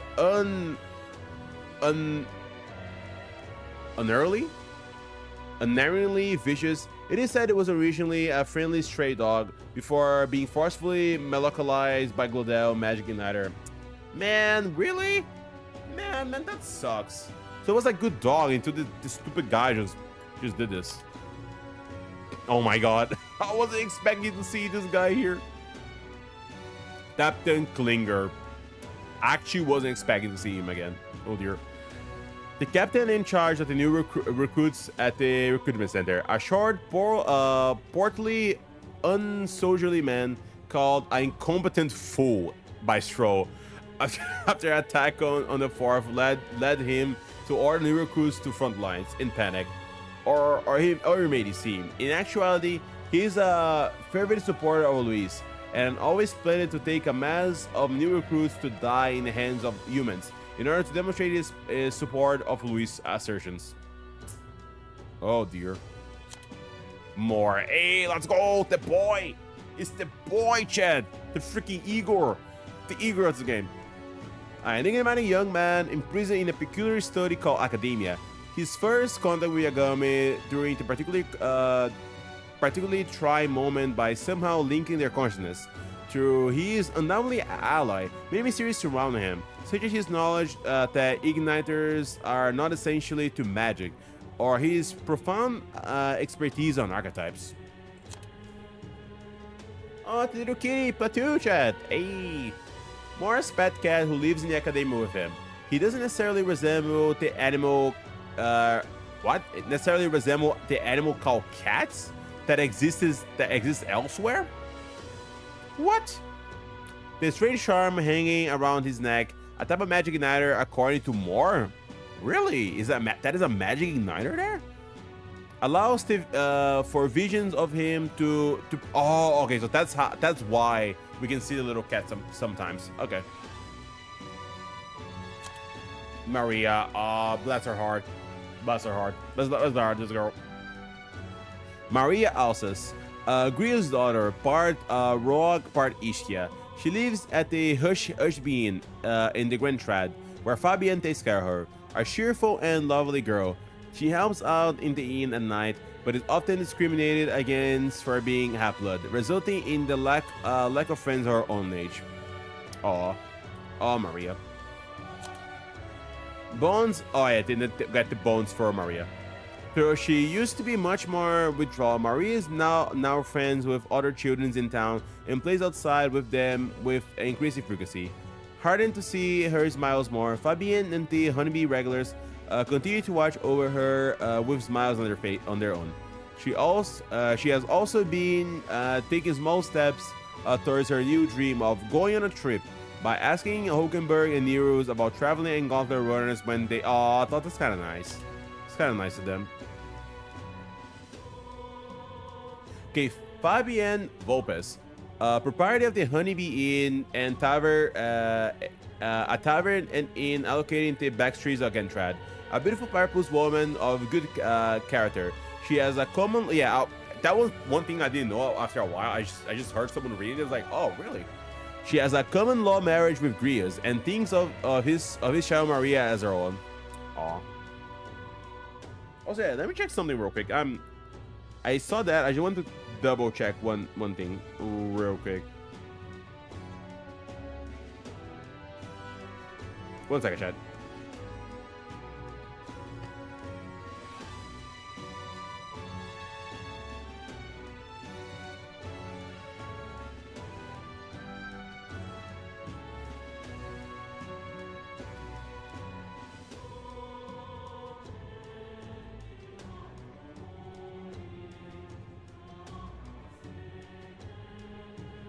Okay. What does like a common law marriage means again? Yeah, I just look at a couple that consider themselves married and okay. They're basically not officially married, but like they're considering themselves as a married couple. Okay. Yeah, that one thing I didn't know because like, by the way, Grias talked to her at the beginning of the game, I thought, you know, they looked like it, but I was like, oh, maybe they're like just helping them. And she became kind of a mother figure to Maria, but no, they are like married in the sense of like they're basically family. Okay, I see. I was just wondering. when I first saw it, but I didn't read it later. Like, really? Like, okay. Anyway, let's continue here. We will finish this, chat. We'll finish this. I swear to you guys. Okay, Albus battling a Climber. Also, we need 3 hours. Holy moly. Albus battling a Climber who works as a crier for the Crown Theocracy. Most criers prefer rhetoric that venerates and strengthens the authority of the Sanctism and the royal family. But battling is the opposite, prioritizing the provocations of the people as through commentating on a sport. Through highly admirable among the townspeople, he drew the ire of the Crown Theocracy for his roguish methods. However, when the royal magic made what amounted to one popularity the sole factor in session, the Crown Theocracy pivoted suddenly, assigning battling the monumental responsibility of handling sensitive public relations as the determined official crier. Okay. Oh, and then we have Annie here. The young chief of the Mustari village on Virga Island, aware progressive among the Mustari. He left the island to participate in the tournament for the throne in order to shed light on the island's custom and treatment of the tribe. However, his appointment to the theocracy crushing dominance as is spearheaded by Forden, as well as his own powerlessness in the face of it, he decides to withdraw. On Andy, the head of the family of village's leaders, going only by his given name, as he has no surname. He was deeply conflicted when his sister, the priestess Yufa, decided to become the sacrifice for the dragon god, a ritual long held on the island. After the disaster at the dragon temple passed, he accepted their faith's true teachings and rejoiced at his sister's newfound purpose in life. Yeah. Wait, did I miss something earlier? No. Okay. No, that's fine. Using the power of the divine relics, a scepter passed down through the generations of the chief village, he is able to clear particular kinds of rough weathers for a short period of time. Since the death of his parents, including the previous village chief, he was taking over guardianship of his younger sister Yufa, who he cares and worries for. His favorite food is stew that she makes. Oh. Now we have Brigitte. Oh boy. Okay, let's go to you. Yeah. Brigitte Lycon, the heroic proprietress of Lycon Magic Association, a shop which sells magic igniters to the general public in the Grand Trad, a frosted debonair, oh boy, and ample rumors shady underground connections, give an air of unapproachability, yeah. However, she bears no discriminatory feelings towards minor tribes, and chosen to evaluate people by their abilities. Some speculate that these meritocratic inclinations stem from personal history, but the truth is anyone's guess. Then Katarina, yeah. Katarina Grant, a candidate in the tournament for the throne, a purpose bounty hunter of unrivaled skill. Through some scoff and consider her promise to place bounties on the rich absurd, she has garnered modest support. Most of the support comes from the poor people of her tribe, but there's also a contingency who come to support her after seeing she was youthful beauty. Okay. Oh, okay, guys. Okay. I see how it is. I see. Oh my god. Alonso chat. Oh no. Alonso Cortales, our boy. A young media man who wars never lack some sort of deception. Adept in both getting information and deceiving others with it for personal gain. His victims tend to be the unscrupulous, wealthy, and influential. He's always aloof and never allows others to know that he is thinking. But he has a soft spot for his mother, the only family he has. Man. Oh, I just skipped. Okay. I guess we're going to note the other part after we do the quest. Which, thanks game. I guess it's not spoiling anything. Hey, our dad Barton. I mean, Brigitte is we could kinda say he's our mom, but you know. Euphas Barton, a strapping Russian warrior serving as captain of the Guard Corps in Martyra. A man of integrity. His careful and fair judgment is so trusted that he treated as a right-hand man of the Lady Martyra. He traveled great distance to Grand Trad to post a bounty for the criminal responsible for an unsolved series of kidnapping plaguing Martyra. And Morris, oh Morris, you done messed up, my guy. You done messed up. A young clamor soldier in Martyra Guard Corps, working as Barton's second in command. Unlike Barton, he did not trust Yagami and the others, viewing them as bounty hunters from out of the town. However, his attitude changed when he saw how diligently they were investigated. Eventually, he decided to give them an important clue about the sand lashes he's been withholding. Yeah, that important clue, huh? Oh yeah, that's like gold art. Oh, gold art. 1 second, chat. Wait. Alright, let's go here. Goldard Gunnell, a rugged candidate participating in the tournament, worked in demolition in the effort to rebuild Montario after the annexation. Having had the experience of being replaced by younger workers, he announced his candidacy and calls to create a pension system to help support the elderly. Through the elderly support his vision, he received poorly by the young and criticized for being partial to the long-lived rock tribe. His Gauntlet Runner, the Horizon Star, is a modest but high-performing vehicle that is earnest and strong as his rider. Loveless. Oh, Loveless. Is that a cool name? No, I like the design. Loveless Oshia. Hope I said it right. A purpose candidate participating in the tournament. The third son of the tavern-owning family in Oceania. Oh, interesting. I didn't know that. Okay. Having never held a stage... Oh, okay. Having never held a steady job, the notion to enter the tournament was likely a divine revelation to him. His purpose of an old cargo ship, remodeling as his Gauntlet Runner. Lord Oshia Exalted Saloon. His promise to make half-capital pleasure districts and all the booze free has resulted in his only support being a small contingency of heavy drinkers. Yeah, I wonder why. Lena. Hey, look at Lena there. Lena Caden, a UGF candidate that participates in the tournament. She's extremely passionate about Gauntlet Runners, having grown up in and around them at her family business, Kaiden Workshop. It was no real political stance and is only participating to generate publicity so she can rescue her family shop from dire financial straits. Kaiden Workshop products are highly regarded within the engineering community, and her custom-made runner, the GR1K Kaiden Mark III, that is a name, is astonishingly fast for a small size. Milo, oh freaking Milo, this guy. Milo Marozio, a Ishika candidate participating in the tournament. A princely man claimed to be an illegitimate son of the Montario royal family. He pledges to adopt a caste system based on beauty, which is the most BS I've ever heard. Oh my god. With himself, the most beautiful out of all.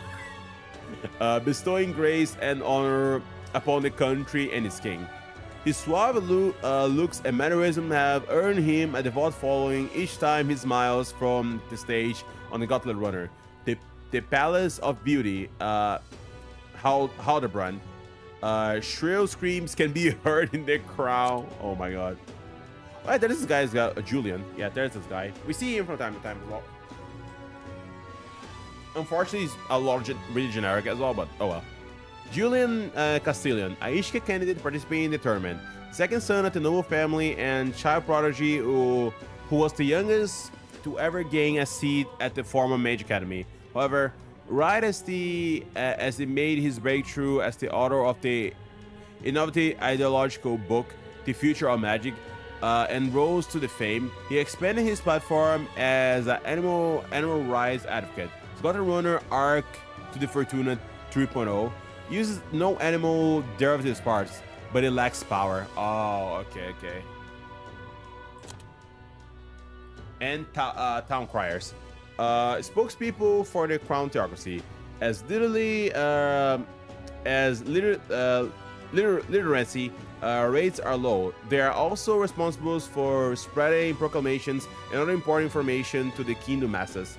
Criers are often seen speaking on street corners of larger towns, even when no major event is taking place. Okay.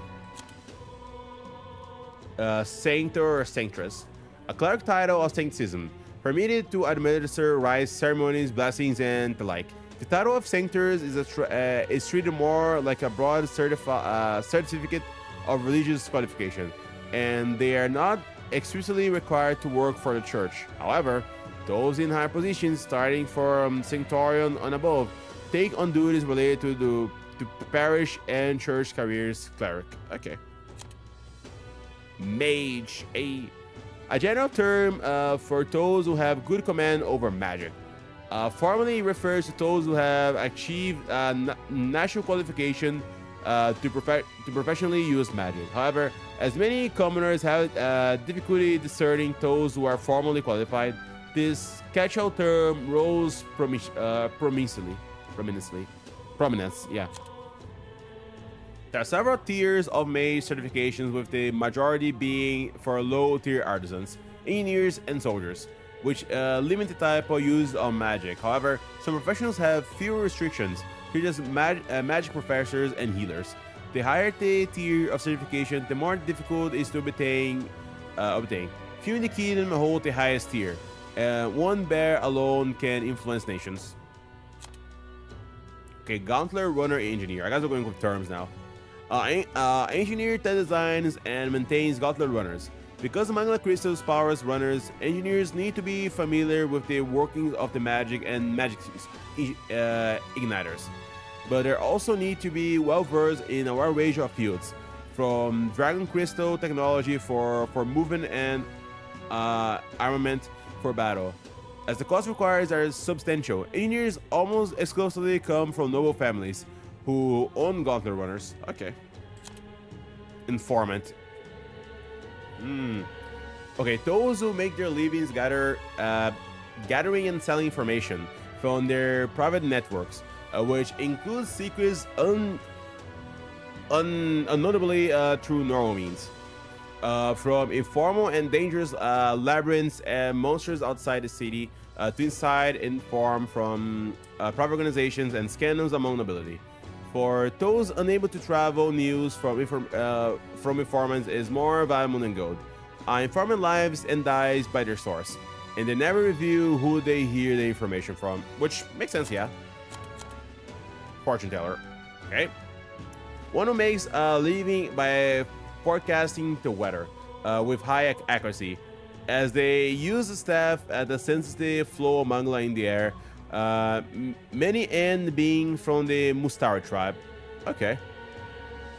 Knowing what the weather will be like, it is vital not only to farmers but for travelers as well, as heading into the wilds, inclement weather is often fatal.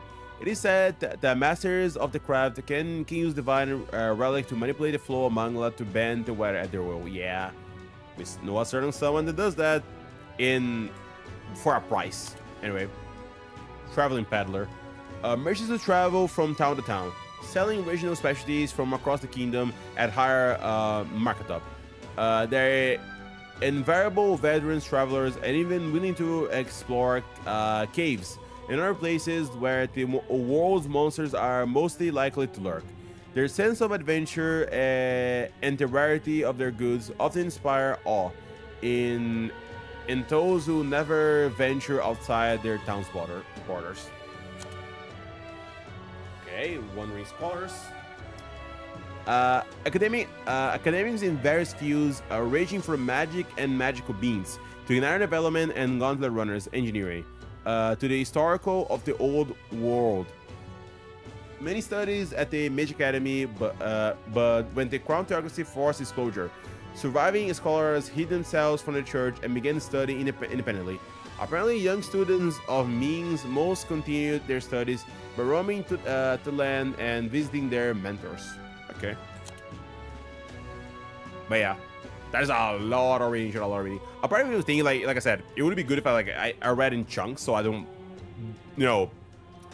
dump just dump a bunch of information you guys watching here right now or watching later. But yeah, it's just mostly me just reading and more reading. So yeah. But anyway, we are getting close to the end of this part anyway, and I think the other one is relatively short, not too long compared to the other one. So hopefully we're getting there. We're getting there. I'm enjoying the information though. It's just the fact that like it's taking a while to read all that because I'm reading out loud and for you guys and all that. And I try to absorb information, so that's why. But oh well, it is what it is. A performer who can create music from the name of a place landing within the person's memories. For the name spoken, the musician identifies the person's memories and feelings embedded into it, unlocks them, and magically reconstruct them as magic. A skilled musician can uncover the listener's faintest emotions and evoke their deepest sad memories, even for places visited long past. Slave classes. A class of people considered so low across the kingdoms that no one can be born into it. Rather, it is restriction of citizenship imposed as a form of punishment for crimes. Oh, okay, I was like, wait, what do you mean by? Oh, that's what you meant. The criminal becomes the legal property of another for a fixed sentence, and during this period, any action that leads to the slave's death, participation in additional crimes, or even self-harm will result in the owners being charged. Okay. And we did it with everything. Jesus. We're pretty close. We only have culture. And it doesn't have too much compared to the rest. I think it's this. Is it like. Yeah, it's on the same level of nature, so. Yeah, so it is not that long, but oh my god, chat, that was so long. Okay, let me do some more hydrate. It's good to hydrate yourself, especially if you're reading a lot. Then after this, we're going to go and finally move on to the story.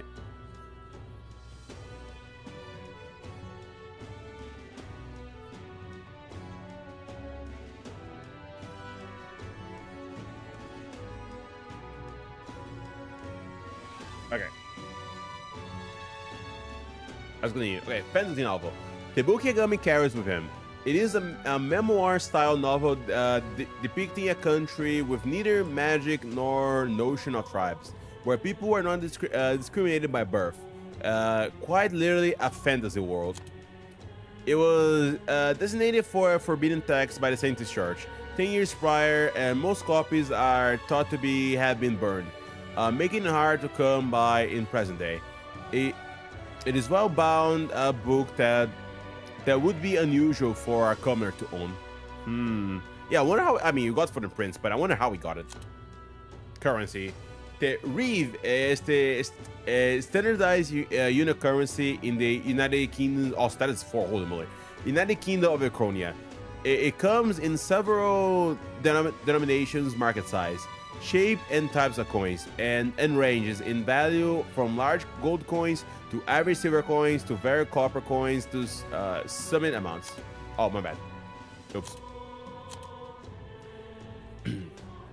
The largest denomination of Reeve in the Arcona ingot, or I don't know the difference, equivalent to 20k Reeve. It is rectangular in shape, fitting in a special stone to prevent forgery, and rarely seen due to the high value. Okay, I will say one thing that would be cool if this game did in the future. If they're talking about a physical item, it would be cool to have a 3D model out of it, so we can like physically see what are they talking about. Because I think it's really interesting, but man, it's cool to see like physically. And granted, there's like a pile of coins there, but like we don't know which is which just by looking. We can imagine, but it would be a really cool idea to just do that, like visually showing a 3D model of it. I know some games do it. I just think it would be a nice visualization for this case, since we're talking about currency and we haven't really seen it the money. We're just like getting information now because of this.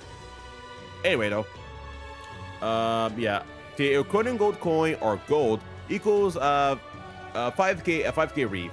It is a circular golden coin bearing the likeness of the first king of Urkonia, who is exalted as a merciful king. Oh boy. Silver coins come into two variations. The first, called silver, is the Urkonian silver coin equals to 500 reeve.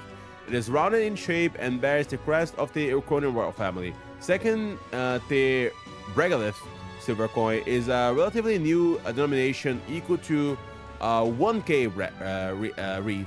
It is commonly known as a church silver, and it was issued by the Crown Theocracy to commemorate both the state's adoption of Saintism and its official religion and the construction of the regolith Grand Cathedral.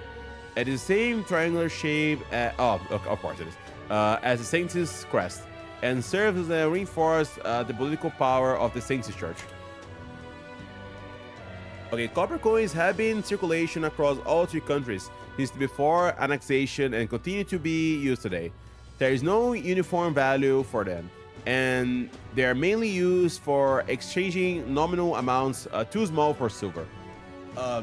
These qualities, as well how they are counterfeit, have led to them remaining unregulated. All copper coins are round in shape, but feature various designs. The most common coin is circulated in the Urkonian standard, but there are many featuring geography from Oceania and Montaro as well. Okay, that's some cool, money lore that we just got here. I just wish you could see some of the coins, but oh. The calendar. The Kingdom of Urkonia used a 5-day week in its calendar: Flames Day, Waters Day, Arbor's Day, Melts Day, and finally Idols Day. There are 365 days in the year and 12 months. Each month has 6 weeks, except December, which has 7. Oh, okay. And the last of which is called Idols Week, and it is treated as a week of rest. Idols Week. The name of the calendar days are based in the creation of the myths of Saintism, and thus Idols Day is intended for a rest and for rest and prayer. Likewise, the entire kingdom spent Idols Day in preparation for the prosperous new year. This said, towns and villages in areas where Saintism has less influence often have their own customs and names. Okay. Sainticism. Oh boy, we're going there now, I guess. A monotheistic religion devoted to the worship of the one God, the Almighty, the religion of majority across the United Kingdoms. The sanctors preach that the uttering the prayers, clogier, with one whole heart will reach God, bringing salvation. It is a state religion, and the Saintism hierarchy is deeply intertwined with the kingdom's politics. Currently, the Crown Theocracy is the heart of the kingdom's politics affairs. Okay. Then, Sanctus Church. Church is built through the land for Sanctus believers who come to offer prayers. The St. Firmus Church in Gwentrad have seen attendance drop sharply after the regolith Cathedral, Grand Cathedral was built. Opening doors to non-converts and offers paid purification services for holy items and cellar equipment. Yeah. Clogier, yeah. Archaic word of prayer in Sanctism. Every person in the kingdom, regardless of religion, affiliated in the familiar with the solemn oath, is an extremely ancient word that predates the Urkonian calendar. Its exact origin is unknown. Royal flower. Oh yeah, they did talk about this one, the royal flowers. A white flower associated with the Urkonian royal family, also depicted on the national coat of arms, through beloved by Urkonian for generations as a sign of respect to the royal family. It is now customary to refrain from using the flower in familial ceremonies. Which, yeah, a certain someone decided to put a bunch of them during the funeral, so yeah. Knight. A mark scheme granted by the kingdom's Eurochronic in recognition of one military merit. Humanitarian, there are no humans here, humanitarian efforts, is scholastic achievements, and other noteworthy accomplishments. Those who have been knightly vow to uphold their powers in chivalry spirit.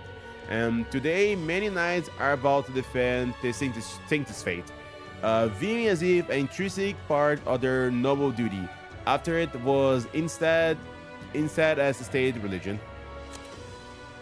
Knights are respected in society and enjoy various privileges to match their high status. However, if a knight conducts themselves in a manner contrary to the chivalry values, they are deemed as disloyal to the king and thus heavily condemned. Knights turned criminals are commonly called fallen knights and lose all social credibility. Knights may be armed but are not necessarily members of the army. For example, royal knights serve the royal palace directly under the king.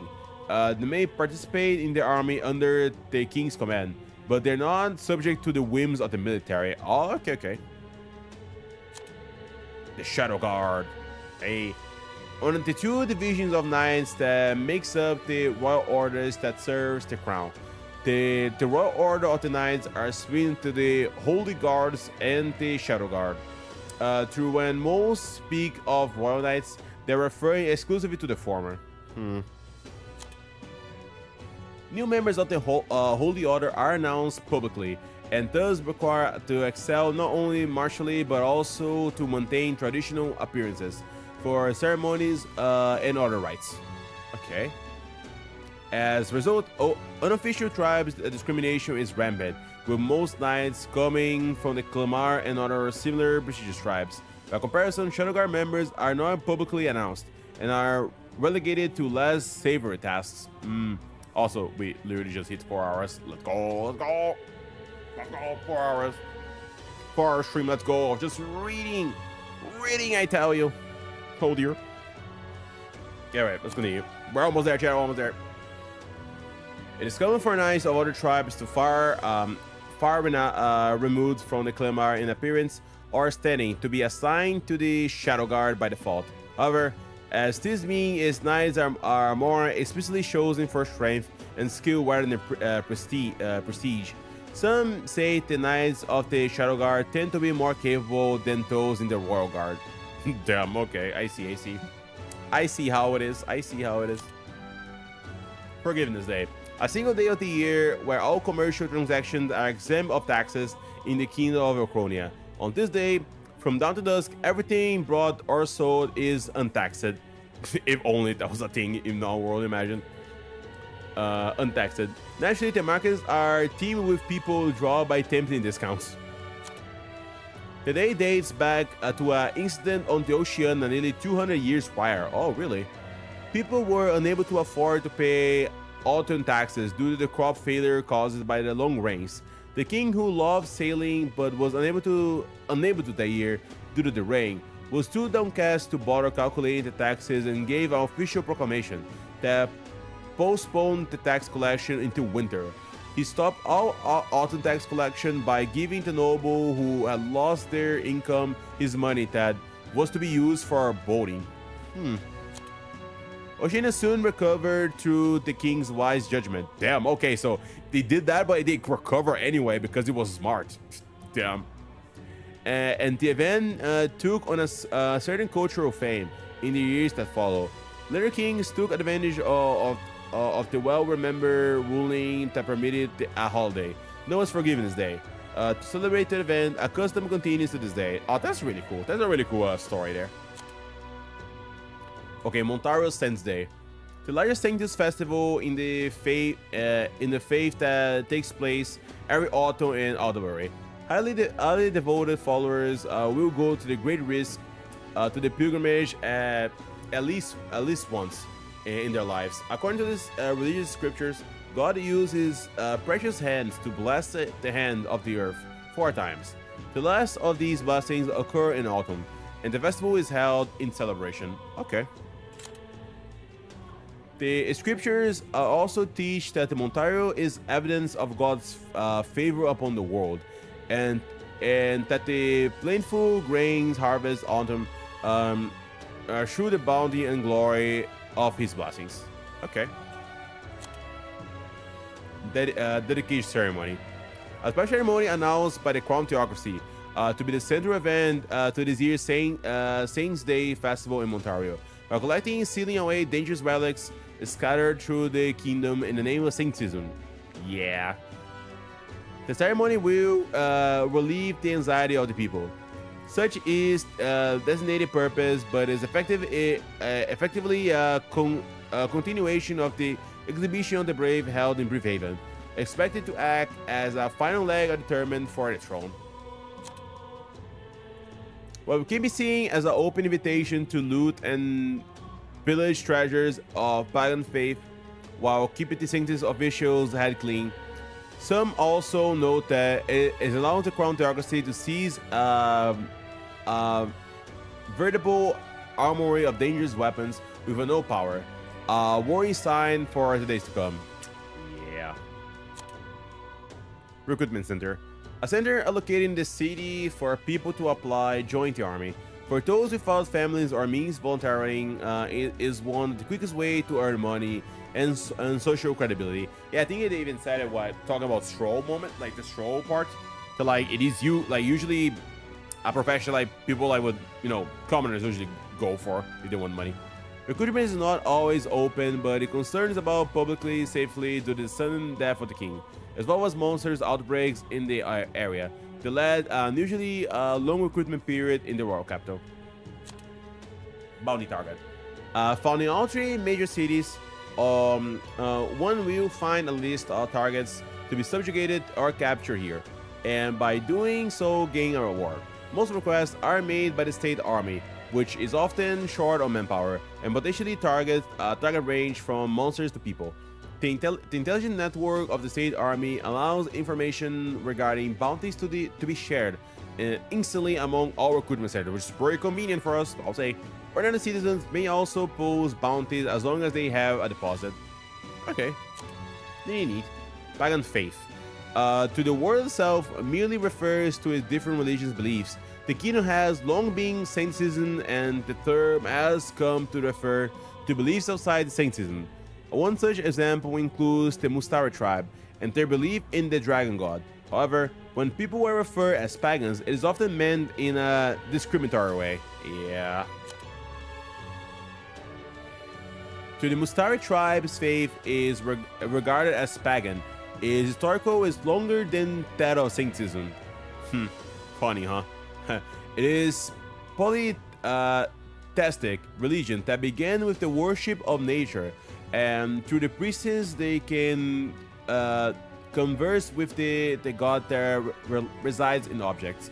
Traditions are passed down orally as fundamental aspects of the religion, and in their long history, several customs have unfortunately been twisted. Yeah, as we saw it as well. Yeah, priestess of Virgo Island. The central figure of the Virgo Island's faith. The priest is permitted to directly consume the commune. No, not consume. What am I talking about? Oh my god. That's what happens, chat. That happened like okay, 4 hour reading lore. That's what happens. Okay. Yeah, the priest is permitted to directly commune with the dragon god. However, when the grave disaster strikes the island, she is offered her life to assure the dragon god's rage. In other words, her true role is that of a living sacrifice. Dragon god at so what a cool freaking looking dragon! Look at that. The deity taking the form of a dragon, object of the Mustari faith on Virgo Island. As anticipated it resembles their great and terrible creature known as dragons. However, it succumbed to the melancholia after being possessed by a large human and was spiritually cut off from the priestess. After a pitched battle, the human was vanquished and the dragon god returned to normal, revealing a hidden truth regarding the priestess and her traditional role. The true purpose of the priestess was not to offer her life in sacrifice, but in battle alongside the dragon, fighting to drive back disaster. Over the years, this truth was distorted and ultimately lost. Until now, though, until now. Okay, Altar of the 12. A chamber on the innermost depths of the Dragon Temple, where the priestess communes directly with the Dragon God. Dracoides was first discovered there, and remains so enshrined when not being used for ceremony. Several relics apparently left by the lost city denizens, as well as discover illustrations back at the ancient news of 11 other divine beings besides the Dragon God. It is from this legend that the altar takes name. Okay. Interesting. Ooh, Pagan Festival. Yeah, that festival. Yeah, so that dragon looks sick at the middle. A Virg Island festival praying for the safe voyage of ships. Usually mark the annual first day of the fishing season. Effigy of the Dragon God and is a flame serving as both an offering for the Dragon God and beacon for sailors and in the night. These days, however, it is tradition of more cultural significance than practical. Certainly, danger has apparently befallen villagers who went to the sea before holding the festival beforehand. Well, that is unfortunate. Dragon steers, oh boy, not the fruits with alcohol in it. The sacred fruit harvests only once every few years on the Virg Island, also called the phantom fruit. It is never seen outside the island. Many of the harvests are used in rituals to converse directly with gods by getting high, but it's also served on special occasions like festivals or the special guests. Their sugary, succulent juices and rich flavor makes them quite a treat. It must be noted, however, that those who eat not tend to behave most unusually for a short period out thereafter. Yeah, I wonder why. Potion of Blight. A powerful concoction capable of withering any plant, the knowledge of which passed down through generations of the Virg Island priest. The ingredient necessarily for its brewing apparently can't be found on the island, but we found it anyway. Okay, the Hush Honeybee Inn. A tavern inn located in the back streets of Gentrad, managed by the purpose named Fabienne, and acts as a greedy secret base of operates. It's the first floor is known to be an unofficial meeting place for minority tribes to gather and exchange information. Fabienne is generally aware of Greece's covert operations and occasionally even lends her cooperation. At the tavern, Fabienne appears delectable dishes from her hometown, and her food is highly popular. Hey, there you go. Oh, now we're getting some food lore, chat. Food lore, I tell you. Food lore. A culinary, okay, Radgrass roasted bidu. Culinary especially from the hometown of Fabienne. Hostess of the Honeybee Inn. Roasted with zesty spices and redgrass herbs. This aromatic poultry dish is supposedly so addictive, one bite will make you crave it for life. Many customers frequent the honeybee to indulge into this meal. A hidden gem of Sunshade Row. Oh dear. Rose sandworm larvae. Ew. Anyway, said to have oranges in the past extermination efforts against the giant sandworms, treating martyrs, livestock, and thus threatening their main industry, dependent on animal husbandry.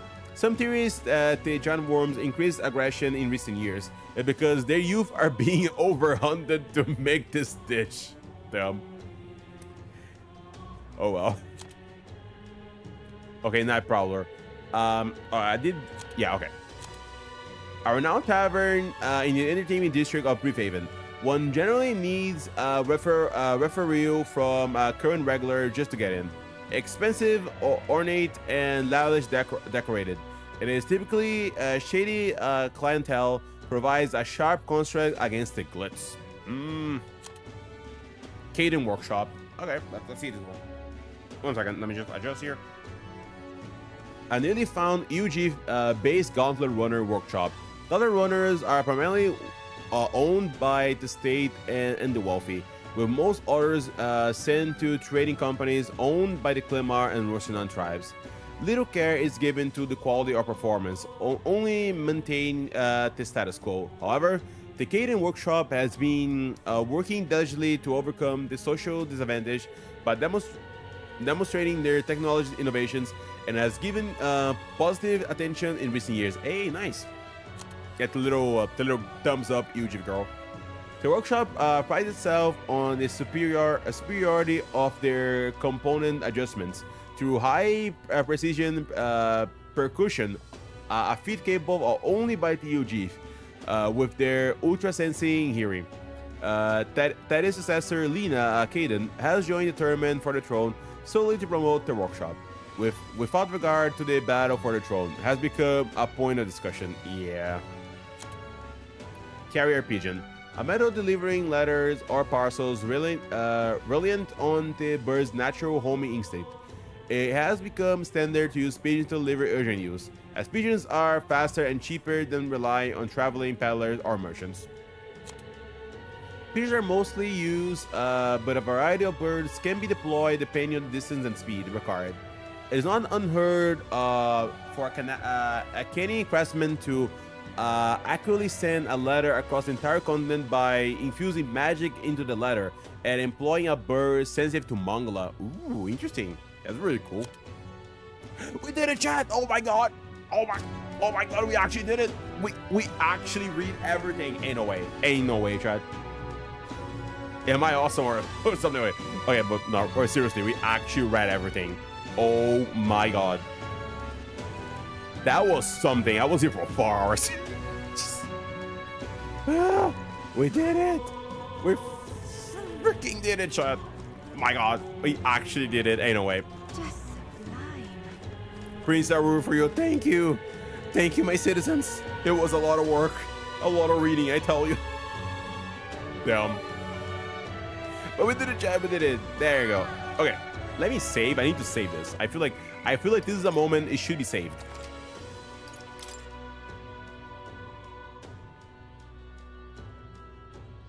There you go. 93 hours just from reading. Jesus. But we did it. We freaking did it, chat. My god.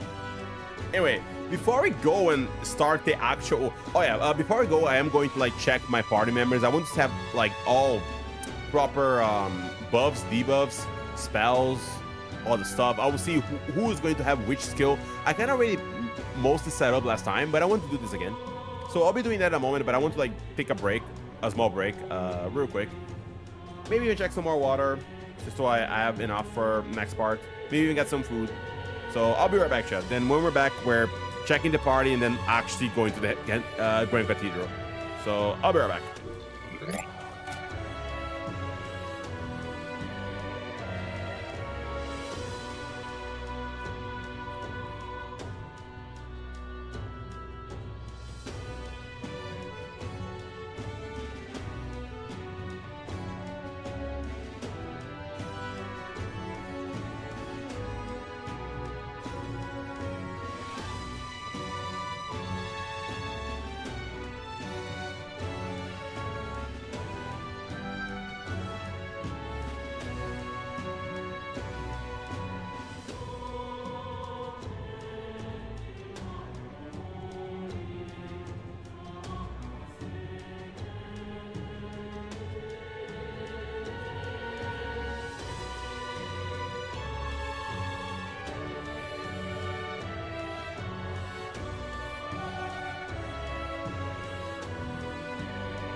Okay, Chad, we're back.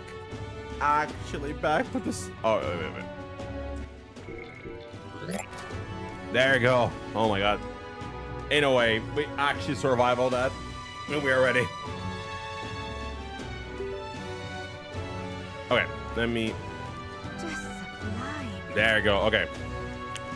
So before we go and do it, I think my items are okay. I think I want to check is my skills. Okay. And like who has which class and which stuff there.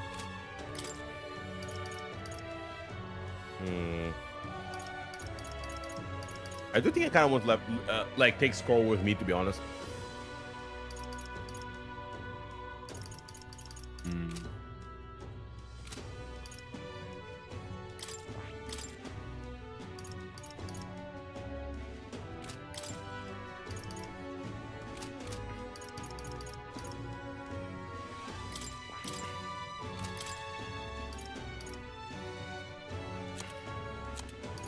No, wait. Is that a like sleepy shot? Let me see something.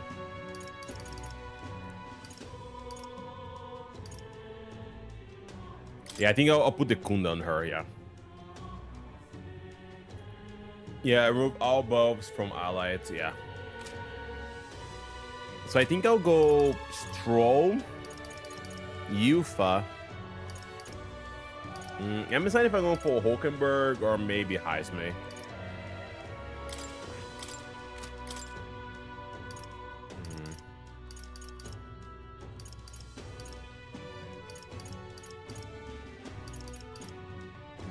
I think I might go Hulkenberg here.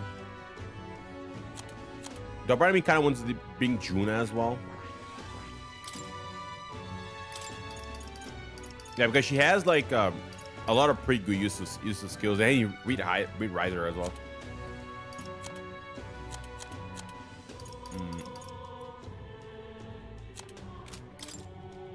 Yeah, she has the Kaja, so there's also that.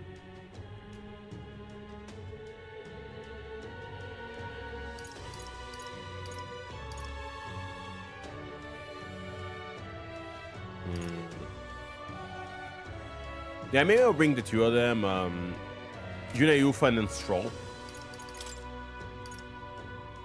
Yeah, but funny enough, I actually already made this squad with this. Oh well.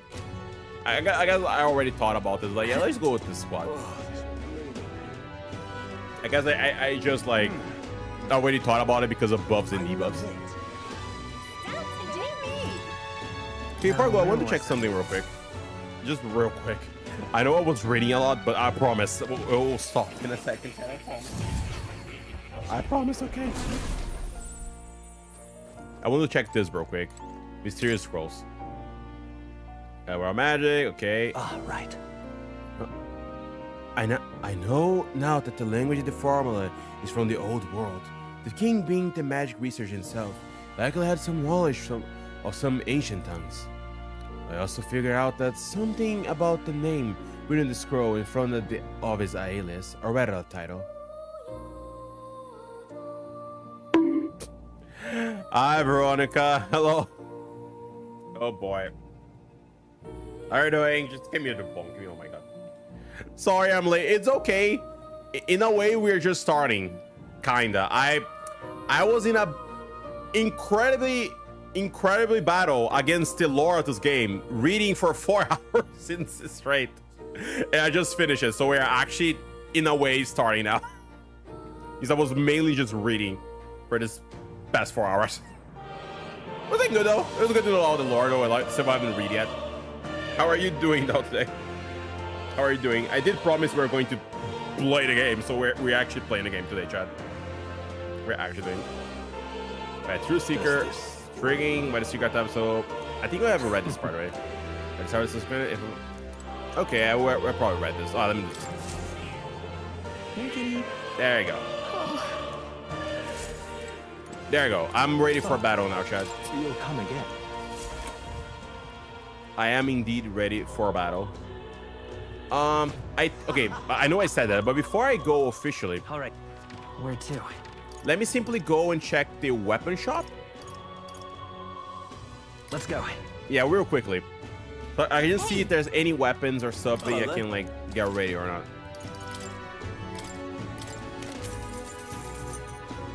Nine strength, holy moly. Magic, luck, and ooh, okay. And let me go to the church to maybe Let's go. do some kind of like purification. Oh yeah, I wonder. Oh yeah, chat. Before we go and go there, let me see. I want to talk to the racist woman. What she has to say to me. Closure. Okay, any. Not bad. Yeah, 25. How's that? You want to see from an enemy ambush?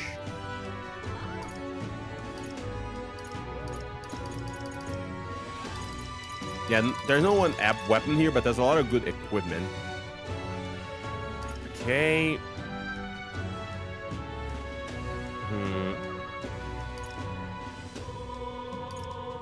And this one, halves damage. Yeah, halves damage from an enemy ambush. Okay. Resist dark, resist light. Let me see something real quick. What is troll ability again? Like weakness? Oh, it's wind. Okay. Hulkenberg is okay. Got it. I want to confirm. Closure.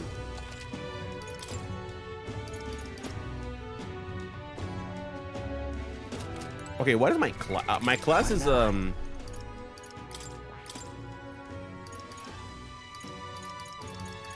yeah, he is a magic seeker.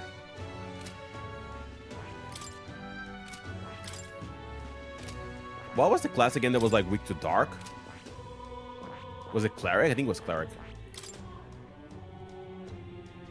Honestly, not gonna lie, having cleric, but like with the oh yeah, we cannot do with the armor. I don't think so. Yeah. Let me see real quick. Out of curiosity, I don't think it will let me use it, right? Unless I'm probably nah. Unless yeah, it wasn't going to work. Yeah, it can only be for. Oh, okay. I was like, is it going to work? Nah, it isn't. What now?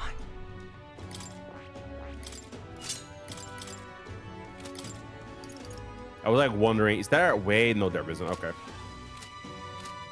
Closure. I mean, I'm using Stroll, so I think I will give it to him. One of these two. To make it like super as stingy as possible, I guess.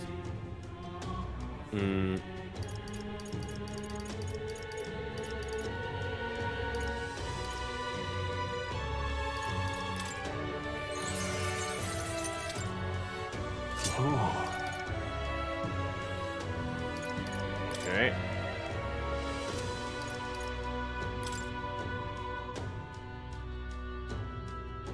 Oh, she's using it. I was like, wait, who's using this? Oh, Hulkenberg is using it.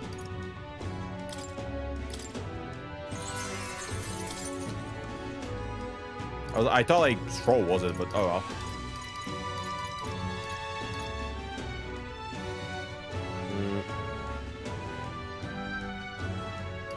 I mean, I'm good. I'll say I'm good for now. Yeah, I'm good with the setup here. I think everyone's weapon is like at their best, so.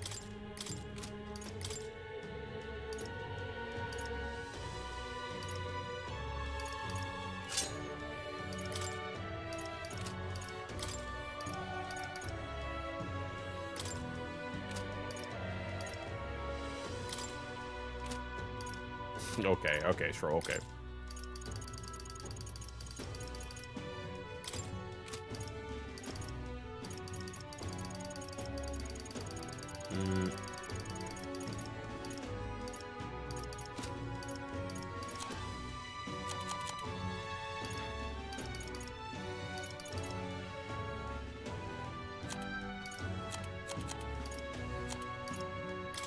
Any...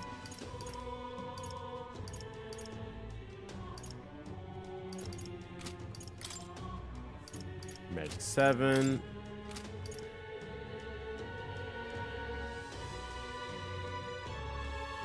Okay. I guess I'm going with this for now then.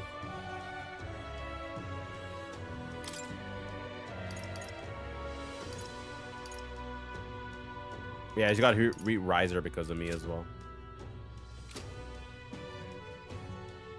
Maybe something again. What is the skill of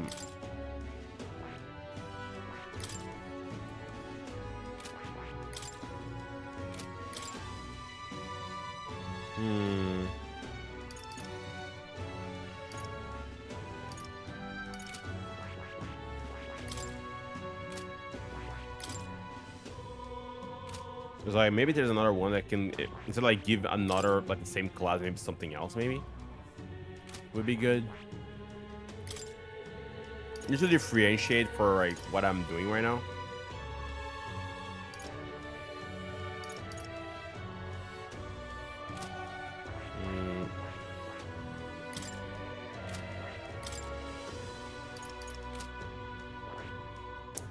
I mean, I don't think I have any mass to give to her at the moment, so I think you just give this one for her for now.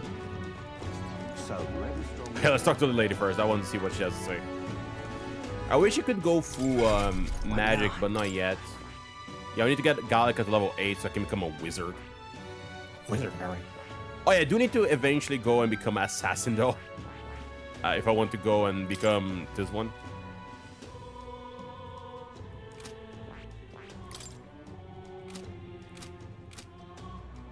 Let's talk to this, yeah, restless woman. Come off it. Please, that are elder pertaining to be the prince? Are those all we have to choose? I would hardly call that a choice. Only one does a mess because all the pretending cannons have died. I just started contest over. Damn. Oh, Chad, this woman, she never changes. She never freaking changes. Oh boy, she didn't even acknowledge me this time, by the way. all right then. I think I'm good, honestly. For the most part. We'll see. All right then. Apparently, you want to maybe check. Let me see something. Let me go here. Yeah. Let's go. I want to check something. Can I get the No. the trickster mask for, not trickster yet, the other mask for her before I go? I actually thought it actually might be a good idea. Hello. Merchant, General, Commander, Faker. I have Faker, but not Trickster. I guess because I didn't get the class yet. But yeah. Let me see. What now? If I equip her, I'm pretty sure I have the mask already.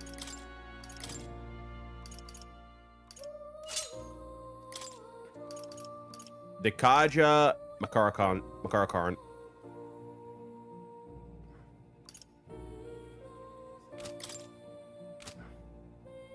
Yeah, I think at this point, just go Soul Hacker. Unless I can get maybe another one. Hello. Which I guess I could. We are here anyway. Mage, Wizard. I could actually give her to Wizard one now that I think about it.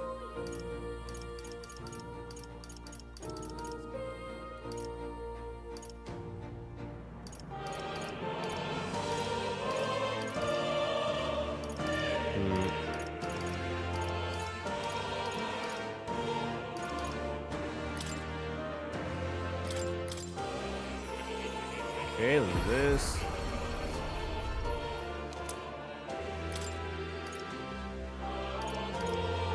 Oh, seriously? Only one? I was like, oh, maybe I can do more. Really?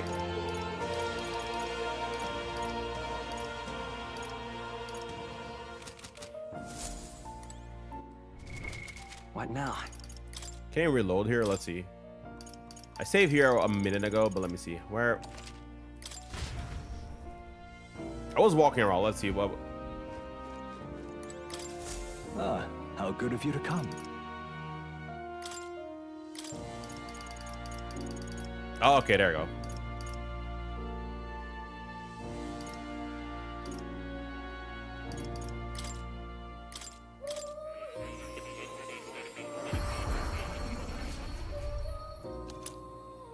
Mage Knight.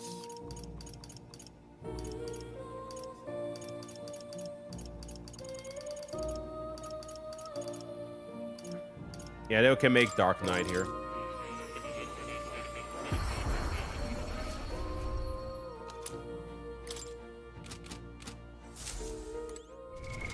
What now? Let me see. If I equip her with...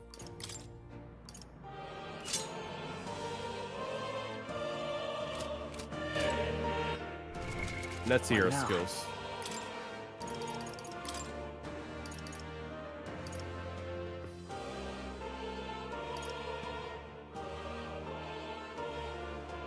Oh, shoot the Salmon. Ooh, okay. Actually, not bad. Not bad at all. I do need some more elements for her, but let's see. What can she have? The Kaja Fake Roguery. Okay. Yeah, not bad.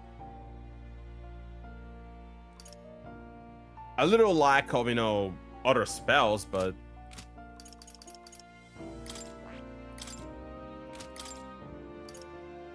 You have Wind. I have this one. Let me give you something else, I guess, just to, because why not?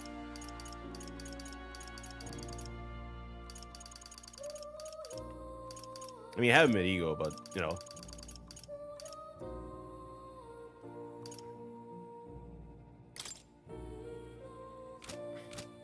Okay, and Stro is all the physical stuff.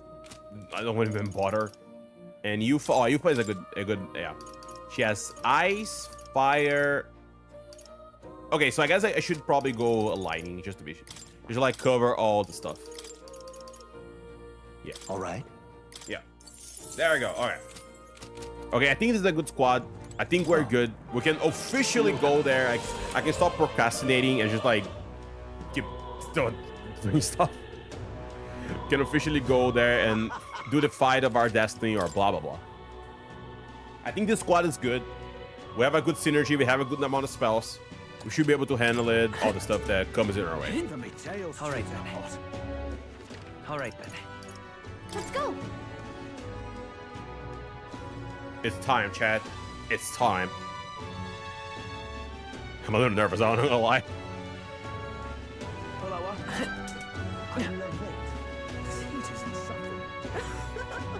Say that. I'm chuffed. So many people here. Oh Jesus. Gone clammy Ready? all over in this humidity. Time for the showdown against Lee. Are you ready? Always ready.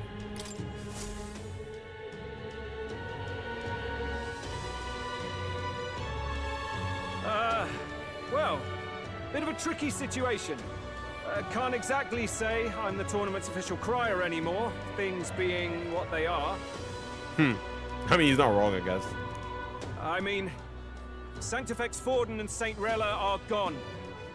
Bluntly speaking, there is no tournament anymore. But like hell, if that's gonna stop me, Hey, there you go. Look at my crier there. as a lone citizen watching over the future of our country, you can look to me for the latest news on this upcoming fight. Hey. Woo! Live free, crier! Fight the power! Hey, yo, fight the power, Chad. Oh my God. Anyway, Gorilla Gun reference. Anyway. Very good. Let's begin, Yo, shall yo, we? fight the power. The day of judgment is here. The final fight between Luis, military paragon and one-man army, and the boy who claims to be the fallen prince. The entire continent's eyes are on this battle, folks, and only one of them's walking away. Ooh.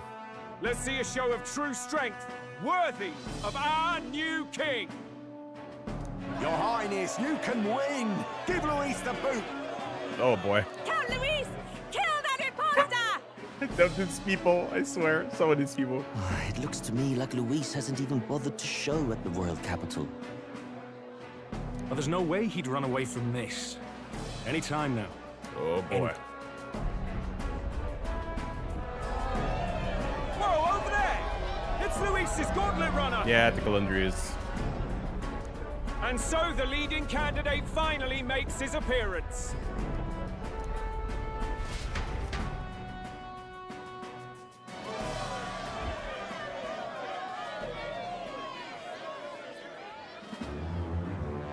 Yeah, there he is. There he is. Oh, okay. Luis. Damn.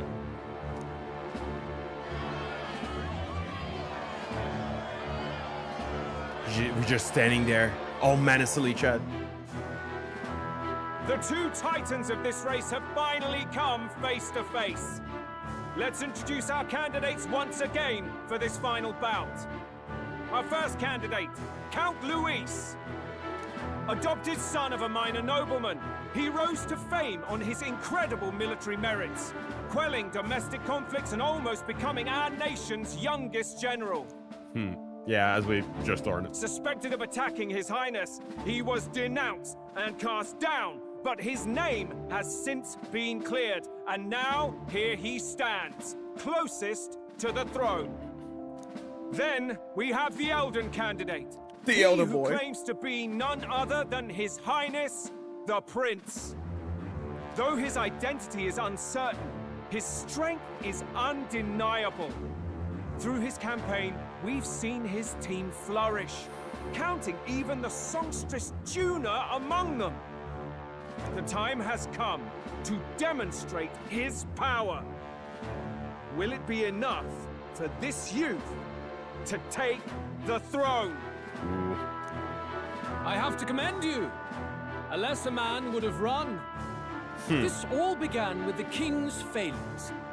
He was an unworthy ruler, and his incompetence bred the chaos that followed. Also, gotta love this shot of like us being opposite sides. Gotta love it. You, who claim to be the prince, what do you believe the people seek in their king?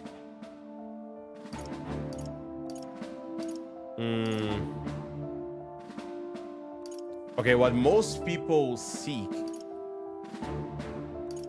I mean, I don't think it's bloodline. People don't care crap about this because you are here. I would say it's probably something between power and intellect. Let's go with intellect. Let's see what it says. The intellect to resolve everything. Many would dismiss the idea, but resorting to force is never an answer. Can intellect alone protect the people? In the end, words are nothing against power. I mean, I would say that both of them are important. Now let me ask you, my gathered people, what is it that makes a king?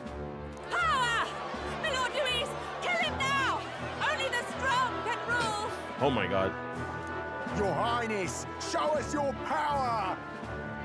Young candidate, have you or your party any final speeches before the duel? We have only one thing to say. Hey, yo, look at that. Wake up! Luis's fair world is barbaric. A land where the strong prey on the weak. He promises protection, but he is the very man who would see you slain.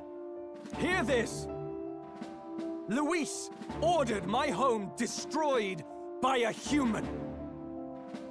Are we a land of animals? Or are we a nation united in the protection of the weak, in raising up our neighbors?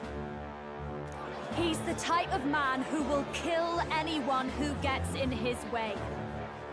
If you crown him king, I know the country will burn. Rella said as much. People, do not let your hearts falter. What do you mean? You kind of did do all those things, though. I desire but one thing, a world without inequality. And I shall gladly offer my shield to all of those who follow this ideal. Remember, he said at the beginning of the game, those who don't follow me, you lay this path that I walk as corpses. Those who do not, however, will be slain without mercy or regret. It could not be simpler.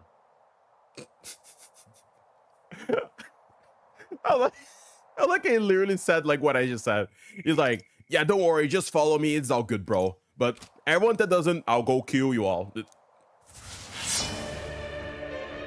If your equality means you will sacrifice the people who need help most, then I deny your world. Also, call out this music and his battle theme.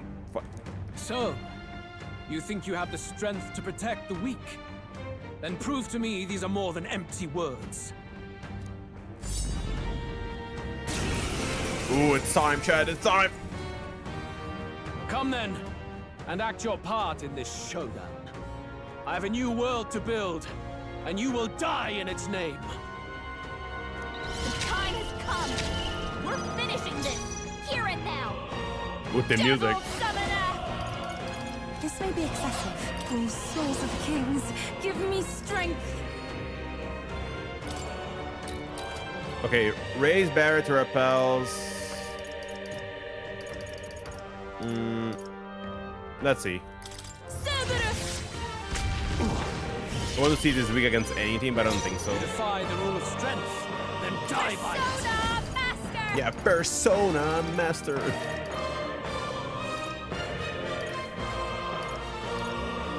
Let's not. Let me just go. I'm gonna go back here. I don't think it's weak against anything, but might as well check a little bit. The time has come. I can do this. We're finishing this. I Here and shall now. purify you. This'll be over soon enough. The time has come. Oh, Yeah, I don't think it's gonna be a kings, weak against anything, give but me strength. this is also cool looking sword, by the way. Holy moly. Decarabia! That helped. Persona Master! Going for the weak spot! Juna. In the name of time to go offensive, Samurai.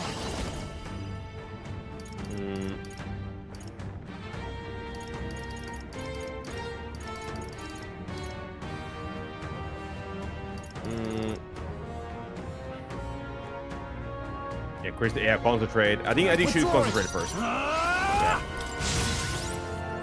There is no escape from me. Win! Hit their weakness! That's We your settle order, this Captain! here. Decarabia! Let's see. Actually using the Karabia. It's still wild to me. So like, I owe you. they're using the demons from I will Sakurai. annihilate you! Dodge, Juna! There you go. Watch me. Great job, Juna! I shall fight. Closing the distance. Something new! After me.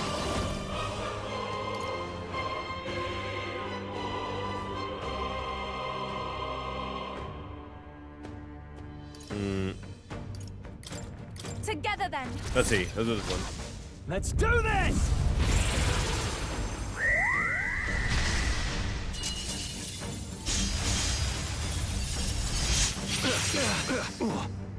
There is no escape from me. Soul Hacker! Scour! Hit their weakness! That's your This is the opening, power. Captain! Devil Summoner!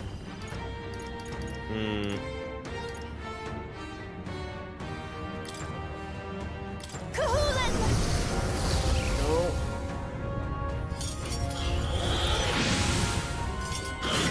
Also, I actually stop saying their name, Kahul and whatnot. Yeah, we're doing pretty good, by the way. Can you endure it? Unlock affinity. Bloody hell. Oh, I wind strike attack. to kill! Badly I wounded! strike to kill! Oh boy. Wasn't enough. Someone get him back on his feet! I call upon a royal soul! Also, I should have put This might be too much. the healing stuff on her. Let's get some refocus! Live to see another day. Samurai. Not now. Samurai. The power of lightning. It's okay. We come forth, Royal Soul. I won't hold back. With healing power. Helpful as ever. Thanks. Thank you. Oh, I should have like block was. I will annihilate you! Can you endure it? Okay, well, oh, now it's ice. This raid's I strike to kill! Yuba's really hurting! full yet. Someone help her! Yuba's down! Someone help her! Yuba's down! We gotta help her! Moving to the front, moving back. Persona Master! Going for the weak spot. Juna! In the name Now of justice, reach I shall something vanquish evil. Perhaps not. This better hit! The free come forth, royal soul! Win! Well done! That's your Don't opening, underestimate me. Captain! Be a waste to let I rejoin the fray. Is he going to try to kill her again, or Can you endure it? let's see. I strike to kill! Let's go. Captain? Yeah, am I dodging?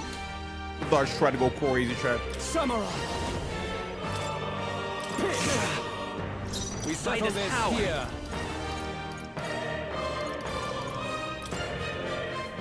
The magic seed!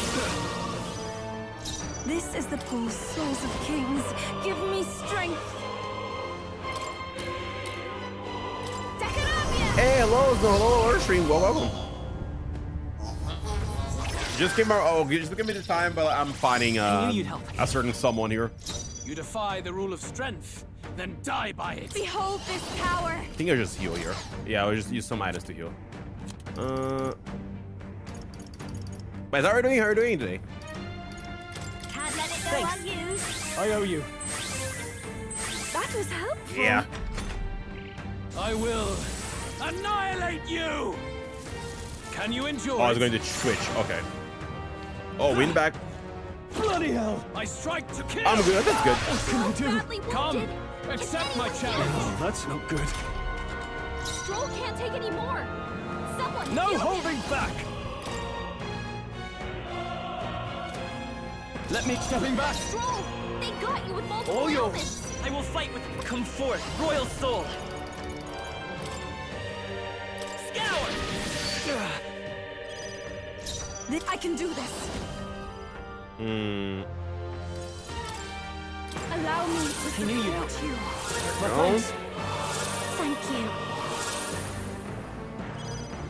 I'll show you. Great job, Juna. I'm Now not we're out of this something yet. new.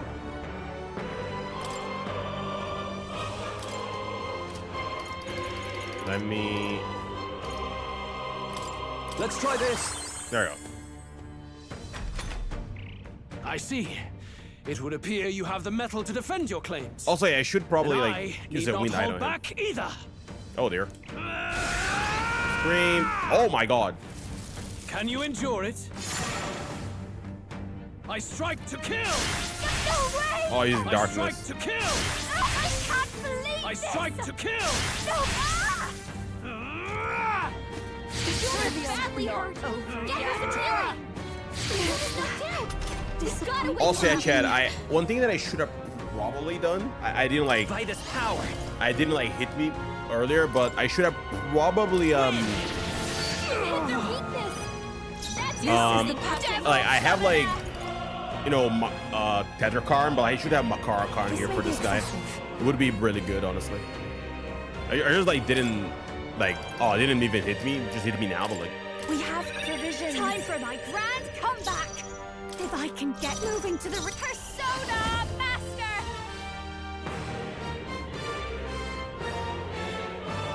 This. Going for the weak job, Juna. There is no I think we escape get from it. this. He was trying to kill, yeah. Okay, let me do something. Do I have a win item? Let's see.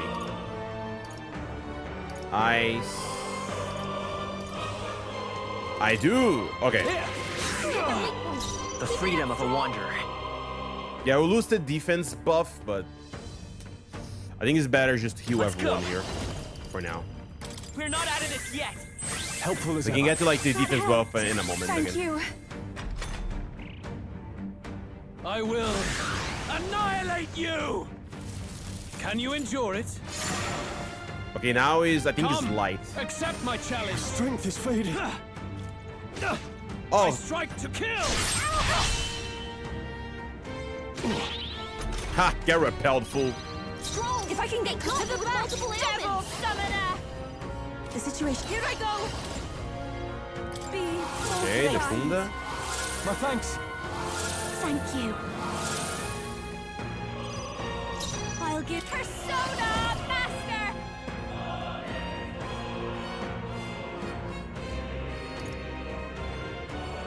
This might Great sting! job, Yuna. I can't afford to the floor. Something new. Ah!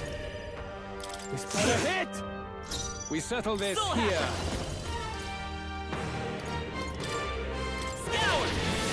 No weakness. That's There's your no big escape action. from me. There we go. Scream. Can you endure it? Okay, what's it going to use now? Oh, back to I darkness. strike to kill! I strike to kill! You're badly hurt. Yeah, I think he's going to kill her. She's knocked out. We gotta wake her up. I strike to kill! Okay, only one's dead though. Yuna's down. Someone, quick, get her back Moving on to her the rear. Okay, wait. Let's try this. Time for my grand We settle comeback. this here. Someone, heal I him. won't hold back! We can do this! Helpful as ever. That helped. I am grateful. This is the power. I move to the front from a distance. Oh, souls of kings, give me strength. Oh my god! Nice going, Yo, take Yuka. that crit, bro. Good! Nice. Very good. Yours is a worthy power, one untainted by petty tactics or cheap tricks. However, Yeah. Oh boy. magnificent. You truly have become more powerful. Damn. Hey. I did a critical. That was supposed to, continue the fight. But I would expect no less of a remnant of humankind. You're a survivor of a lost tribe, aren't you? Humankind? Wait. What? Wait. But I would expect no less for a remnant of humankind. Oh, maybe that's what the Elder tribe is. Like, it's just like they survived the calamity or whatever happens, and then they just change their name because the other humans became the humans we know. Because he's elder, you would call him a monster. You should know the truth by now. After all that time I allowed you to spend on that pagan island. History as told by the Sanctus Church is a fiction. That I was thinking, No doubt you saw all the evidence of a truer history. One that told of ancient times where the land was ruled by a far different people. okay, I'm ready. You mean the legends according to the murals and ruins from the temple? Yufa, don't humor him. But if that war between gods truly did come to pass, Hey, didn't you see yesterday? Did you get Chaska? I don't want to take away from your game. Just kidding. Oh yeah, no. The really sad thing, I didn't get Aurora, man. I was like almost 0 pity. I'm 74 now, no Aurora. Oof. So I might just wait for next banner because I wanted to at least get him. I didn't get him. It is what it is. But I think I'm just going to stop because I kind of want to get another 5-star instead of Chaska, even though she looks really cool. So I'll probably just not get her, most likely. But yeah, there's the answer. Gods? How droll. They may have governed all things with works far beyond ours, but they were no gods. Ouch. Well, good lunch. Good luck. Yeah. They were an ancient tribe unlike any other race now lost. Wielders of true magic. Oh yeah? Really? Were we though? The modern age saw them called Elder, shunned from our cities. But in their time, they were known as humankind. Humankind. I thought humans were those mad monsters. What are you trying to say now? Oh, is he going to do the big reveal or something? Luis, you dog. your lies will soil His Highness's name no longer. She's angry. You believe it false? What would I stand to gain from lies? I mean, maybe time to like bamboozle us and like win the fight or something. I don't know. Elda are actually humankind? Why wouldn't I know that? Hear me! His appearance as a boy is mere trickery. What? What do you mean? What do you mean mere trickery? In truth, he is humankind. He is kin to the feral monstrosities that roam this land, leaving carnage in their wake. Okay, now I see what he's trying to do here. He doesn't know when to give up. No one would believe this madness. No need to distress yourself. I'll show you the proof. You, boy, who call yourself the prince. You will be the cornerstone upon which my utopia is built. Okay, so he's going to like do all crits right now or something? Utopia? What? What is that? What was that magic? What's happening?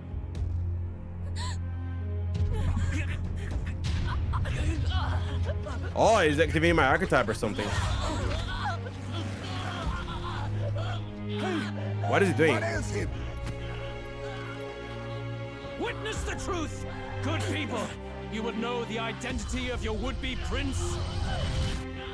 Here he is.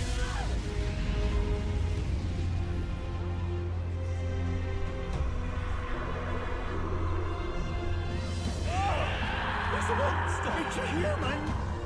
It's gone. The truth of the humans is laid bare. They're no beasts, but another form of the Elder Tribe. Ooh. Cast aside their guise with magic. Is it really though? And they reveal their true colors. He is no royalty, no boy, but a ruthless fiend intent on your throne. It's not true! It has to be one of the Count's illusions! What illusion? That's no prince. It's a monster. It'll kill us all! Run! Okay, I wasn't expecting this though. Come of him. It must be Luis's wicked magic. Yet, the Order of Magla, it's exactly like a human's. He's not! He's a human. In a way, the elders are humans. Oh my gosh. You have to stop this! Okay, so yeah, what do we do now? I was expecting us like do magic bean and transform us into that. That I wasn't expecting. To help anyone in need, was it too idealistic? Was it too naive to win? Oh boy. Oh, it's the voice chat. It's the freaking voice that keeps talking to me every time I waste my stats. Luis called it trickery and even my everybody. Be not afraid, child. 'Tis not thy true self. 'Tis not thy true fate. Oh my god, Chad, it's the freaking voice that every time I get a new archetype keeps talking to me. Oh. I don't know why I never said something about it. Like, okay, a little tangent. On Persona 5, every time you level up your social link, there's a voice in that game that talks about it. In other games as well, but not all other games there are no voice. But in Persona 5, there's a voice, and that voice has plot relevance. I should have said something that if this game there's a different voice just talking about it, there should be something about it this as well. So I guess it's a freaking here now. When you wait, oh no, when I raise my stats, not when I waste my stats. Sorry. Yeah, when I raise my stats or I gain a new class, there's a female voice that talks to me, which I think is this one right now. In this moment, thy mind is disturbed, twisted by the power of that man. The time has come. Thou must face the truth deepest within thee. Ooh. Oh, I'm okay. I want to see this. What's that about? The deepest truth? Remember again thy true self, the purpose of thy birth. Okay, I thought you said I misheard it, like waste better. Don't say that. My purpose. Yeah, that's right. I took on a mission to save the prince. An ideal world. Even if reality crushes everything I believe in, even if my ideals languish, I know I can trust you to see them through. Aw. It's always been that way. Oh! Whenever my life's been the hardest, you are It's always him, there Chad! to It's help me through it. fucking him! Oh my god. Actually, After a character. all, you're mine. Hey, no, wait. You're my? Wait.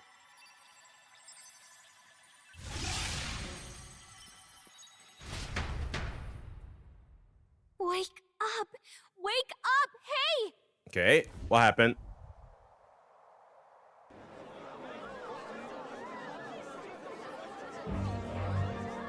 Are you well? I had a strange dream. I had a strange dream. Yeah.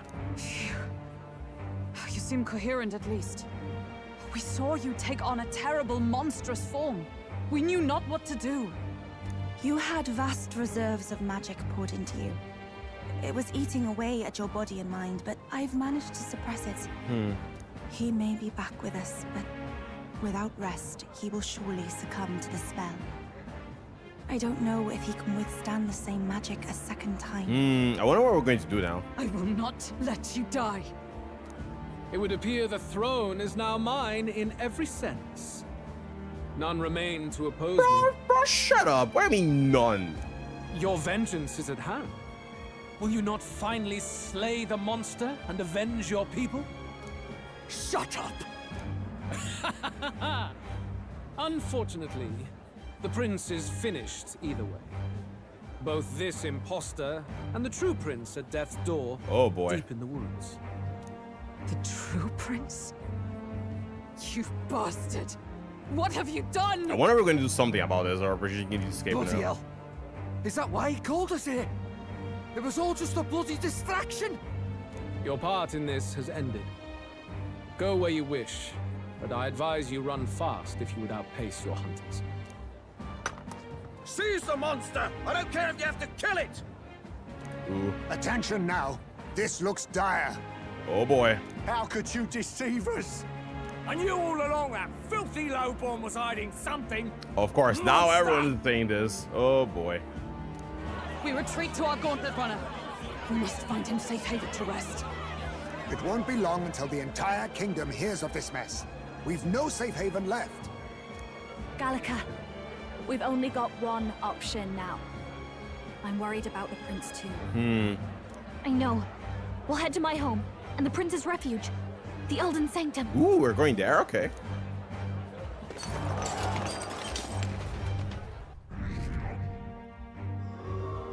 Wow, 530. Oh, okay.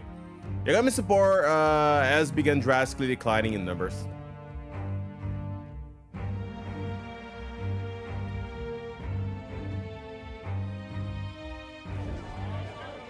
Count Luis has saved the country. He has driven off the human who sought to usurp it. Count Luis is our true savior. Oh boy, that is a problem though, I'll say. Sounds like we've got our next king then. Might as well fall in with him. He'll keep us safe from any humans at the very least. They'll be all right, won't they? No, of course, don't worry about it. We're like, we'll figure our way out of this. That boy is no monster. I'm sure they'll be fine. Yeah, see, there you go. Luis, what the hell did he do? Stay safe out there, boy. Oh, thanks, Badlin. The flow of that evil Magla was surely born from Luis's magic. What a terrifying force. Also, I know, Chad, I swear, I didn't see Edney there. I was like, wait, what is Edney doing here? What? I'll remember that sight for the rest of my days. But he hasn't got you beat yet, my friend. You can't tell me the fight's over.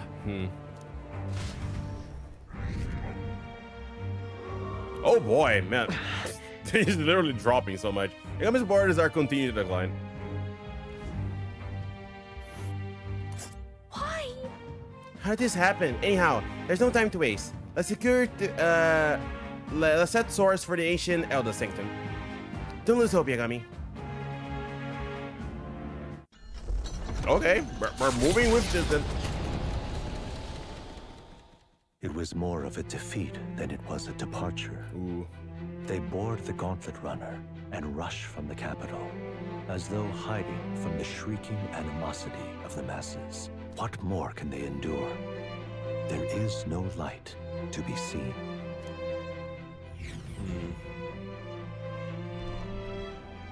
A hiding place for the Elder Tribe. Wonders never cease. We can marvel at it later. The mirror hasn't shown me anything for a while. I can't even see the room now, let alone the prince. Okay. No. Just after we'd finally resolved the curse, too. Yeah. Luis's final words trouble me. We must hurry on. I wonder what the thing that Prince wanted to tell me. At first glance, it is a simple forest, deep as any other. But the observant may sense that every tree in its formation is ancient and grand, bathed in mystical serenity. The name of this place is familiar only to the few who grasp the truth. The ancient Elden Sanctum. I wonder if it's gonna be dead by the time we went there or not. Can you walk, lad? I think I'm good, for the most part. That's a relief. Seems like the rest on the ride here did him some good. Poor chap's even got me worried. I'll shuffle along too. Aw. Hey, I reacted poorly when you were turned into that thing. I apologize. Nah, it's okay, Stro, I get it. My mind just went blank. For a moment, I doubted you. Forgive me. I should have recognized Luis's drivel for what it was. It surprised me too, honestly. I don't blame you. It certainly caught me by surprise. And here's hoping there can be no surprises worse than that. I don't think so. Knowing this game, ain't no way. But what a sea of trees. If we get lost in here, we're never getting out. Also, I hope that wasn't a trick or making us go here and they follow us or something. I can sense a special barrier in place. Meant to deliberately lead people astray, too. A perfect place to hide. Gallica, how fares His Highness? Does the Farsight mirror yield any news? No. I checked a bunch of times in the Gauntlet Runner. I'm not seeing anything. I'm worried. Hurry and lead the way. Right.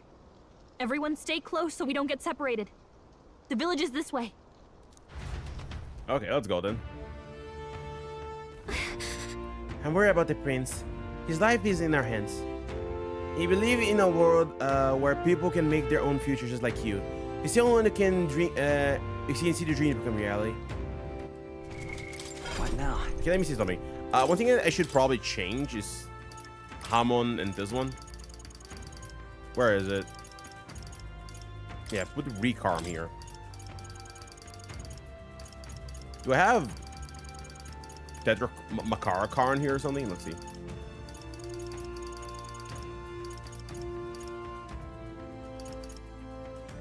I have Tetrakarn. Maybe Juna can have it.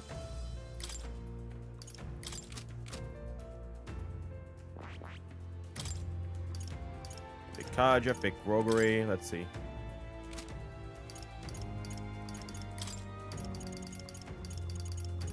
Oh yeah, Makara Karn. There we go. All right.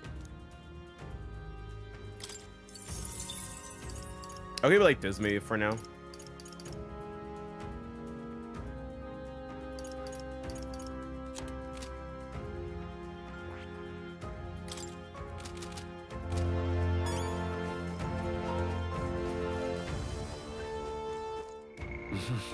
Alright, and yeah.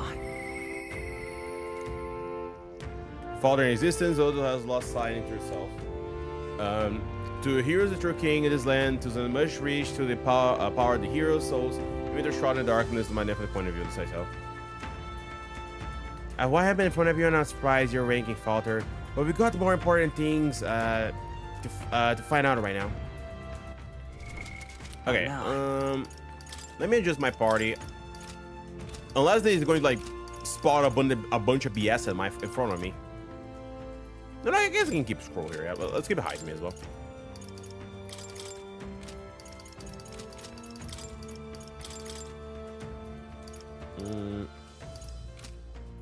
And then with Hulkenberg. There, let's go to setup. Let's go.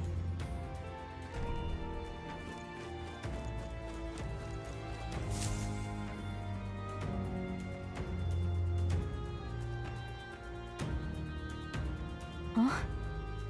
This looks like... Ooh. Who are you? Oh, it's the first time we met? Are you alright? My head is swimming. What is this place? The royal flower? A surprise to see them blooming here. Something about this place. Yes. The flow of Magla is strong here. It is much like the altar of the dragon god. The Magla in the air seems to be concentrated here. What is this place? Okay. Gallica, something the matter? Your mind seems elsewhere. Yeah, what's wrong? Well, it's probably reminded it's the first time we met, but yeah, what's the problem? What's the problem? Oh, sorry. I've got this weird feeling that something really important happened here. Yeah, like she even mentioned like a few streams ago, like, oh, you were best friends with the prince, and then like she questioned herself, like, right? Like, so I was like, yeah, maybe something happened to some of our memories here for sure. Anyway, let's keep moving. Yeah, I feel like they're following us or something. Yep. So here you are at last. Yeah, I was wondering, like, maybe they know where they are, but they can pass through it, so yeah, Zorba probably followed us here. Why? Before I left home, I never knew that those flowers represented royalty, but what are they doing within this ancient sanctum? Yeah, freaking, the guy's probably following us, so he can like kill the prince. I think the only thing he most likely did, chat, is probably do some kind of interference magic so we couldn't reach him. But he cannot enter this place. That's why he probably did all this to follow us, I assume.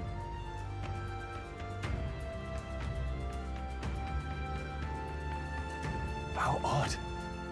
This place is clearly in ruins, but it doesn't look like natural decay. It was burned to the ground. One day, a bunch of kingdom soldiers showed up out of the blue. And without so much as a reason, they made an inferno of the place. But why? Why would His Majesty order such an atrocity? I think, did they talk about it? Like they wanted to get rid of, oh, no, not the other people. I forgot about the other people. Yeah, the prince, that a reason. There's one I think we know yet. Now. It may have been Forden who led the charge. I can't be certain.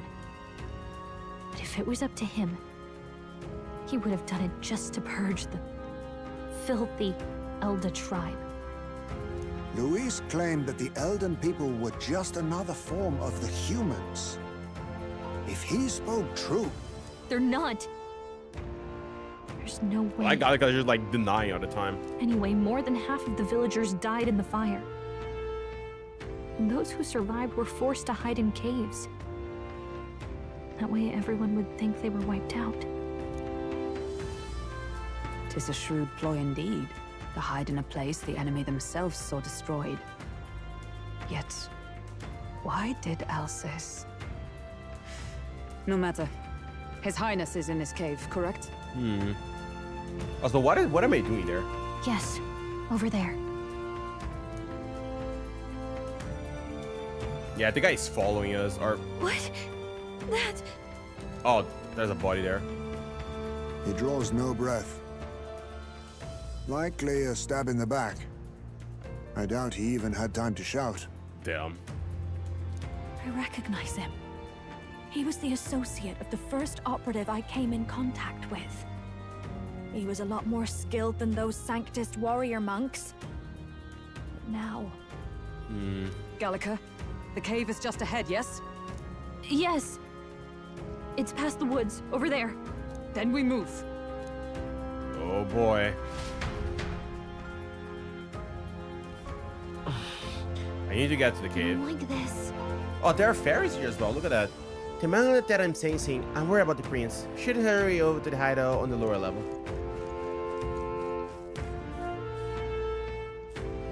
So many fairies here. A fairy. It made me feel a little alarmed. If all swarm in one is a big group like this. For now, let's leave them and be on the move on. Okay.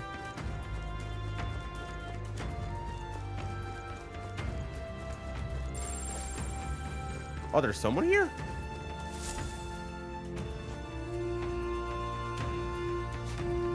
A fairly old Ujif man seems to be working to lay a body to rest. Russell? You're safe! What? My word. Ooh. Is that you, Gallica? Hey, there you go. Look at that. You were the portrait. Sweet. You were His Highness's tutor. I know but one red-dressed knight. Are you the royal guard? The Lady Hulkenberg? By the heavens. Then... She's been helping us. Everyone here is a trusted ally. They've all fought to save the prince. Alas. Oh, what a tragedy. If this reunion had only been a moment sooner. Russell, where is His Highness? What happened? Is His Highness safe? Damn, Hulkenberg is like... A few days ago, those detestable cursed thorns finally faded. I cannot tell you how long I had waited to see them gone. It was truly a joy beyond words. It happened before we could fathom it. A lone stranger, a loathsome figure came striding in. He probably was freaking Sorba, man. His Highness had only just regained consciousness since the curse's lifting. Yet, to protect us, he threw himself upon the assassin's blade. Damn. We were horror-struck. His Highness lay pierced through the heart, and we saw him breathe his last. Damn, he just already died? Holy moly. Oh, Hulkenberg there. That can't be true. Damn, Hulkenberg was like, ugh. The stranger was a master of magic. None could match him. Of the Resistance's numbers, only I remain. Damn, only you survived? Isn't that old lady that I think we saw there? Who was responsible for this? It was this? probably freaking Sorba, man. I don't know who the murderer was, but he cried his patron's name aloud as he did the deed. For Count Luis. From the moment he appeared, I believe his sole purpose was to kill His Highness. As soon as the lifelight left the prince's eyes, the stranger left, with only a smile. An innocent boy. Twice tormented in the clutches of assassins. Damn. All because of the family he was born into. Yeah. Luis, there really is no evil you won't stoop to. Please, Russell. Where is the prince? We've laid him in the prayer room for now, at the end of the cave. Oh, he's just still there. He rests just this way. You're coming, aren't you, love? I can't believe it. I must go to him. You're right. Maybe we'll find some way to help. How? He got stabbed to the heart. I'd heard a rumor that there was a boy candidate who claimed to be His Highness. So, that was you? Yeah, it was me. 'Tis just as St. Rilla said. You're no scoundrel. Indeed, you risked life and livelihood to see His Highness restored. Strange. Something in you reminds me of His Honestly, Highness. okay, one thing that I've been thinking for a while, Chad, what if I am the real prince? Like the actual prince, and like somewhat like switcheroo happened like years ago, and this no, the one that actually died were like my friend, but I'm the actual prince, but like some magic happened and they locked my memory, so no one know that I was the actual prince of the kingdom or something. Something wrong? No, it's nothing. Like, because everyone's like memory feel like oh yeah, it was your friend, right? Like everyone was like questioning things. So I feel like wondering maybe like some kind of like memory magic is in place, and it would be kind of interesting because my theory exactly, yeah, like at this point, exactly, yeah. Because at this point, everyone like feel like they're not remembering something in full. I would say it would be really interesting because, you know, like instead of like we being a boy to ended up being the king at the end or something, but like even though he was, it just feels a little, I guess, too poetic, not poetic justice. It's kind of like this our friend that unfortunately carry all our burdens for all his life, so we can like eventually ascend to the throne. I don't know, there's something poetic to it, I guess, even though it is so messed up.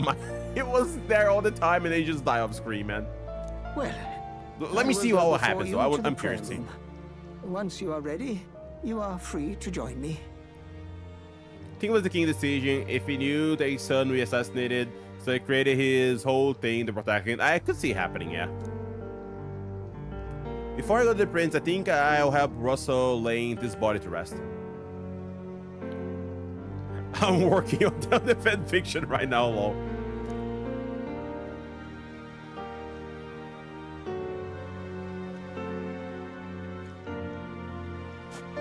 You going to stay here? Damn. Damn, Hulkenberg is in shambles, though. She's like so distraught by this. Alsta's voice as well. It was a voice of a woman, and that woman became the prince. It makes me wonder.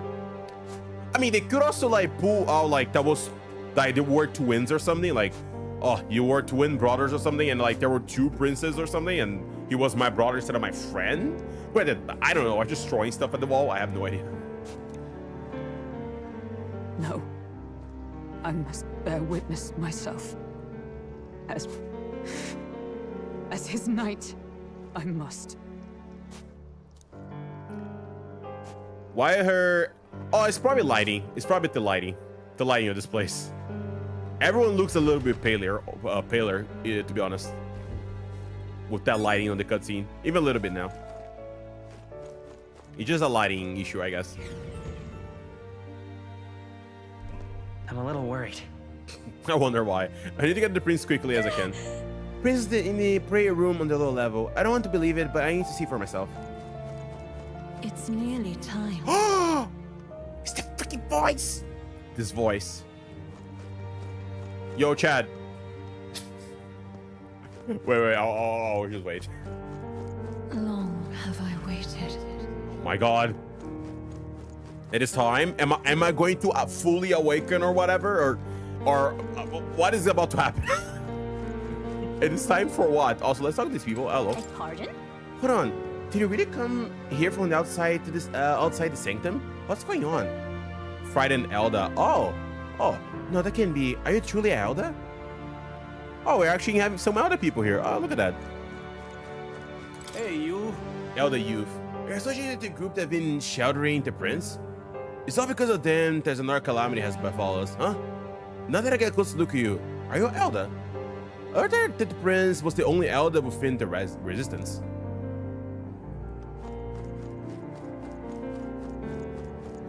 You must hurry.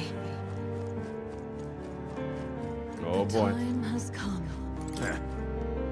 The resistance members camp on sacrificing themselves for all I care. It's not my problem.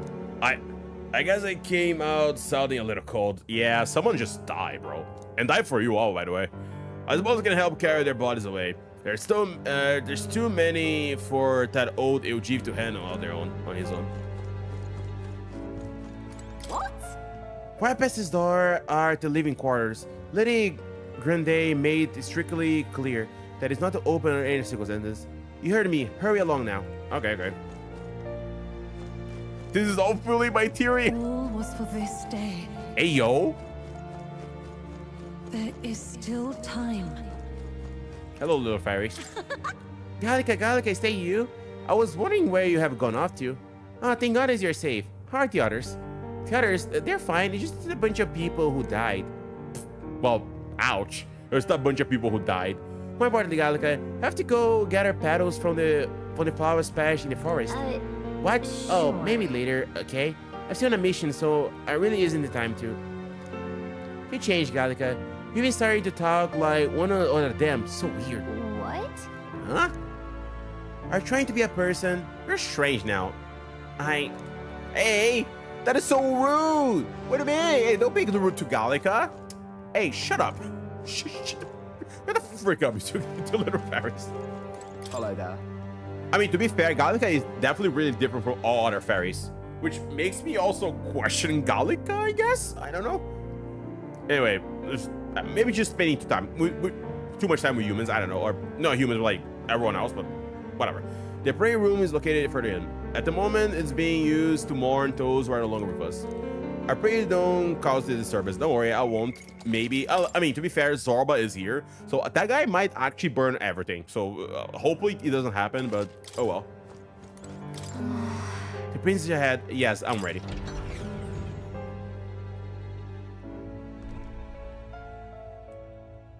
Oh, look at this place. Wait! Whoa, whoa, whoa, whoa. Chad.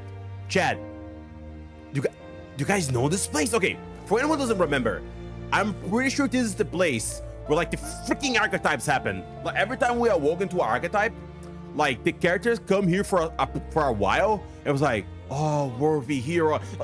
It is the place. Like it is straight up this place, or at least pretty close to it. I just seen like, no way. It freaking is this place. Okay, let me. So, also, looks like someone almost like a church, kinda, because of this season went on. But anyway, let's talk to people first. For seeing the prince. The people who brought the prince to the resistance called themselves. The people who brought the prince to this village called themselves the resistance. They feared a name would spread word of their existence. The numbers have gradually dwindled, and after today's tragedy, Russell is all who remains. Hardly a resistance now. Yeah, it is this place. Yeah, I talked to everyone before going there. The truth is, during the attack, I crossed paths with the assailant. He walked right past me on their stairs outside. At the time, the only thing that struck me was his unusual garb. Otherwise, he walked so casually, it seemed nothing was amiss. It was only afterwards that I found out that he had just massacred all those people. I tremble even now just thinking about it. Hello. Manservant. Beyond this door is a place the organization has been using as a hideout. Or should I say was beyond this door. Other than the elderly Russell, the rest of them are, man, perhaps we brought this on ourselves. But still, it's all so dreadful. What about you, little fairy? Bubbly fairy. Huh? Gallica, is that you? Wow, long time no see. Oh wow, Gallica. The funny stuff happened while... What do you mean? Jesus Christ, chat. Damn. The other fairies are so ruthless. You know, the funny stuff happened while we were gone. This stupid kid just died the other day. Funny, huh? Your friend totally fell into the pond. It was hilarious. And then get this. Are you busy or something? You look tired. We should talk more later, though. Okay? All right. Your friend is further in. I think you're late.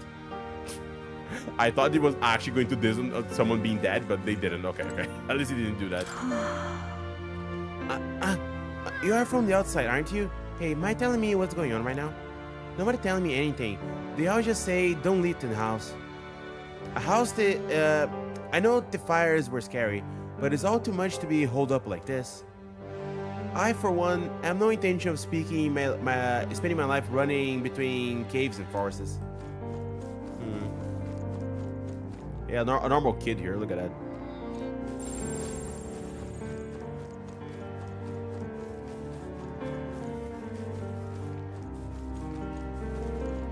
Yeah, have some other people to talk to, and then we can just... Come off it. I heard how they're considered a suited tribe to the outside world.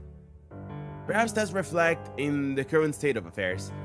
The child is royalty, yet his life has been defined by tragedy beyond anything that I've experienced. You think there are those who see such a child no more than prey to be slain. To look upon a mere boy such as she and Varian, their souls are truly cursed. Okay, tactless fairy. Wow, this man's child woke up just as a long nap and then went right back to sleep. You got it wrong. He's not sleeping.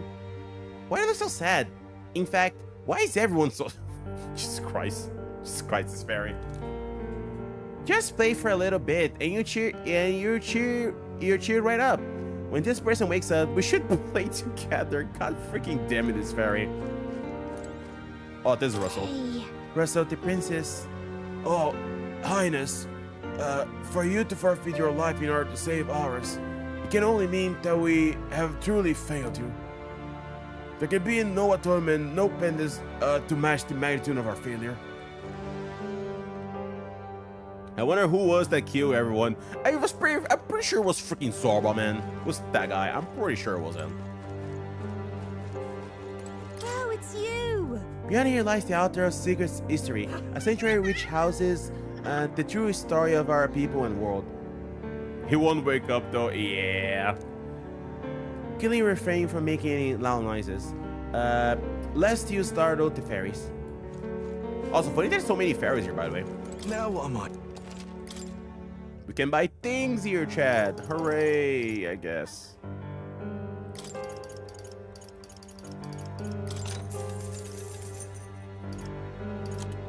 Oh, can buy even stuff here. Holy moly. Yeah, I can buy a lot of stuff here. I don't think I'll buy all of these for now. I'll just buy it. Okay, last one. To be completely honest, the Hartos within the sanctum will think ill of both His Highness and the Resistance. But life is priceless. For him to have died in such a way at a tender age, let us pray so that such tragedy is never repeated. Offer your prayers not to any idol, but to the God that dwells within. Okay, let's start. This way.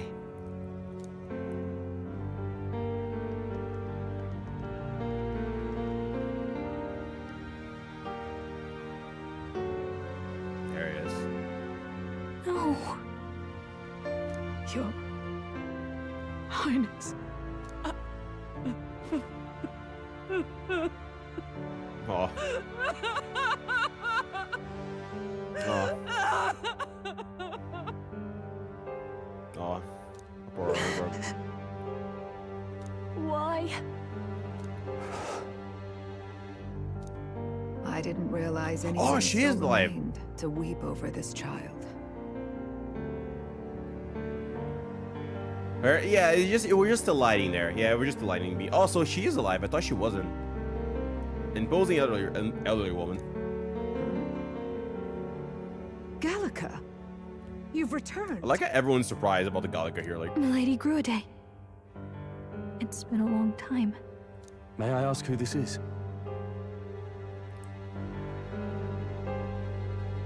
yeah, I was going to say that. Like, there's no blood there. It was stabbed, but I mean, you could always just clean him and like put him another outfit after everything. But even so, She is the chiefess of this village.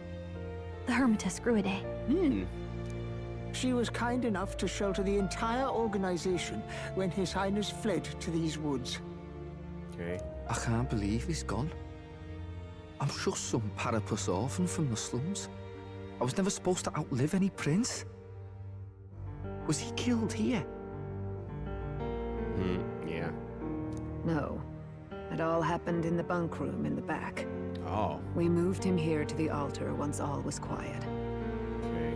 I don't know if you'd believe me, but I received a revelation. Should the prince die, his body should be kept safe and still here until the rightful day comes. Ooh. The time has come, Chad. Even if Oh, the boy. boy is but a bastard sired by that despicable man. He is still Her Majesty's son.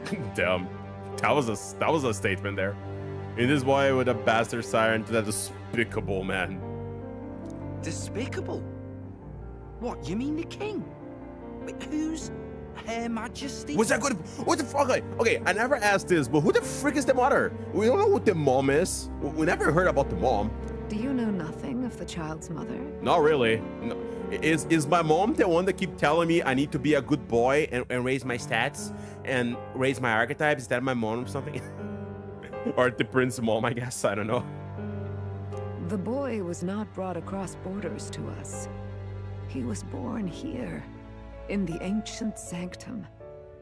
His mother was our past chiefess. Her Majesty. The queen of our elder Ooh, tribe. damn. So it wasn't like just anyone random. It was straight up the queen of the elder tribe. Okay. She was a flower amidst the forests. A woman of such beauty, grace, and kindness. She saved this child from the flames. Also, And it cost her her life. can we just talk about the fact that she said, I mean, maybe it's just confusing. You said her, no, let me just wait. Because I was going to say, isn't Her Highness supposed to be, you know, his mom?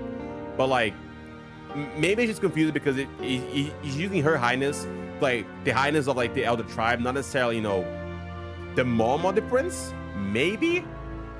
I might be confused because I was like, wait, that doesn't make sense. But I want to wait the confirmation to see if I'm just confused the terminology or not. Her death is on that man's hands. Like a piper, he wandered in and seduced the young queen with his idealistic tales. But he failed to protect his family and died powerless. Okay. So she was. Okay, so she was the. Yeah. Okay, so. Yeah, Her Highness. She was basically. Okay, got it. But then I wonder, she did say this. What was it? The boy was not. Yeah, the boy was not brought across borders to ours. He was born here in the ancient city. His mother was our past. Okay. Okay, I guess everything checks out for now. Let me. The village was only set ablaze because the boy was in the way of the Sanctus Church's designs on the throne. And that insipid king could do nothing to stop them. Yeah. Seriously. Yeah, Highness for the prince or princess, majesty for king and queen, yeah. But you see, this boy, His Highness the Prince, looks so much like Her Majesty. And so... Yeah?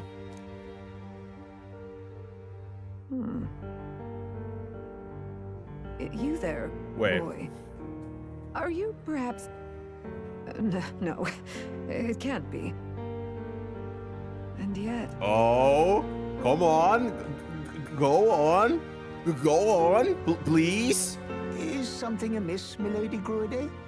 He is one of Gallica's allies. His loyalty stands with His Highness, and he has risked much in the prince's name. Whoa! What's with the formal introduction? You were the one who gave us our orders in the first place. Ooh. But it was a lie? Chat, the cake was a lie? Hurry. Wait, whoa. I heard a voice coming from somewhere. Hey, are you okay? The time has come. Oh boy. Here thou camest to the end of thy journey. This secret place was home to thee. Ooh. Now remember thy path thus far. Walk thy life's road and see it anew. Ooh, I want to see this. What is happening? I have been waiting for thee to overcome thy trials. Long have I waited for thy return. Okay. Know this. His life is not yet ended. Oh yeah? He's actually still alive? Man, people are built different in this world. My guy got stabbed and still lives. This voice. Yeah, who are you? Mom? It all started on that ill-fated day when the usurper thought to extinguish his light. Okay. Go on. Before he fades away, recount all thou hast seen and felt. All thou hast gained in thy journey's course. Okay. Remember my social links, maybe? I don't know. I look now to the past and I see the roads I traveled on this journey. Gallica and thee sought to take the head of Luis, but thy efforts came to naught. So, ye moved instead to join a tournament to decide the land's king. Uh-huh. In the prince's name. Yeah, in the prince's name. In the prince's name. Though thy plan was reckless, thou didst win the trust of the people by the support of peers and subjects alike. Thus, thou didst declare thyself the prince. It was all for victory? It was all for victory. Ooh. After overcoming many obstacles, thou didst finally lift the prince's curse. Yet by the cruel machinations of another, the young prince... He's no longer with us. Lies that before me. He's no longer with us. Thy sole mission was to save the prince. Bereft of him, thou hast no further reason to live. Okay, I wouldn't say that. Yeah, that is not true. That's not true. Yeah, that's not true, though. If the prince is dead, wert thy efforts all for naught? He's not dead. His will lives on. It's over. I guess I could say that. His will lives on. Hey, look at that. So thy resolve is yet unbroken. So be it. Thou hast earned the truth. Ooh, lay on me. He was consumed by the curse, and was taken by a deep, abiding slumber. Yet his soul remained alive. Wait, no. I'll let it continue. I was going to say, is it like another, like, are we like one and the same or something? Is that what you're going to maybe try to say? Like I'm his other self or whatever. I'm just throwing stuff at the wall, but. So from his earthly form, I extracted his soul, that he might travel the land in Odyssey. And thus, his stilled sands began to flow once more. Wait, was I actually right now? Is it talking to me? Thy journey hast taken thee far, and taught thee much. So it is me, now Chad! It is thee, me! Who is that what you're trying to say? Thou? I'm just a traveler. I'm the prince friend. I'm no one. What happens to say I'm just a traveler? That's a good one. I'm just a traveler. Could a mere traveler have borne witness to so many happenings beyond mortal understanding? I mean, you know, I am a JRPG protagonist. It is possible, you know. To name but a few. Thy parents? Memories of thy youth? Hast thou any recollection of where and how thy youngest years were spent? Man, I don't remember Jack. Yes. Thy memories begin the moment thou befriend the prince. Dost thou suspect the reason? I just don't remember. I don't have a past? I don't have a past. As I said, thou hast nothing. Thou art a being of mine own creation. Okay, but who are you again? You're Mama or something? 'Twas I think it is. alone who the resistance laid their hopes upon all those days past. Thy life had yet to begin. Ooh. All thou hadst, all that had been bestowed, was a memory. Thy mission to save the prince. Thy memories of youth in the prince's company, and the void enshrouding all else in thy past. All signs of thy conjured existence. Ooh. I have nothing? I mean, I have my friends in me, you know? Nay. The words of the prince in thy memory are unmistakably of his true heart. Okay. The memories gained on thy journey, the friendships made, the trust forged. These true things art thine own. All thy trials, all thy experiences wert to prepare thee for this day, to share the strength thou hast gained with thy other self. Oh my god, Chad, it is... I was like, my other self. Wait. I wanted to say just so much, like my other self, persona. But yeah, I guess. Oh my god. Do you mean? Yeah. The truth and the trust and friendship I gain has been there to support me. But if they know I came from nothing, that I am nothing, what would have been stood by me, believing me? And the same goes for the desire to help anyone in need. How is that I thought such a laughably risky belief this long? Accept the truth, and thou wilt face an ordeal beyond any you have yet faced. If thy desire is instead for freedom, thou mayest still abandon thy mission and end it here. Is that right?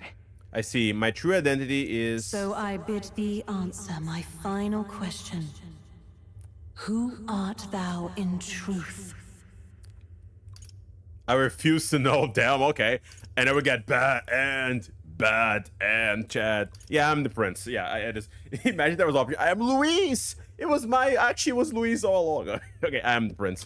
I am the prince.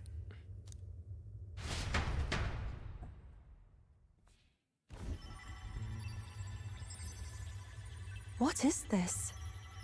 I feel a curious resonance. Could this be? But how? Impossible. Oh boy, it's time, Chad. Hey, what's going on? What awaits us now? Now, don't worry, I'm just awakening my persona. It's okay.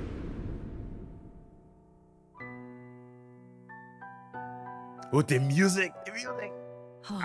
Life is not yet lost. Thou wert born apart from the prince's flesh, born of his desire to change the world. Let's see. Oh, I hit the thorns. Oh! His blue eyes. In his stead didst thou travel the world. Thou didst support his heart, and became his living fantasy. That is thy true self. Oh! Thou art everything the prince sought to be. His Oh, ideal. that's funny. Oh, that's really interesting, huh? Oh, that's so cool. That's such a cool way to see it is, then.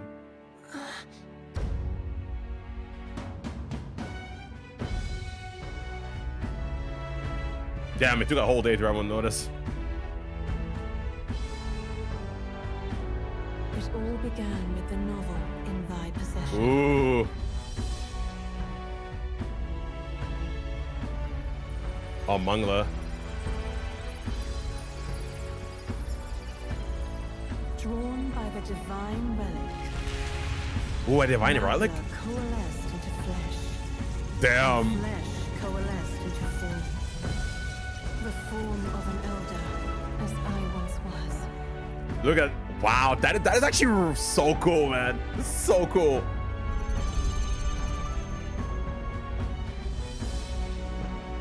Oh, then Gallica found us. The time hath come. Awaken, reborn anew. No more the prince's dream of utopia thou wouldst chase. Nay, Yeah. but thine own. Oh my god. I want to see how this is going to happen.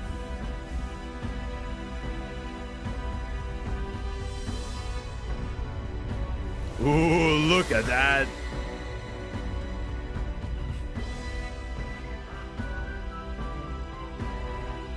Ooh. Yeah, I don't have more heterochromia. It's just like my normal eyes, I guess. Is that how it once was? Maybe something happened to her? What? What is this? Okay, Chad, I have to sell something. I remember when I said to you guys, someone Val's even asked me on a DM, by the way, what was the spoiler? And I knew about the hair. I had no idea what the hair was supposed to be, but I saw the hair. So I was like, what is it supposed to be? Like, what? I was not expecting this though. About like, yeah, I mean, yeah, heterochromia was pretty, man. What is my heterochromia? I like the heterochromia, man. That was rip the heterochromia. But yeah, I knew about the hair. I had no idea what the frick was supposed to mean though. I mean, I like the hair being short, honestly. The long hair is cool, but I kind of like being short. I do miss the heterochromia though. They merged so much. Yeah. Oh, I want to continue this though. What's happened? Thou hast done well to guide him this far. This voice. I'm sure I've heard it before. Also, I wonder if Gallica knew, you know, her highness of, you know, the Elder tribe. Maybe that's why she doesn't remember fully. Thy mind should now be clearing. Remember now thy true charge. He was never a member of the Resistance. The mission, the departure, was thine alone. and thereafter didst thou encounter him. Ooh. Who are you? Ooh, let's see. Wait, what am I saying? In those long ago days, he had just been born into this land. Newborn in form, if not in appearance. The boy needed a guide. Thus, I decided his memories would be thine. Thou wouldst share past and purpose. Oh, we gotta answer. A memory so crafted to suit thee. My journey to the capital would not be made alone, but alongside him. Okay, so I guess originally Gallica was the one supposed to like go to the capital and do all this, but then she found us, I guess, on the journey, and then she, you know, this voice was like changed her memories, so they were going together. I guess that's what happened. No, that can't be. He was there when we got our orders. I never thought I would have to ask this of you. Oh. But there are so few of us left now. Oh, he wasn't. There is no one else to turn to. Will you infiltrate the military to deliver a message to our contact there? This is your mission. For all our sakes, you cannot fail. Ooh, yeah, so I wasn't there. No. But I was alone? By this choice, he might be saved.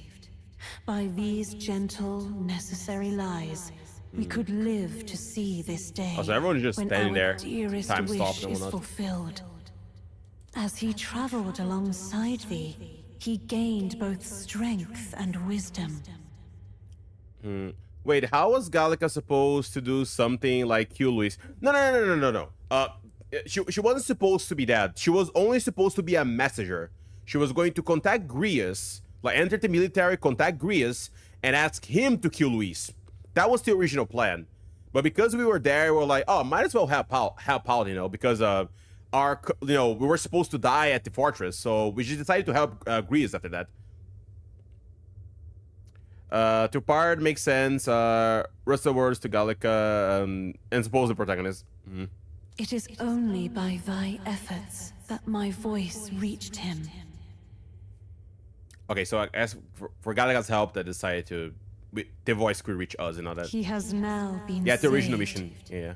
And so the journey ends here. Thou hast fulfilled. Hey, what do you thy mean? mission Wait, don't say admirably. that. I still want my friend following me and helping me out. What? Wait just a minute.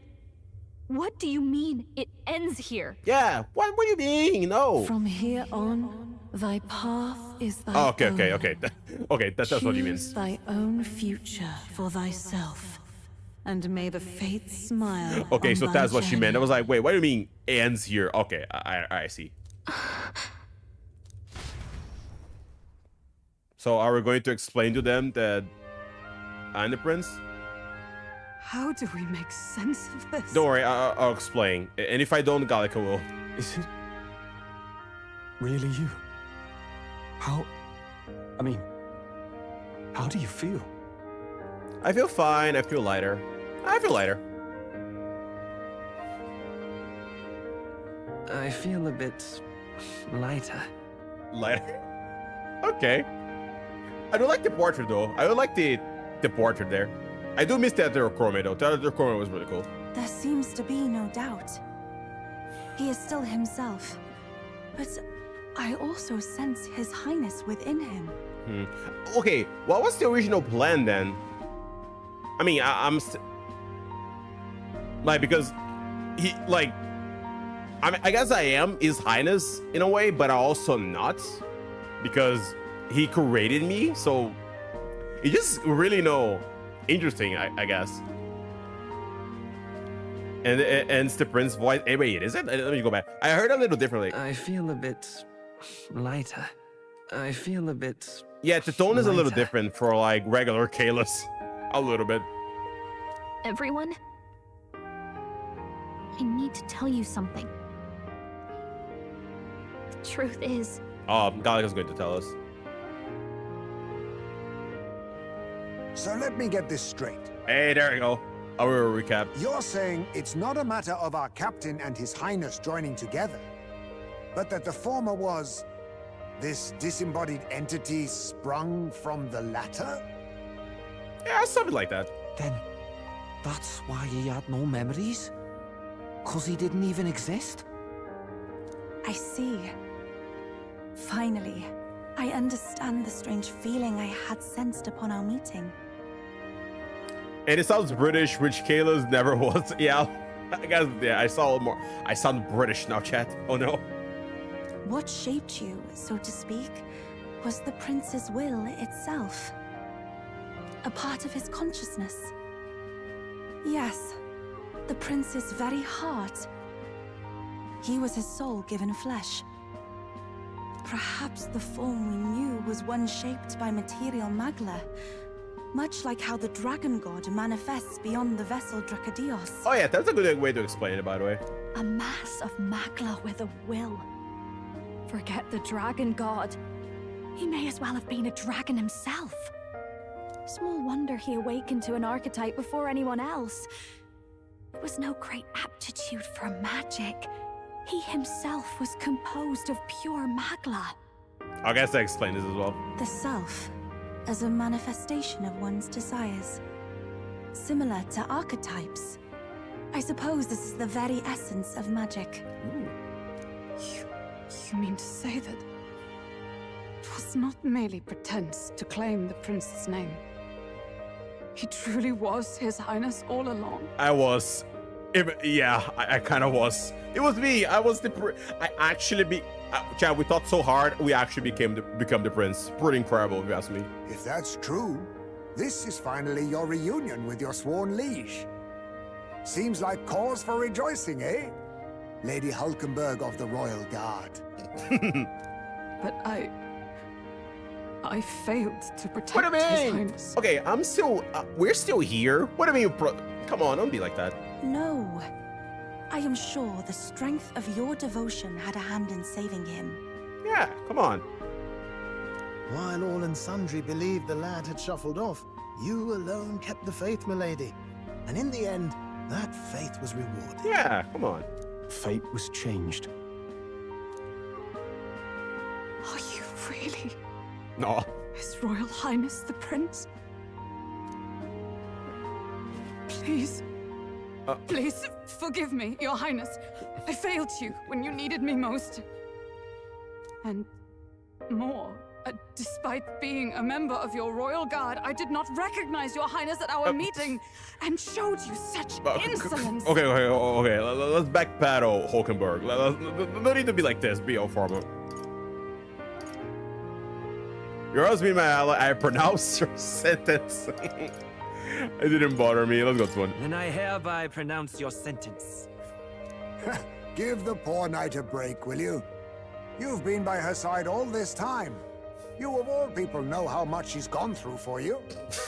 Okay. This time, I will protect you. Even should it cost me my very life. I swear to it. I'd love the response, though, like the cheeky response. Finally, we've done Grius proud. We've really done it. Hey, there you go. By the way, what are we supposed to call you now? I mean, how would you prefer to be addressed? Just call him by my name, bro. Nothing changed between us. Yeah. Same as always. Captain. Same as always. No, Your Highness. With all respect, I must object. This is no time to be thick-headed, Miguel. He's the one who gets to decide what we ballet call him, so we'll listen to him, Hey, eh? there you go. See, Nero's gets it, Chad. He gets it. You, sir, should be begging His Highness for forgiveness on bended knee. You mangled the royal runner to your own whimsy, you lout! Just so pissed off about it. Like, no, you're refusing to freaking tell me to sign us. It's disrespectful, like, you're so like, Well, that is. I mean, it was all dashed. Yeah, he was peaceful in the ready end, to wasn't tease it? her. A bit of clemency, Your Highness. So much for acting same as always.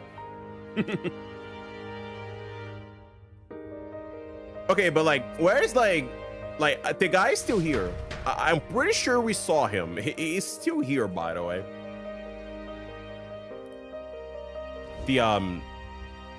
It's beyond belief. Not just that a child who'd lain cold for years could come back to us, but through such extraordinary circumstances. Yeah, it was kind of wild, honestly. After so long in the curse's thrall, he could not even open his eyes. He may as well have been a corpse. But all this time, he had been on his own journey. Yeah. It was the boy's dearest wish. He spoke of a fantasy of traveling the world, meeting its people, seeing its truths. And without him even knowing, magic made it real. Yeah. He is a child of Elden blood and Elden legacy. All these years he spent in the village, he has rested near the secret of true magic. Okay, so that's funny. So every time it was saying like, time marches on, and the dawn of the new king draws near, and it was showing the prince there, it was literally just me. It was just literally just me just sleeping there all the time during those whole scenes. His was a fantasy surpassing fantasy. It became more than a dream, but a self-possessed force acting of its own volition. And now, reunited, Prince and fantasy live anew. Yeah. Yo, I love this. I really like this a lot. Reclaim the self in all senses. No wonder he set off the custom igniter in the Royal Gauntlet Runner. It was the Crown Prince himself. Even having it all explained like this, it feels like nothing short of a miracle. I can only guess that fate had a hand in it. That's right. I remember, I heard a voice. Okay. Guide him. Okay. Said. Who is the voice though? Is that my mom? Like, I got any voice. A voice? Whose? Yeah, who is the freaking voice? If you can't remember anything from before our journey, then we probably met after you'd only just... happened, right? I shouldn't have known you then. But for some reason, I was convinced that we'd always been together. I thought we both received the order to save the prince, too. Ever since the moment I heard that weird voice guiding me. A voice? Lady Gruade mentioned a revelation. Hold on, are we still being mystic and metaphorical, or was there an actual guide involved? Metaphorical. I see what you did again. I know someone was guiding me. I just don't know who. So a disembodied voice. Hang on.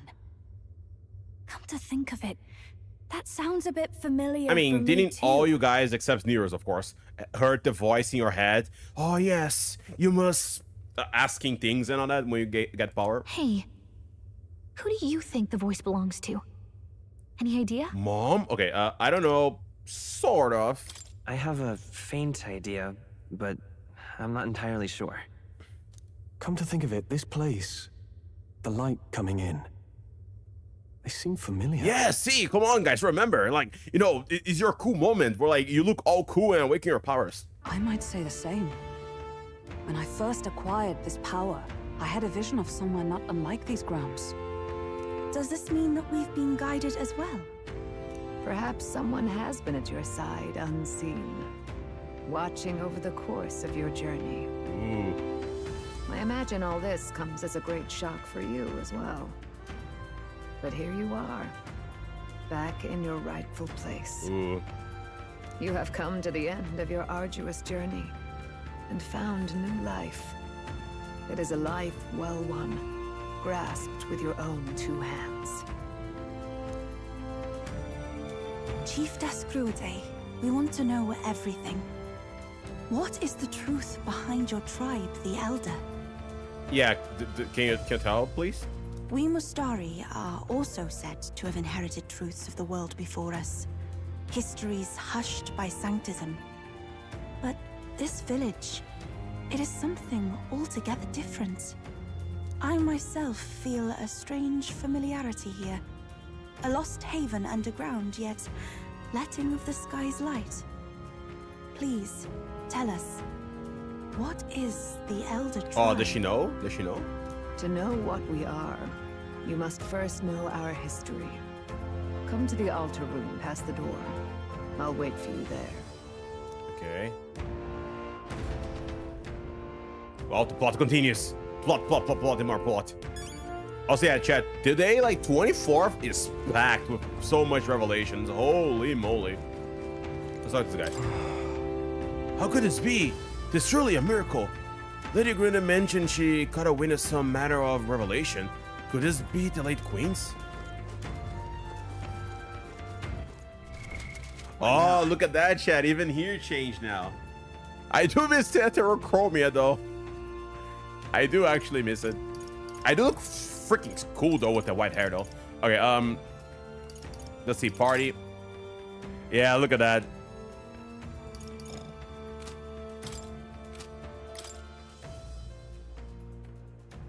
Yeah, it looked really cool. I'm missing the thing on my head, though. I kind of missed that. And Heterochromia. But yeah, anyway.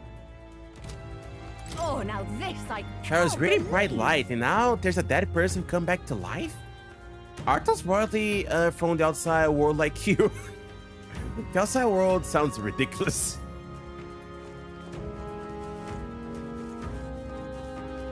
Oh. What in the heavens? In the heavens? The dead prince is alive? Old man Russell must be dumbfounded. If the rest of the resistance still lived, I wonder how they might have taken news. Yeah, I do miss it, yeah. We'll see, maybe, I don't know. We'll see for now. I definitely feel there's something missing in the design. Maybe we'll change a little bit later when we go to battle. But there's something still missing. We'll see. Oh, very nice. Never before I have seen such incredible magic. I wonder if that's why we became that human being. Because, like, when, like, they, you know, like when Luis did the magic and we became that because we were made poor a Mangala, the magic made us turn like that, you know? Like, that's why. Your Highness, I understand you managed to thwart 2 separate attempts in your life, correct? Actually, I did. Pretty impressive, huh? We all are used to weathering a fair share of misfortune. We had you effectively face so much worse. Hey! Hey, Resto. How could this be? His Highness resurrected? It's the most joyful turn of event, of course. But I dare say my heart needs to retrieve from all this sharp twists and fate. I think he had lived and well resided in a body composed from magma particles. He furthers his goals by storing his mind within another vessel. It is reminiscent of his magic and royal magic. Okay, let's talk to this guy, then I'll go do the other thing. Come off it. Well, I'm correct in presuming that you are the prince now. Yes, I am. Haven't heard of any elder boy joining the resistance ranks and going out to missions. So seeing you took me by surprise. To think that you are the prince's other half. Fate is a fickle one.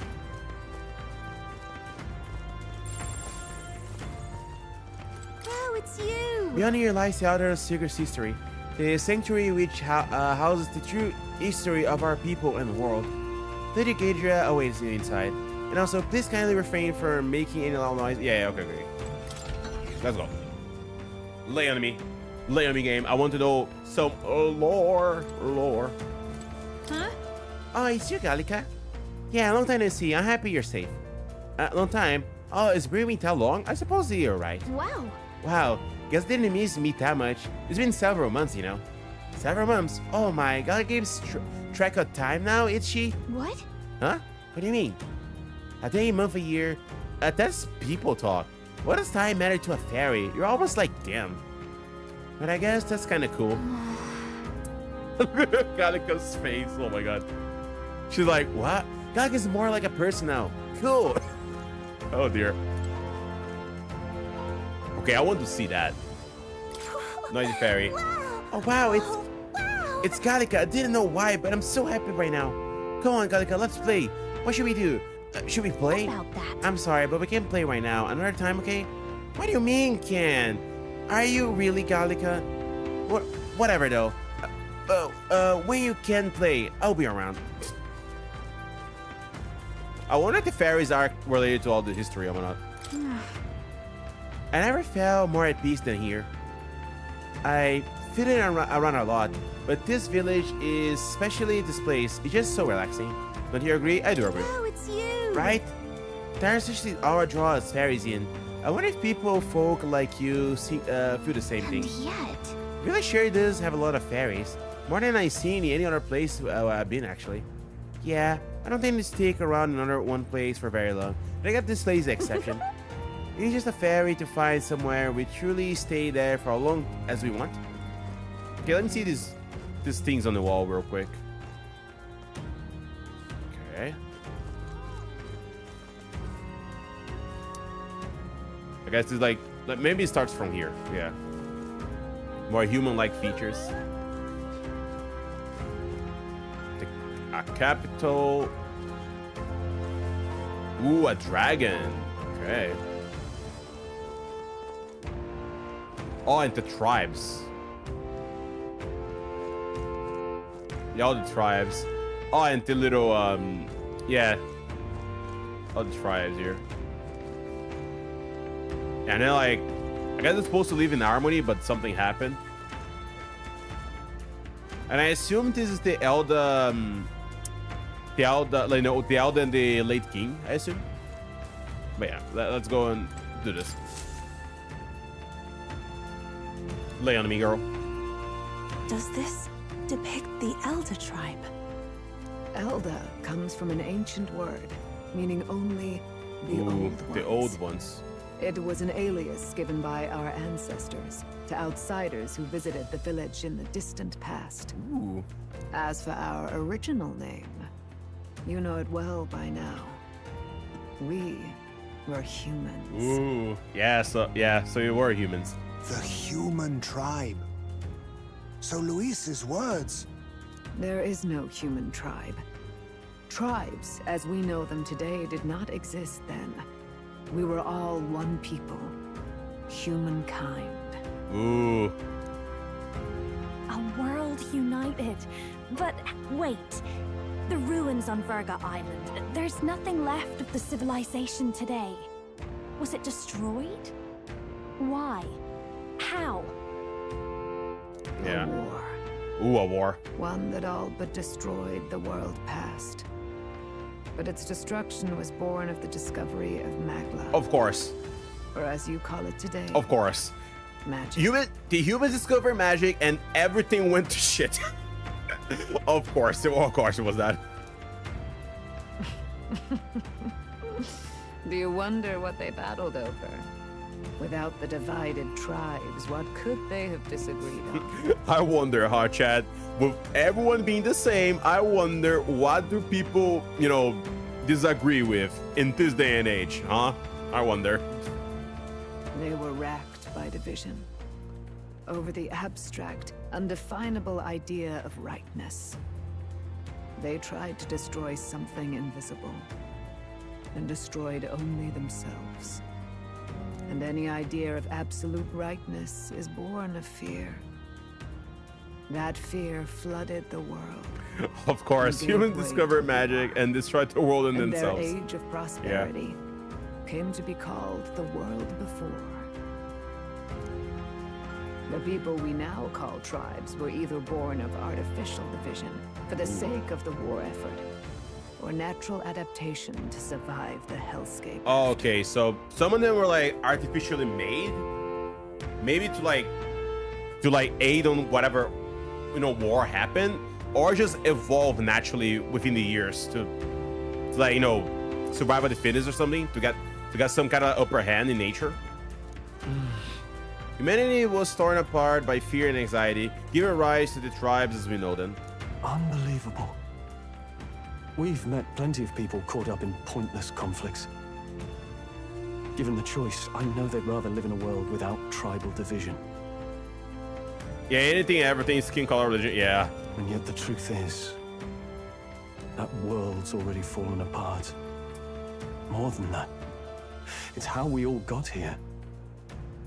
Makes sense, yeah. Such drastic physical changes would normally have taken eons to effect. Accelerated by Magla, however, It was only a matter of. Okay. So it wasn't like a billion years passed. It was because Mongol accelerated the natural evolution of things and make him way faster. You understand now, yes.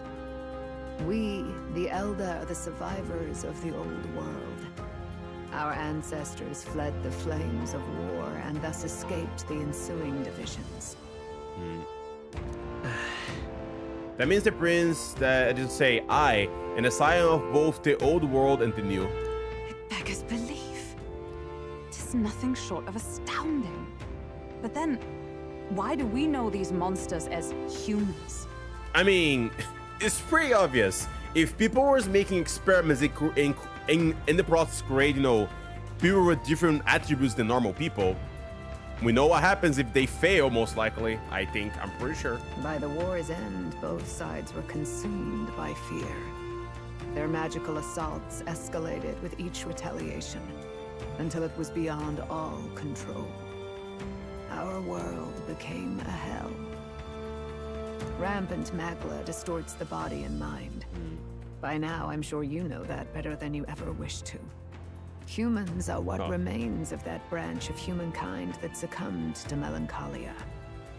Broken, horrifying testaments to their own mistakes in the war of magic. Oh yeah, so I was right. Yeah, it was like the humans to happened and then became like this. Some persist, breed, and multiply as any beast does. Others live centuries of agony before their lives burn out. Even we do not know the full scope of their nature. Regardless, when the 8 tribes settled in this land, our claim to the human legacy was forgotten. To the people, the name only meant slavering, insane monsters.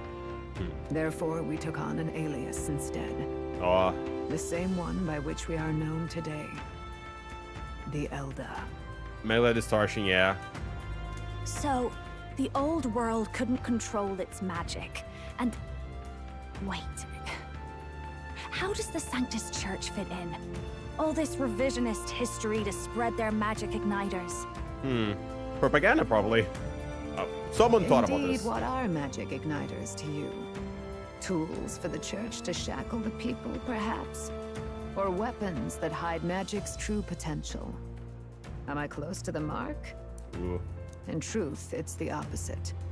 Igniters are tools made to limit magic. Restraints made in self-discipline, meant to avert a repeat of history's destructive mistakes. Okay.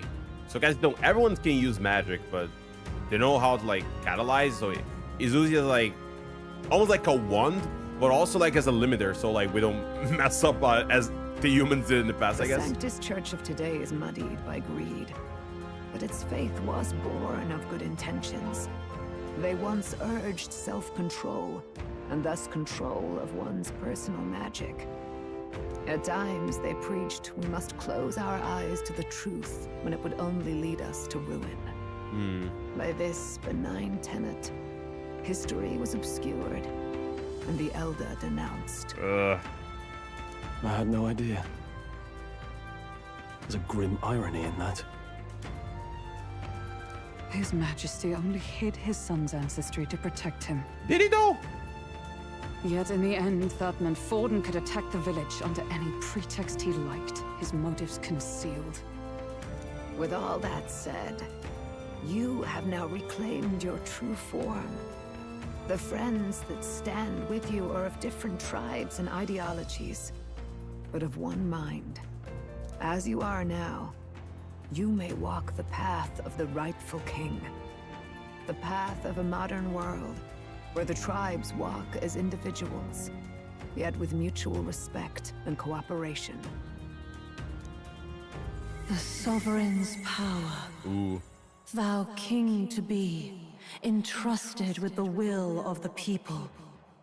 To bear their hopes is to be their rock in the storm, and to face anxiety in their names. Oh, what is happening? Okay, what is happening right now? Yet, Anxiety itself is not something to blindly reject or desperately cast away. It begins with a simple thing, acknowledging its existence. Accept thy weakness, walk forward alongside it, and thou wilt grow strong and true in its company. There's a weakness in people. I'm sure there are many who would say that helping anyone in need is nothing but a fantasy. And besides... But realistic or not, I refuse to accept Luis' methods as the alternative. The weak and those who don't deserve to die, as though there's a natural order. Ooh. Hey, yo, wait. What is happening? What is this? Hey, yo. Oh my god, look at that design.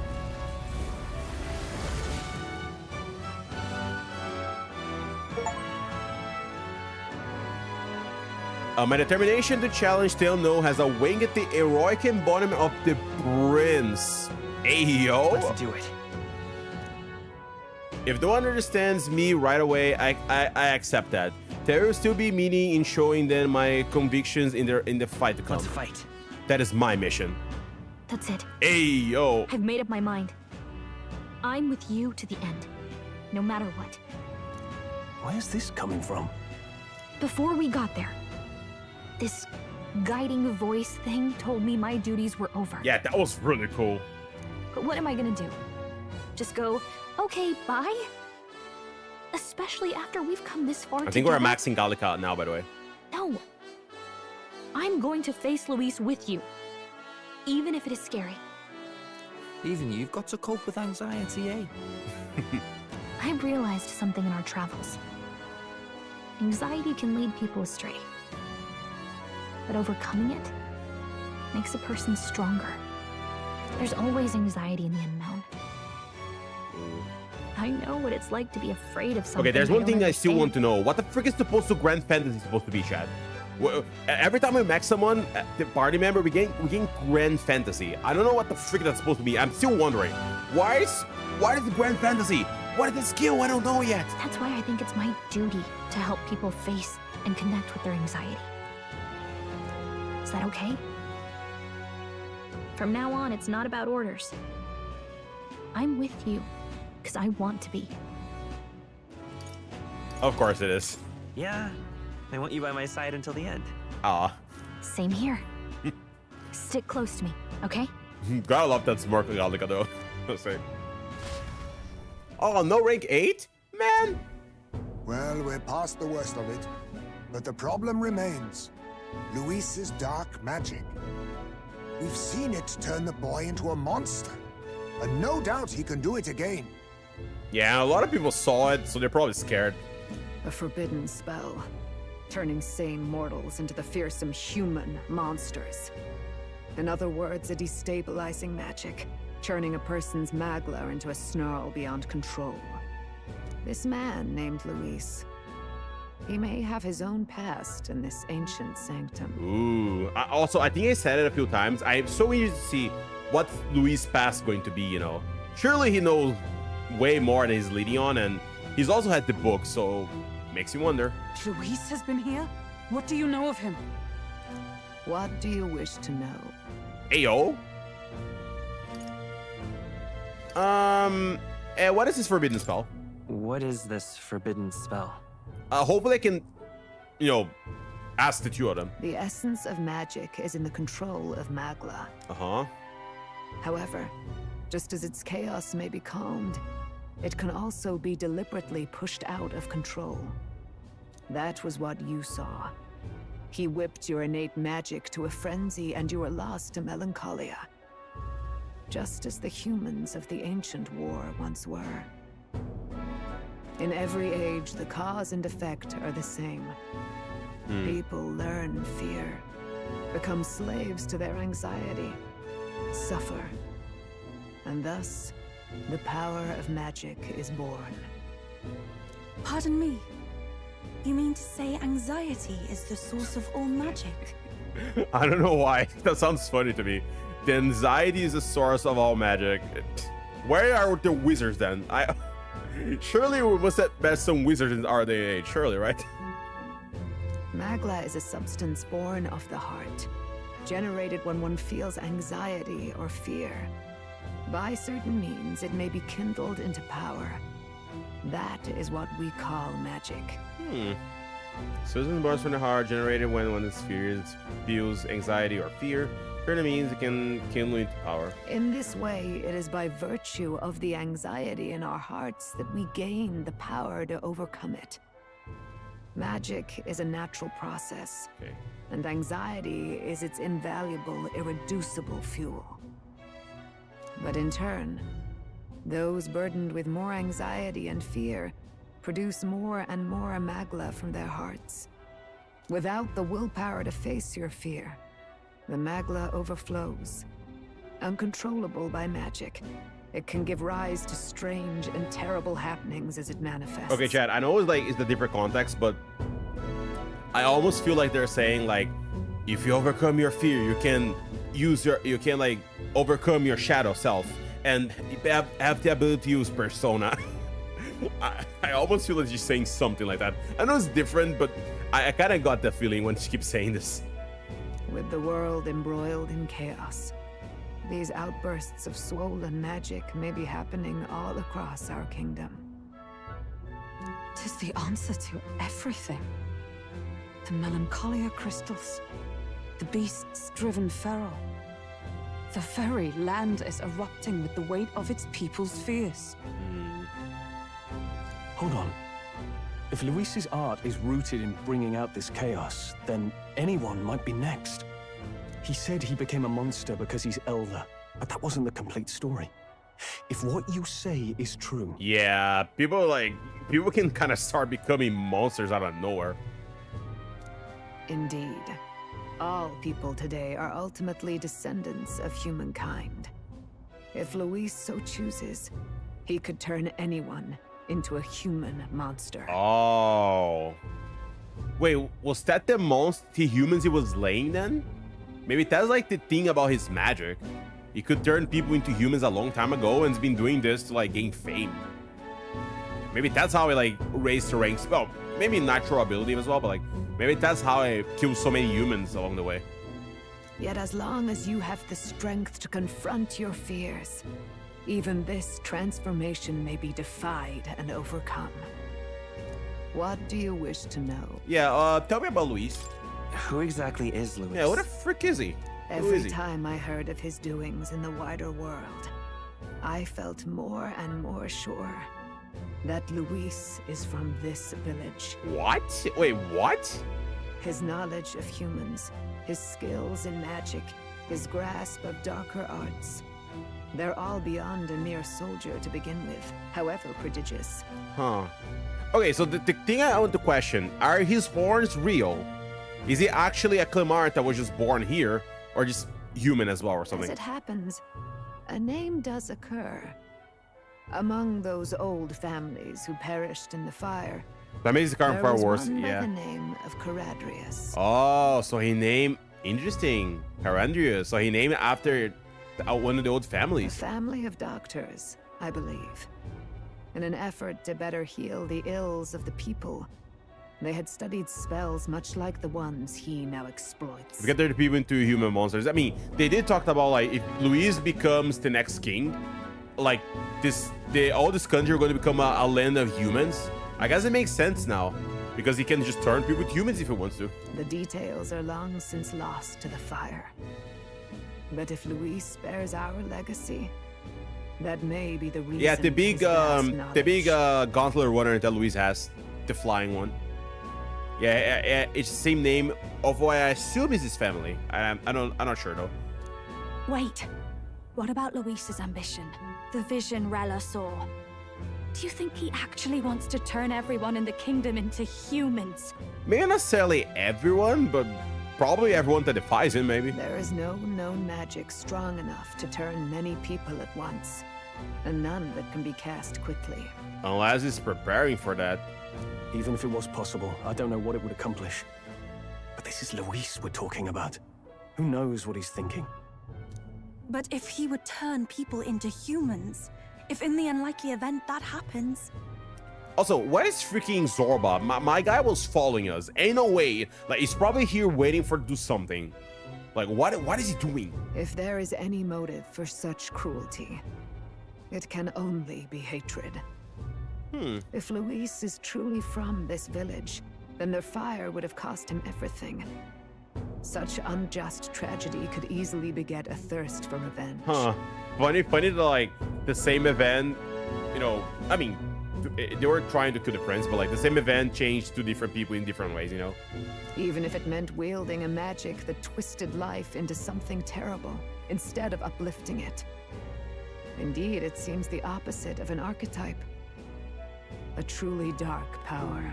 The opposite of the archetype, huh? Who goes there?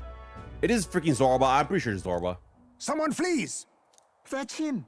The malformed assassin who struck at the prince. He's bound for the woods. Oh, dear. After him! Yeah, it's probably Zorba. Wait. What now? I was like, wait, where is the prince class? I don't see here. I was like, game, where is it? I wanted to see if I could equip it, but I don't see it anywhere. Wait, am I? No, same color. I was like, is it the same color? I am in the same color. Okay, let's go. Anyway, let's go. Just go after him. Let's be.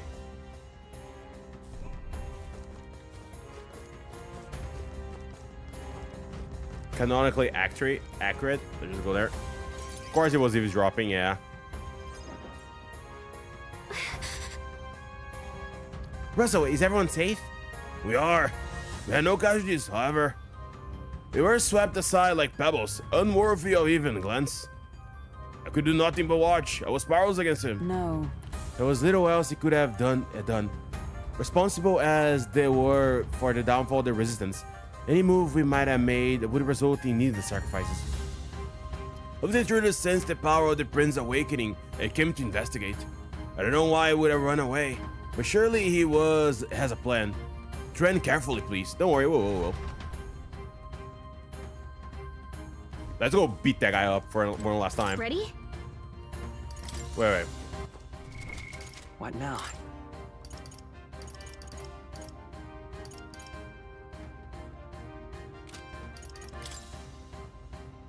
Let's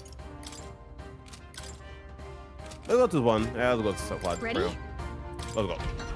Can change it a little bit later, but yeah.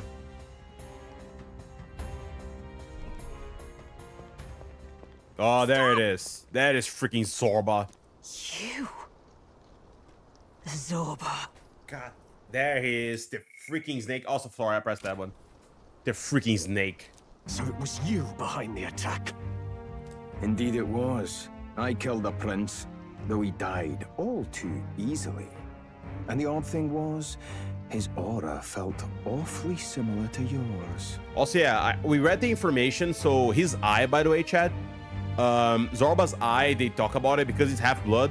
He wasn't unable to open, but I guess now he can open his eye, which is there to us to see. So yeah. So I decided to bide my time a while and listen. And it's a good thing I did. There really is something stranger going on. Can you just kill this guy? Who are you? Are you the prince or not? Whatever your answer, I must report back to Lord Luis. We should probably just kill this guy. Do you have any idea what Luis is really scheming? If he becomes king, everyone in this country is doomed. If that is what Lord Luis so desires, then I shall see it done. Oh boy. It's almost impressive how blind your faith in him is. I suppose it's just easier to follow instead of thinking for himself. Damn. He's forgotten anything he really wants. What do you intend to do? The crown is too heavy a burden for your reedy frame. Lord Luis is the true king, who will save the worthy. And you are nothing but a powerless imposter, only fit to be sacrificed. Oh boy. He is no imposter, fiend. His Highness has finally taken his first steps on the road to victory. Yeah, heck yeah. Here, at his journey's end, after enduring these countless hardships, he has become a true successor, a true ruler. Because he knows the people's suffering firsthand. Well, imposter or not, it's all the same if he's a corpse. You can try if you want to. And so I shall return the prince and his dying legacy to the underworld, where they belong. Oh, look who's here. It's the first human we fought in the game. Bastard! I wondered why you ran away, but it was all to lure us straight to this monstrosity. Keep your guard up. The Melancholia is fueling his magic power. We've come too far to be stopped by something like him. Let's put our power on full display. Yep, let's go.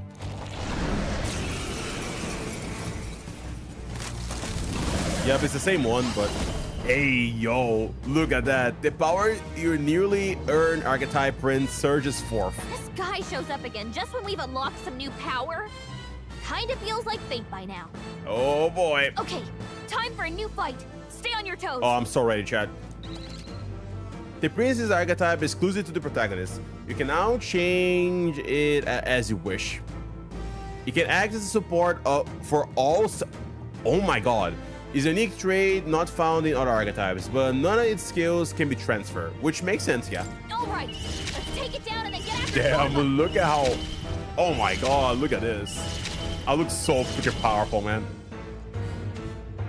Okay, heavy physical slashes to one enemy, damage boost against human-type monsters. Hold on.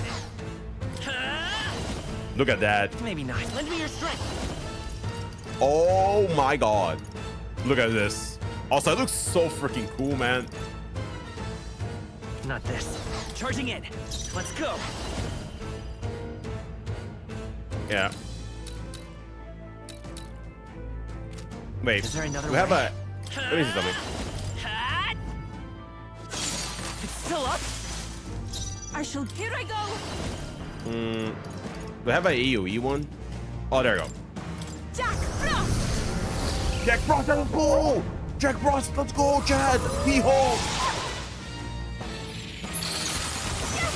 I destroyed it! Watch me!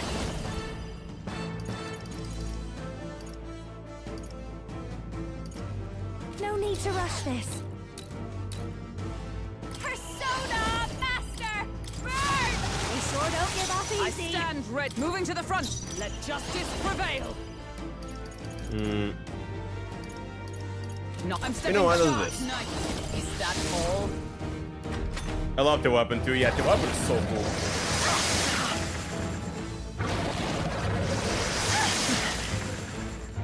Okay, I think I know what to do, Chad. I have an idea. I'll get some distance. Forward! I'm all prepared.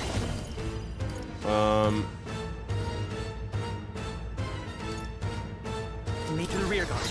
Look at this. The next one's yours. Oh, souls of kings, give me strength. Go. That helped.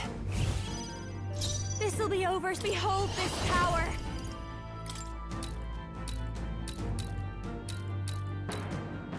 Going for the weak spot, Tuna. Is everyone all right? Now they're weak to Jack something Frost is adorable here. Yeah. Okay.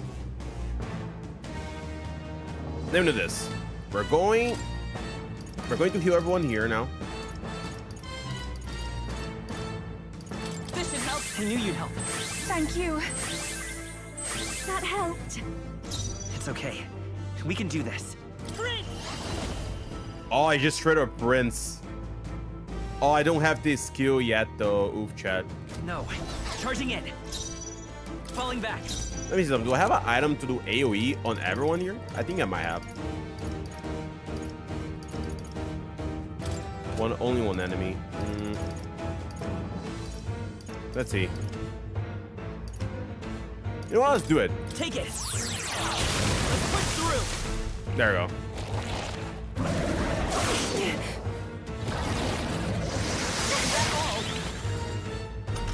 Okay. Devil Summoner! No. I'll show you.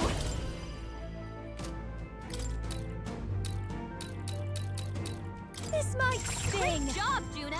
Observe the enemy. Now they're weak to something new.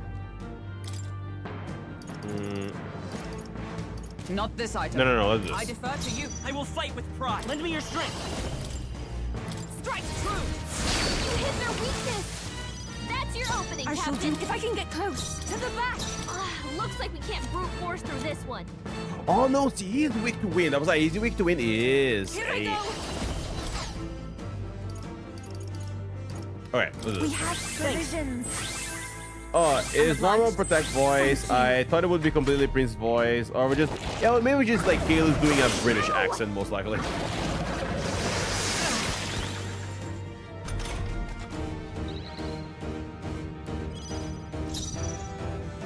Let's do this together. I'm not feeling it. She's not feeling it, Chad. She's not feeling it. Moving to the front. Moving to the. This is just what I need. Going for the weak spot, Juna. By the sworn Now they're weak to something power new. of heroes. This won't do.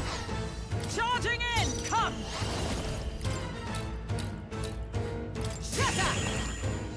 Let's stay calm. Let's work together. Yeah, let's go. Go! Come on! Everyone is counting on me. Take my fullest power. For victory! Yeah, this is this one. Let my power support you. Let's see. Freeze! The enemy still stands. Okay. More apples! Quick, knock them off again! Okay.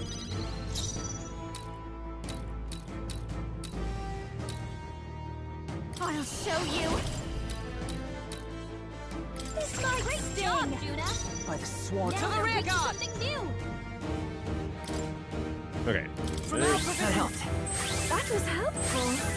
Thanks. I will fight with pride. Let's set it up. Show them our might! That's your Even my opening, strength Captain. will be needed. Devil Summoner! Decanopia! I knew you'd help. I've got Wait, and I just only the realized how dance cool for you. my feet are. You might say it's to die for. I call upon a royal soul. Let's try to kill this leg. Raging fucker! That felt great. There you go. It regenerated the headwind. Here comes another round of wind attacks.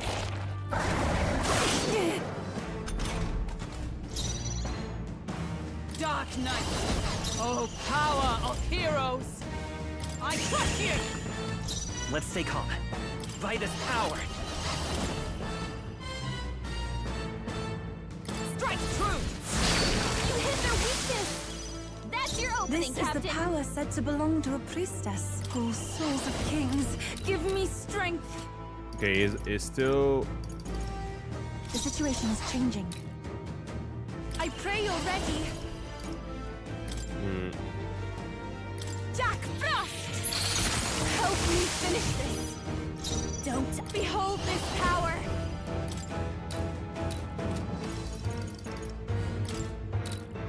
Wind should solve this. Let's blow them away. Okay, they're probably weak to something. I just didn't see yet, Chad. I was like,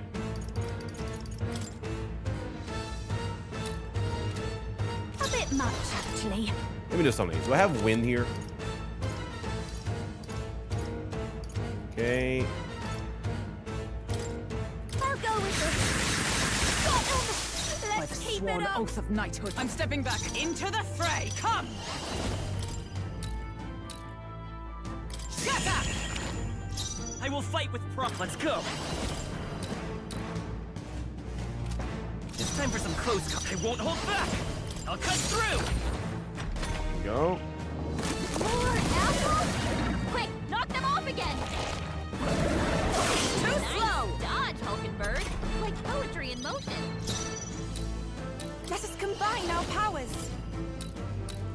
There's another way. Looks like we can't brute force through this Yeah, one. there's probably a weakness for each Take my type. fullest I would power. give it a. I would give No, or not take. this. I can do this. We just don't know yet.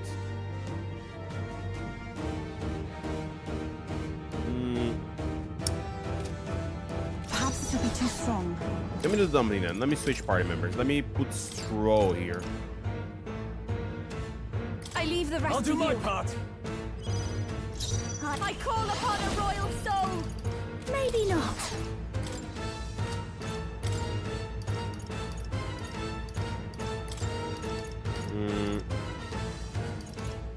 I'll leave this to you. Let's go. Let's do this one. To say for grab, charging in! Let justice prevail!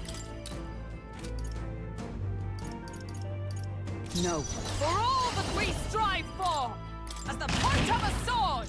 Behold, I walk a royal path to the rear guard. Hey, there you go. Forward! Let's work together! Dude, oh my, Severe Almighty Royal Sword Saber. Oh my god. Okay, I need to try this one later. Go! It's time to go offensive. Are you prepared? One enemy. No, not this. Samurai. This is I one. call the lightning. This. Oh, it blocks. More apples? Quick, knock them off again!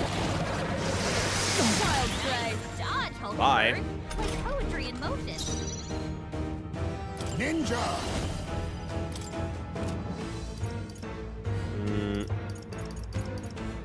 They're advancing! Face me! I show no mercy! Formidable indeed! I'm stepping back, moving to the front, with blade in hand!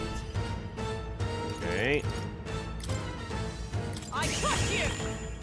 Let's stay calm. We'll do this together! Hold nothing back! All right. In the name of justice. The pucker! You see that? To the rear! Oh, power of kings! Oh, only two.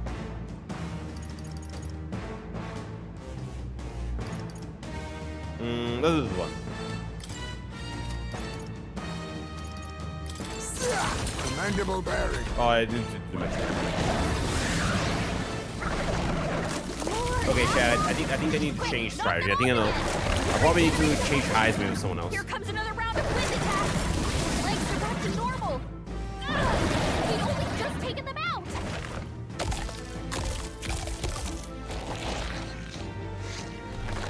Shield. We've got to do something about Okay, it didn't heal too much though. It wasn't too bad. It wasn't too bad. Let me handle those apples. Oh, okay. Oh, Chad, it was just like last time.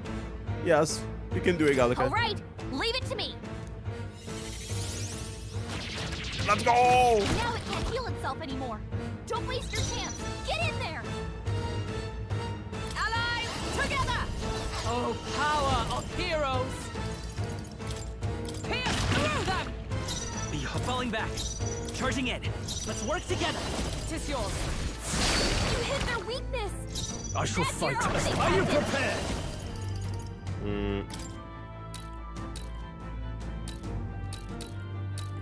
This may die hard. You think yourself equal to a U-Chief's agility? Okay, I think I'll switch him for... Yeah. The rest is Here up I to go. you. Observe the enemy. Dark Knight. Wait, do I have Not this any... one. Wait, let me see something.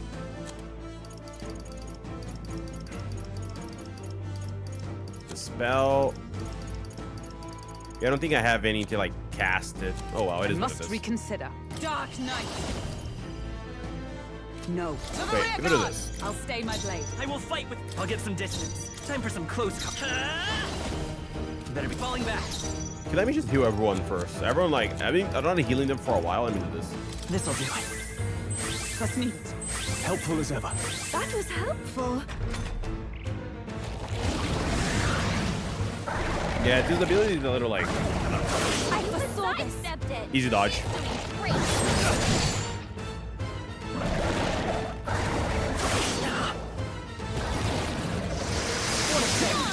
Nice one, Captain. Okay, there we go. No holding back.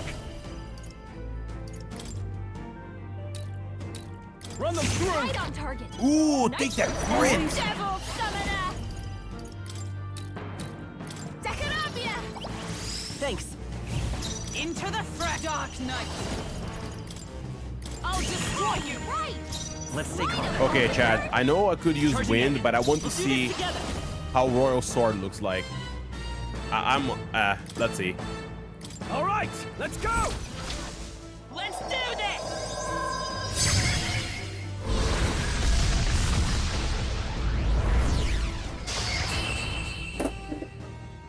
Holy moly! Was it just that easy? If I just did this, it would just die? Holy moly, that damage was insane. Oh, I got a sword. Wind got scale. Okay.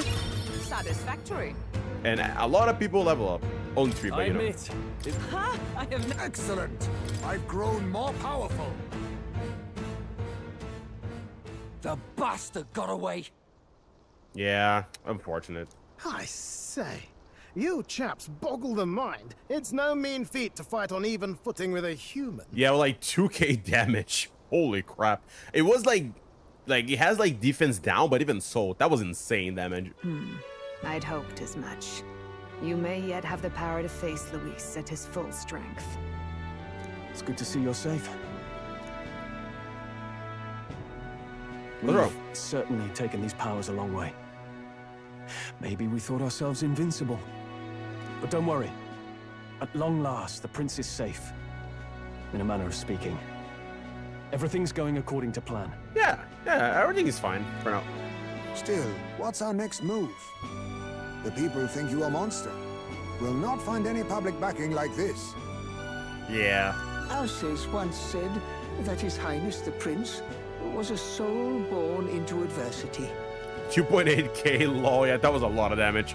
He is royalty and elder both, heir to the legacies of heaven and earth. He is water and fire, in condemned conflux. Damn. When the day comes that His Highness may be revered as the good ruler he can be, then the world will truly be free of prejudice. And that, he said, is why we fight. In his own words, huh? We have to fight for what he believed in. All the more reason we can't turn from this. Right. User prejudice won't go away overnight. Nothing could accomplish that. But if we don't believe things can change, they never will. Come what may. My life is a shield raised in your highness's name. Are you prepared to fight Luis to the bitter end? Of course! Yeah, let's fight together. We fight him together. Yes. By our efforts, we will stop Luis's reign. If he ends up king, he'll be sending all traitors to the gallows. Not just us, but any innocent folks he doesn't find use for. We lost too many lives along this journey, and if Luis has his way with the world, such partings would become all too common. We must stop him. Yeah, we have to stop him. Look, I'm never giving up hope either, okay? All we have to do is beat him, right? Yeah. That's what it comes down to. That's optimistic. I hope you sing a victory song. Oh my god. What is... Yeah. But let's go with this one. Should I go with this one? Whatever. Looking forward to the victory song. Hey. Well, we've got bigger things to worry about now. But I can't wait to sing it. You... I'm still amazed. You really do look just like your mother. Truly, you are a child of fate. Your mother, she loved your father, and you with all her heart. The injustice that befell this village is not your fault. But listen well. Once you leave this village, you cannot return until you have fulfilled your ambitions. Okay. After all, an old crone like me can't take care of you forever. If you want to overcome your hardest challenges, you'll have to face them yourself. The world's fate is in your hands. Please, Put an end to the tragedies of humankind's failures. Thank you for everything. Thank you. And for everything. Our final battle lies ahead. The actual final battle, We chat. cannot lose. Yet, before all else, His Highness has only just awoken. Let us rest in the Gauntlet Runner for today, and advance to the royal capital tomorrow.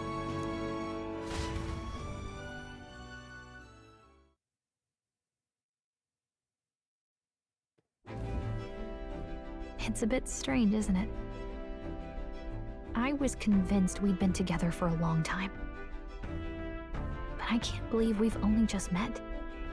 Finally, last rank. I mean, it makes sense. We literally just got a social link at doing that adventure, so I guess it makes sense, yeah. The beginning of my journey may have been a false memory. But my journey with you and the memories we've made, those are all real.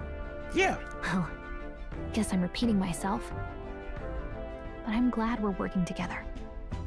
Likewise, stay beside me forever. Stay beside me forever. Wow. When you put it like that, Aw, to blushing. you're gonna make me blush. She is blushing. But thanks. Aw. Having overcome her trial, I can sense a newfound conviction from Gallica, as both as an ally and as a friend. The mystical fairy. Let's go, chat! Gallica. Max level! She who still keeps the virtues of the mage. I like how she said, she's who still keeps the virtue of the mage. Your tempered bond has Heck yeah. become a fire forged I can finally get the mage trust. class. Finally. Thus, a new pinnacle of heroism awakens within thee. By the grace of her newfound powers, work together to give truth to our hopes and fulfill thy destiny. Hey, there you go. We've got the path to tomorrow in front of us, and I'm gonna lead the way. There you go. Elemental Master and Warlock. During squad battles, you may gain extra turn. Hey, yo! Okay, okay. I see how it is. Oh, that is the Prince path. The one right up there. Okay. You can now study the Elemental Master in the Academia. Try seeing what new powers await you. You can now start the Warlock in the Academia. Oh, boy. When things get tough, remember this magic. The music meant for you will play in your head. That is the Velvet Room with this game room. But thanks, Gallica. This is the magic music Gallica cast for me once.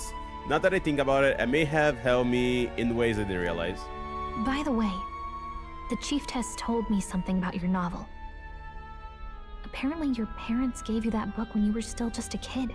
Oh? I wonder what your parents wanted you to get from reading it. What they hoped for you, I guess. I suppose you'll have to find out for yourself. This book is a legacy of my parents, the late king of Urkronia and the queen of the Elder Sanctum.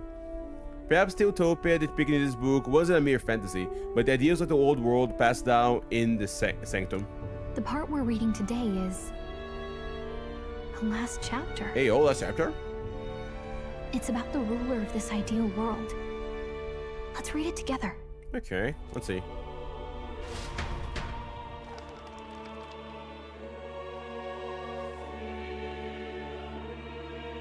The last chapter is about the ruler of a utopia.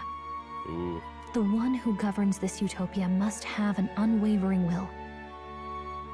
To maintain justice in this world, there are innumerable obstacles to overcome.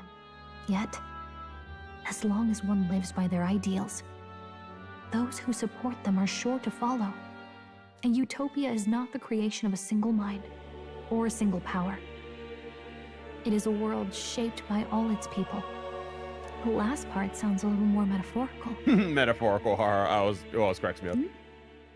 There's a little more. Yeah? However, even a utopia may one day fray at the edges, and its people may come to conflict over the question of what is right. What is a true utopia? What is a true ruler? None have yet found the answers to these questions. Ooh. Then true utopia has never been achieved. So the so-called Utopia depicted within the novel was based on the old world, but it fell into ruin and was destroyed by war. So if this book traces the tragedy of the old world, are these truly the ideals we're striving for? Seems rather the opposite. So even the author of this book struggled with these questions. And if you become king, you'll have plenty of tough questions and struggles to face yourself. Yeah. Lady Gruaday mentioned the king was a real idealist when he first arrived at the village. But little by little, the pains of reality crushed his hope. And he even lost his son. In the end, his will was broken. Yeah. He didn't lift a finger to stop the church's rise to power. With that in mind, I can honestly see why people would be drawn to Luis. His values are radical and cruel, but he's devoted to them. Unshakable, even. But we can't lose either. For the sake of everyone who has believed in us along the way. Yeah. Even if we were to win the throne, there's no guarantee my idealistic vision could ever become a reality. And yet, what choice is there but to believe in that and fight on? The alternative is to accept that nothing will change. You've got the power to change the world. And the one who gave it to you was... Yeah, yourself. Yourself. It's funny.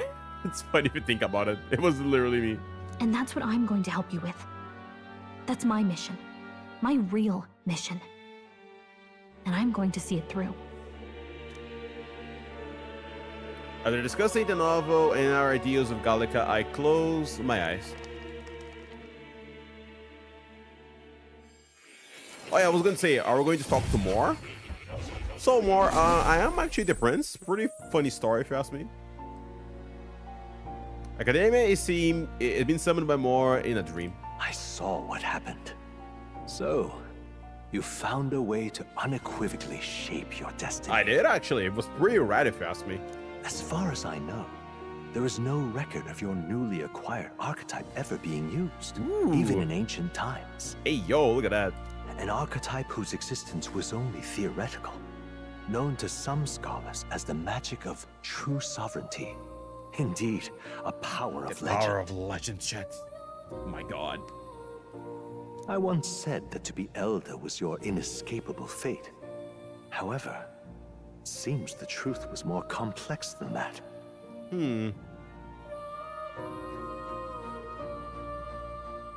Chad, I kept wondering who's Mor supposed to be. And like they did say, oh yeah, your parents give you the book when you were a kid. It might be like a wild shot, but could Mor be like the young version of my dad? Of the late king or something? Somehow? I mean, at this point, we don't know which person's which person. Ever since they said, you're actually the king all along. So I do wonder if like Mor maybe might be like the young version of the king before, you know, all his aspirations ended or not. Granted, I have no evidence. It is only like hypothetical anyway. It was like, not that like, it doesn't feel like that much of a, I mean, it kind of feels a little like a lot of wisdom, I guess, in a way, and seems like try to like strive for a better world like this. So could be, yeah. I have no idea because we don't know what the frick Mor is supposed to be. We only know that the king supposedly, you know, he trapped him here, and he's been trapped since. We don't really know the reason. He's been studying archetypes, and as far as we know, the king also was studying magic since, you know, he did the whole magic, like his king's magic or whatever. So, and granted, maybe he isn't. Maybe just a different guy, but it doesn't make magic is a process by which we confront fate and tame anxiety, and archetypes are its essence. They are manifestations of a resolve capable of heroic virtue. So then, what do you think is the foremost, most inescapable fate a person must bear? The foremost fate?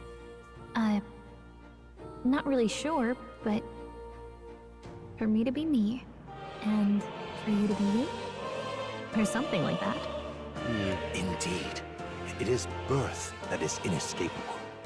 You cannot choose who you are born to, and once your familial place is determined, That fate cannot be changed.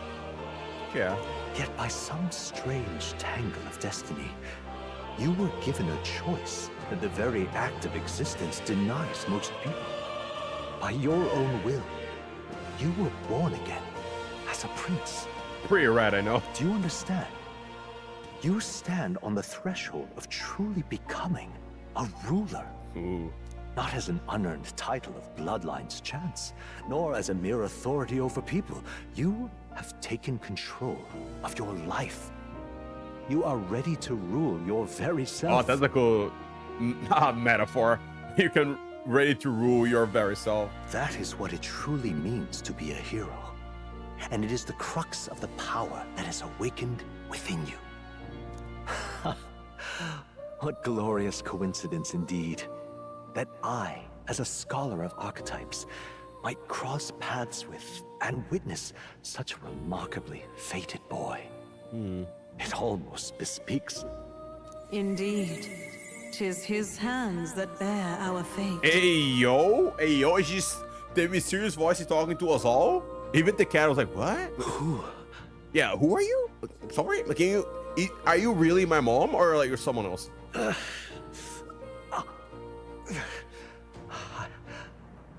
I remember.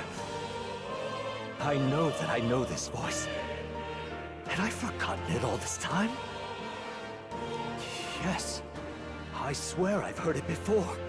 And I let it slip from my mind. Ooh. Who are you? You with this voice that moves hearts. Speak. Who are you? Why have you awakened this boy to his power? If it is answers you seek, then go and claim them. Also, I don't know what it is, Chad, but this voice kind of sassy now. Like, earlier was like more ethereal, now it sounds a little sassy. If it is answers you seek, then go and claim them. This is the king and the queen. Honestly, it would be kind of funny. It actually was the two of them. He does sound kind of sassy though now. Are you? Could you be? As for you, I bid thee awaken. Well, I'm going to wake up now. Move onward to thy final ordeal. Take thy place at the final proving of the ascension of kings. Ooh. My consciousness faded away and I was sent back to my sleep. I reminded that Moore was the author of the fantasy novel. Has Moore visited the ancient Elder Sanctum? Which is a good point. On, and the age of a new king draws near. Oh, Chad, that's so cool. Now it's me sleeping with Gallic on my side. That was really nice. Okay. Aw. All our preparations are just about set. Now that this is actually happening. Oh, I actually really like that jitters. art there of like us sleeping with the book and Gallic at our side. That's really nice. All this royalty? I always felt they lived in a different world to the likes of me. Never figured I'd be walking alongside one myself. 'Tis proof that bloodline decides nothing. We are one people living in a shared world. Hey, heck yeah, Heisman gets it. Looks like this is gonna be our last mission. Any final words you want to say? Stand strong and to the end. Don't get don't get reckless out there.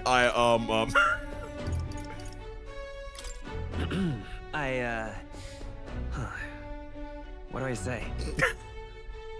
I love it. It's probably because it's Kalos VA, and like I know he's trailblazing, how goofy he is. He just kind of works a little bit when I want to be goofy. I love that he did like that. Yeah. Wow. I feel so motivated. Thanks, Gallica. You're welcome. You're king to you all. You need to welcome me for the motivation. Yet if he suddenly spoke with the eloquence of a philosopher king, 'twould bemuse more than it would spur. You can take it at your own pace. We're all getting used to it gradually. About the new stuff you've felt and learned since becoming the prince. Can I ask you one more thing? Yeah, sure. Why is it that you want to be king? It's not about honor or power. Like that and Gaming, yeah. To protect my country and its people, I don't care for honor. Some coin would be okay. I won't say that. Yeah. I want to protect this country and its people. Well, at least want to be serious now. 'Tis the answer I hoped for. As your knight, I will ever serve you with all my soul and ability.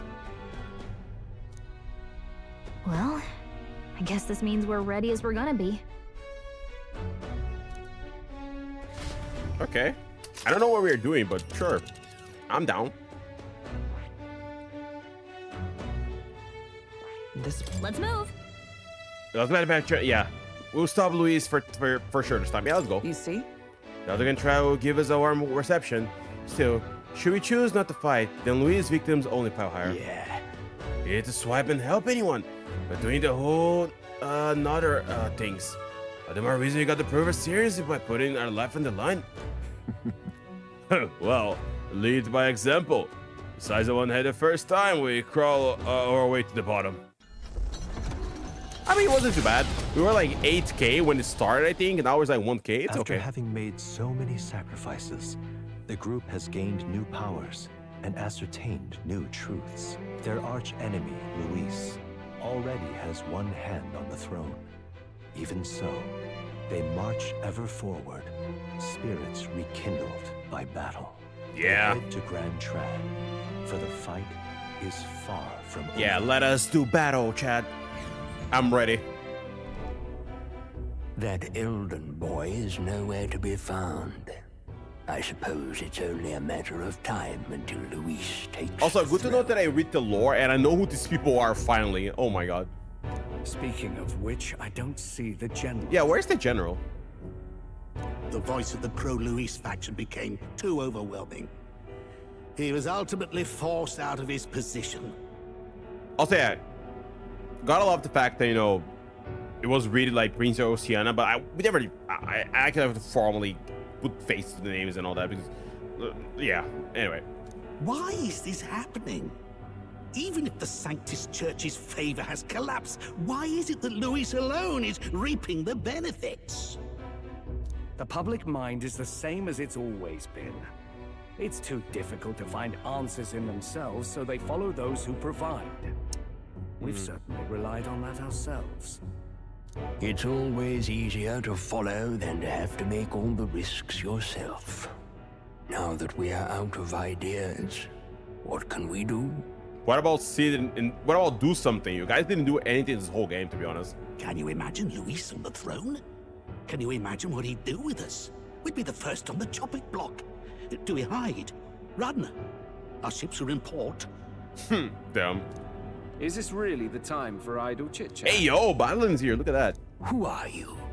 Just a passing wastrel. Thought I'd drop in for a word since I was in the area. You might have one way to survive. Ooh.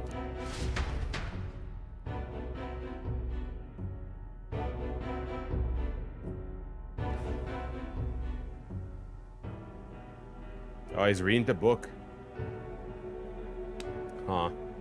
Well then, let us depart. Lord Luis, your pardon. We've encountered an unexpected snag. Oh. I killed the prince in the Elden village. I confirmed his death, yet it appears the boy candidate has merged with his corpse. It seems the prince is now resurrected. Yeah, it's kind of complicated, but that was the gist of it. Resurrected? Yes, and what's more... Oh, he's telling all about it. The boy candidate was the actual prince after all. Something about his soul having traveled independently, and then returning to his corporeal body. I see. So his ideal form was spun from Magla. Whatever the case, this means the land's true prince has reawakened in his sanctum. How interesting. After these long years, my chase may finally come to an end. Ooh. My nemesis awaits. Your nemesis, huh? Lord Luis, what is it about that bastard that fascinates you? Yeah, why did you care about me, Lord Luis? Why? I'm the one that saves you, not him. Yeah, I won't let it end like this. I have to do better. I need more power. I will show Lord Luis I am worthy of his gaze. He's actually jealous, Chad, in a way. I know I kind of joke about it, but yeah, he's actually jealous of the attention. Oh my god. We'll soon be arriving above the royal capital. Oh, the choirmaster. Excellent. As planned, increase altitude and enter the royal palace in the sky. Are you certain? We'll be heading directly to His Majesty, the former king, and... Rest assured, that old fool is powerless to stop me now. Proceed. Understood. Okay. Let the final banquet begin.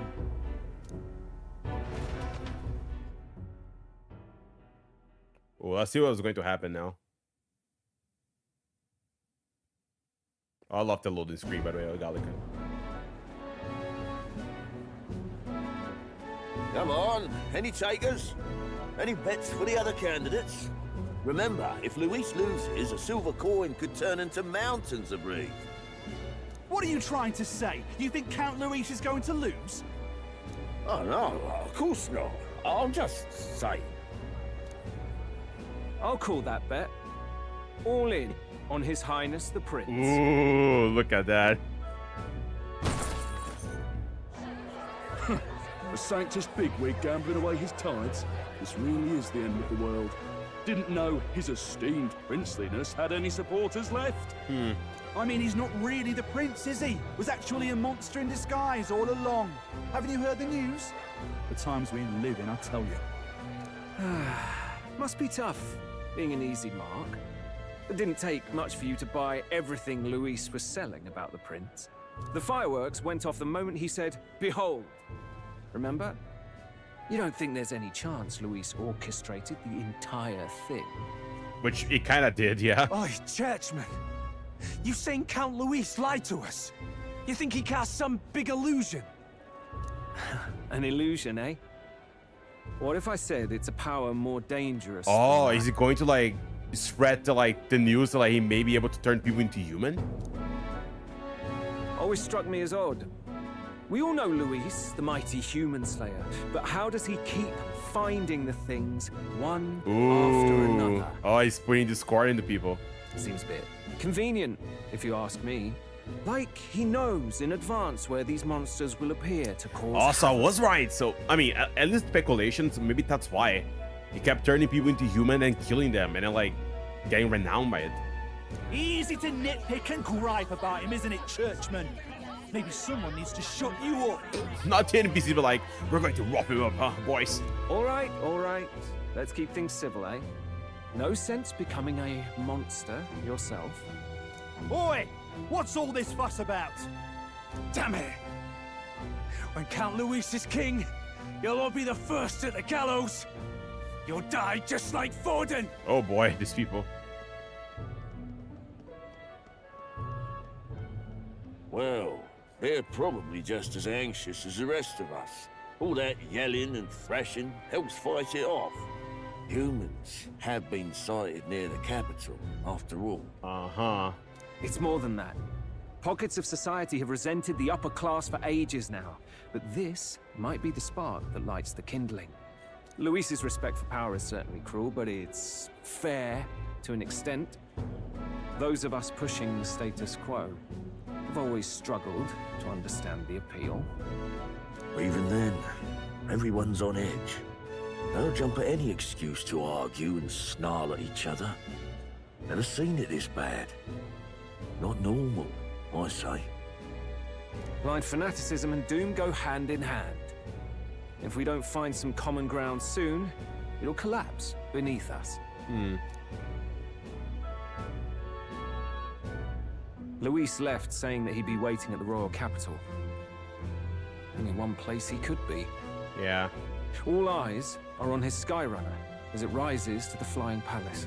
Yeah, so that's going to be the last dungeon, yeah. What are we about to see? Oh, this face now. Only his face on there. Oh boy. Ah. The royal palace. It's been a while.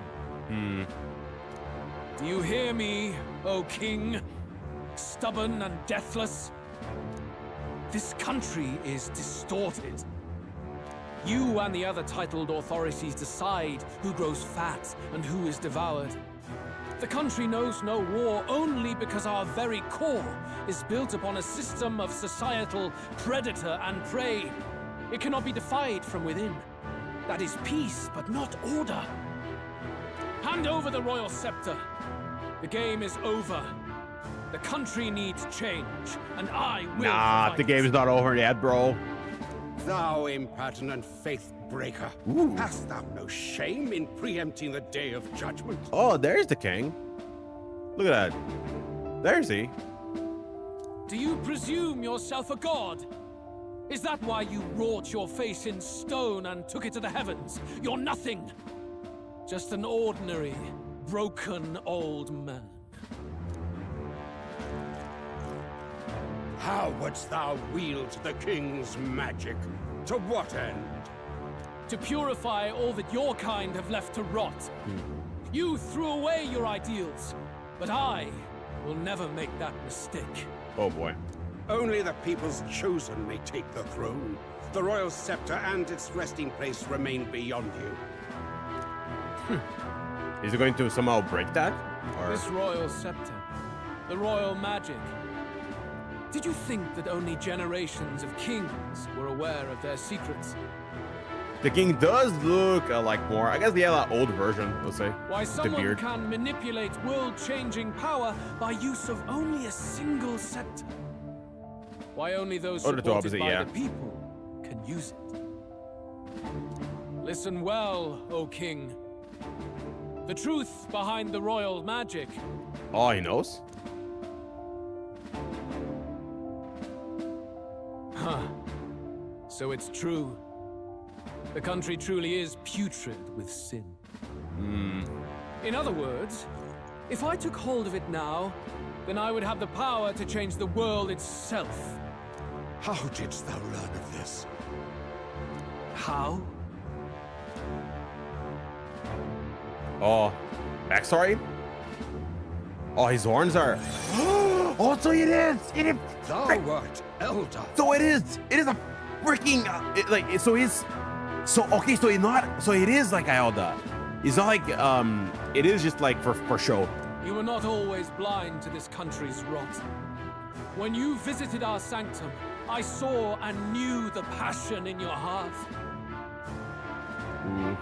And yet, what happened to our village? What happened to this country? Damn.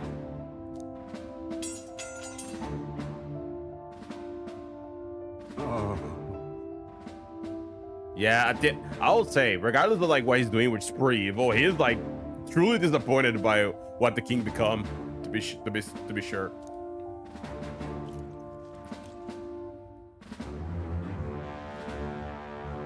You cannot stop me any longer, nor can anyone else, save one lone possibility.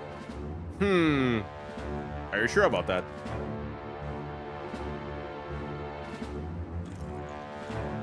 Oh, there is the royal scepter.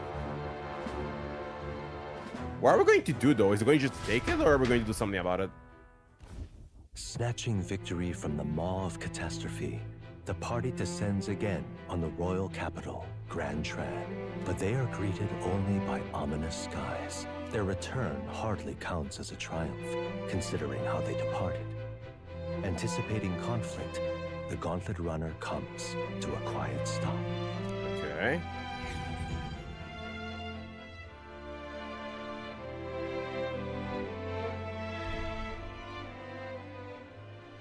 What the hell's wrong with the sky? Yeah. That is not too well. That doesn't bode well. Oi! That monster boy's come back! Ah, that's why the sky's grown so hellish. The half-dead bastard returns with his head held high. A more aggressive welcome than I expected. Would any introductions help them to understand? I don't think so. It's useless. Words are cheap. Still, we should walk with pride instead of trying to keep our heads down. True enough. His Royal Highness, the Prince, returns! Luis distorted his form through strange and terrible magics, but the curse is now dispelled.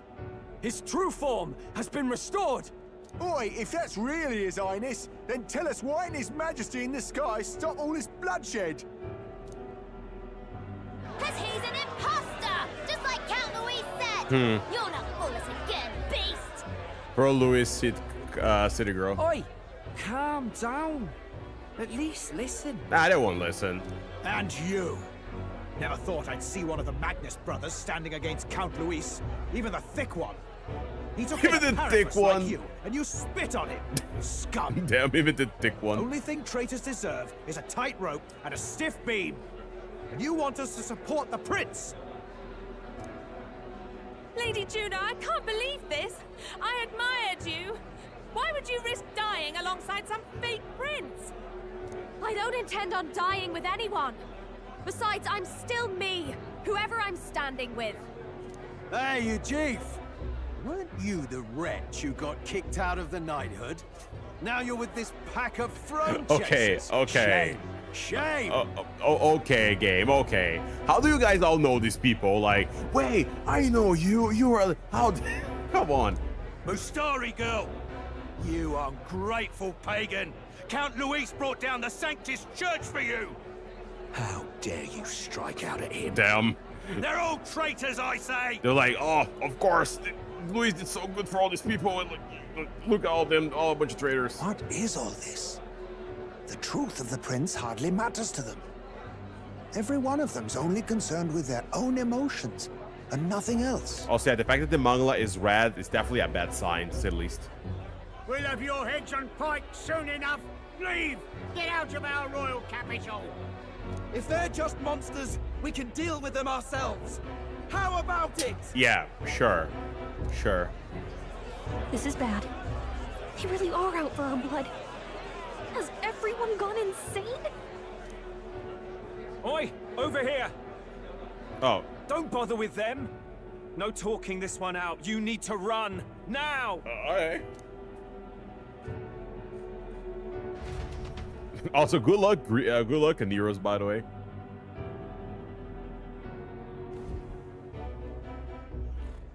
We weren't away from the city that long. What happened? Why are all the people so bloodthirsty now? Yeah, they were like ready to kill us all. The prince turning into a monster before their eyes still lingers in their minds. After all, a monster entered into their society disguised as a person. No, that's not... I know, it's not true. But truth and how it appears to the citizens are different beasts. Moreover, humans have been sighted closer than ever before. The royal capital's populace is unused to danger, so they've become suspicious of each other. How fares your neighbor? Do you run in circles with monsters in disguise? Are questions on the tip of every tongue. Ever since Forden's death, Luis has everyone on a knife edge. He's erratic, and nobody knows how he'll react to those who defy him if push comes to shove. So, at the core of it, people are scared witless, and they cling to Luis as a savior, rather than the devil he is. Yeah.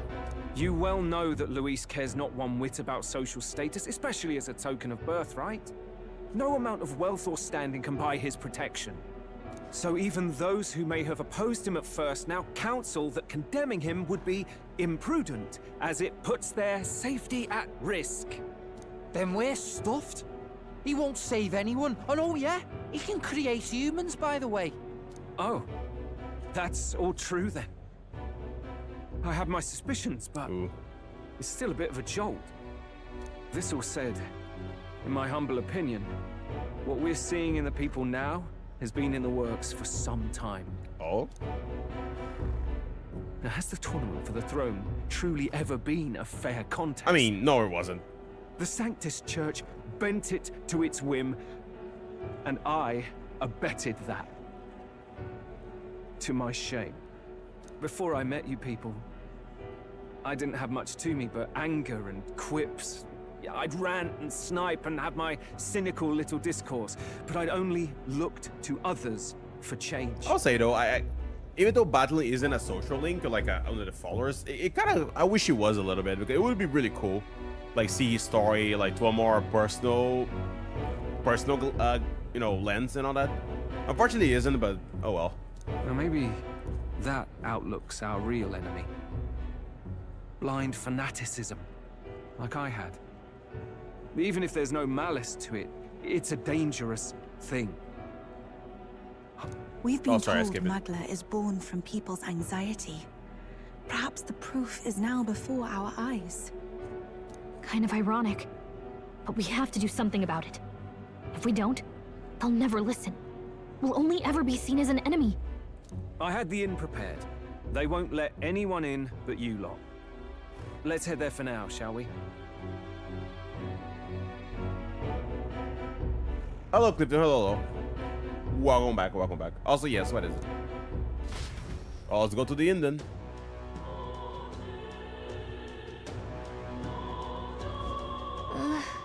Nearest is heading back to the Gauntlet Runner. Seems like the city has calmed down, at least a tiny bit. They have hard time wrecking our Gauntlet Runner, of course. But it still shouldn't. But we still shouldn't chance it. Should make our way to the Hush Honeybee Inn. Everyone has already gone there. Okay. Oh, look at that. Yeah, everything's red. Oh boy. Let's go. What now? Okay, let's check something, by the way. Ooh, the prince. My god. Support attacks, Concomaras happen more easily. Enemies are stunned more easily in the overworld. Increase. Oh my god. That's just really good. Use heavy light damage to all enemies. Oh, that's so good. As turn icons can only be used once per battle. Resist all affinities other than Almighty. Bro. Almighty. Physical Almighty damage to one enemy. Damage boosted against human type monsters. My god. That's like disgusting. He's also disgusting abilities, I swear.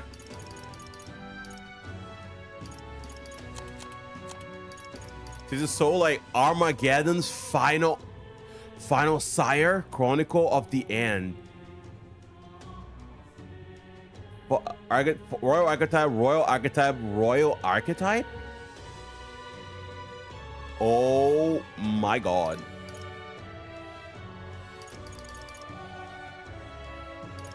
Damn, Armageddon's final sire. That is a skill. Also, what do you mean Royal Archetype? I'm like, are you implying what I think you're implying, video game? Is that what you're trying to imply here? Also, yeah, we can get a Elemental Master now. Also, look at this. Such a cool looking mage here. Yeah, all resists everything, but it's weak to pierce. Okay, this one is also really cool looking. Yeah, the Warlock.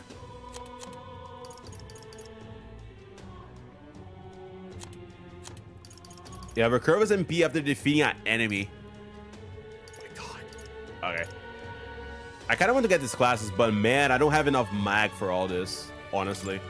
Also, let me get my stuff here. Let me get some skills here at least. Where's the Almighty one? Magneto, yeah.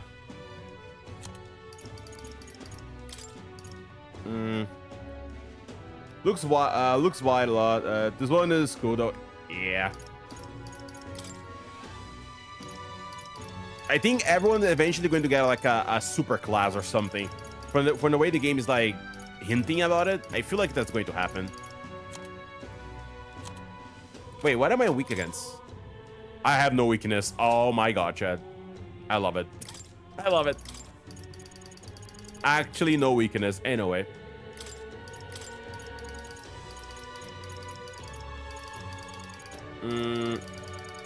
What skill should I get?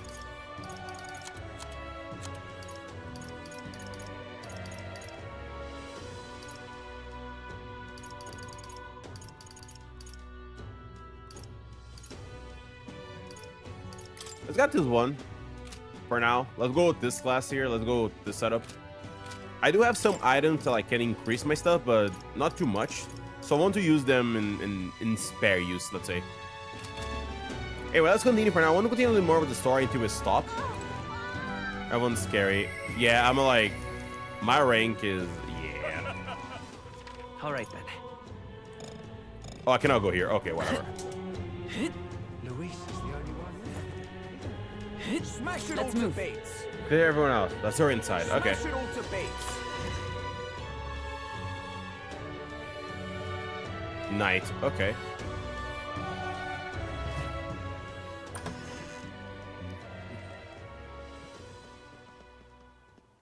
Everyone, Hey, everyone is back.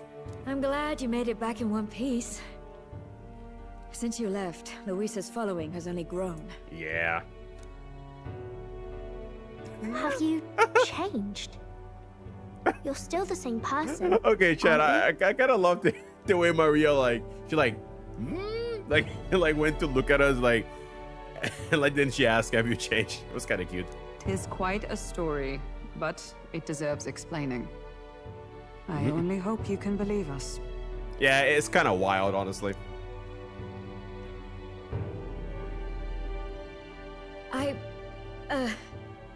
All right, wait a minute. Let me get this straight. I like how Maria wasn't even fazed by it. She was like, "Okay, mister." I had thought all this business with declaring yourself the prince was a well-meaning bluff. But under the deception, you were, in fact, the actual prince. Yeah. Is that right? Yeah, pretty cool, right? Still, I mean, how do you get the whole country to believe your story? Is that even possible? No, we can find a way, right? Surely. Frankly, I doubt it. We've just seen firsthand how far we'll get trying to talk the people down. Then what will you do? If this goes on... Sure, Chad, surely Maria knows a way. Like, she's not even fazed by this. Surely she knows. But you're still you, yes? Yeah, of course. You came to help everyone, just like you helped me before, right? Yeah, that's right. Yes, that's right. It'll all turn out fine. Good. I see. So, even if no one believes you, you're still determined to settle the score with Luis head-on? Yeah. Even so, the gulf between us is wider than ever. The people have all but named him their champion. With so little time, a guileless appeal to the public may fall on deaf ears. Hard luck for the honest knight. And not much room left for civil debate now that Luis is openly advocating killing his opposition. Yeah. Well, that ship sailed when the king's magic faded. Anyway, if there is a key to turning the tide, first place I'd look is the castle in the sky.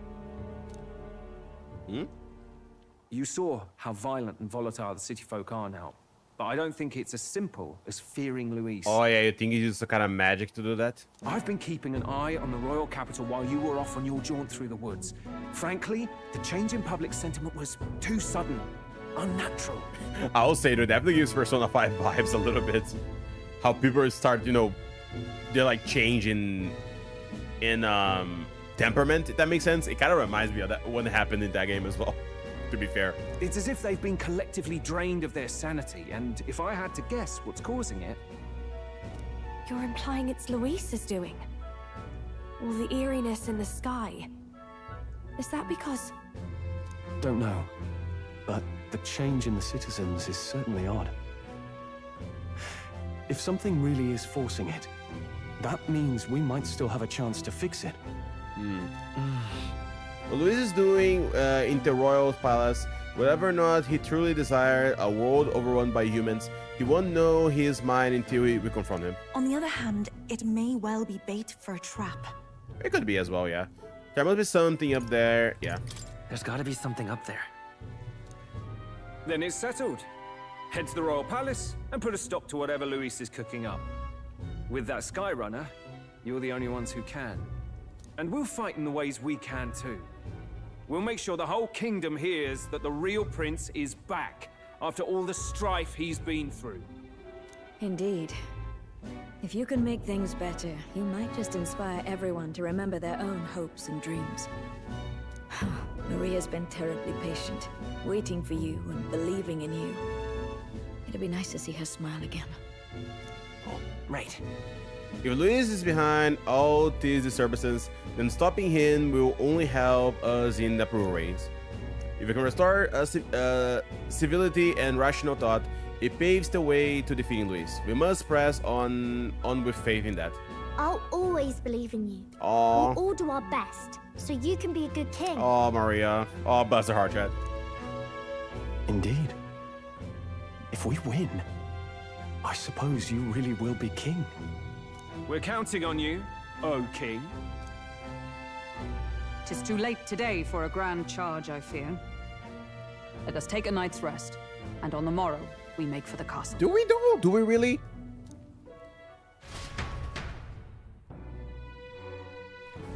What to pick? Rest up for tomorrow. Let's talk to everyone. I think I'll go into tomorrow, chat, and I'll probably stop before whatever happens, since it is a little late, and to say the least, and all that. So, after that, I think I'll stop. Anyway, let's talk to everyone here first. You. Would I believe you are His Highness, the actual prince? I apologize for less than royal accommodations, but try to get a good rest regardless. Oh, don't be like that, Fabienne. It's okay. Curious fairy. I don't really want to be around the people outside because they're so weird lately. The people here feel nice and warm, though. I wonder why.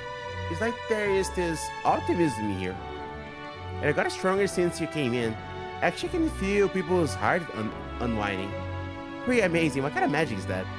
I wish people outside were like this. And just like that, they were gone. What about you, Maria? Oh, it's Mister.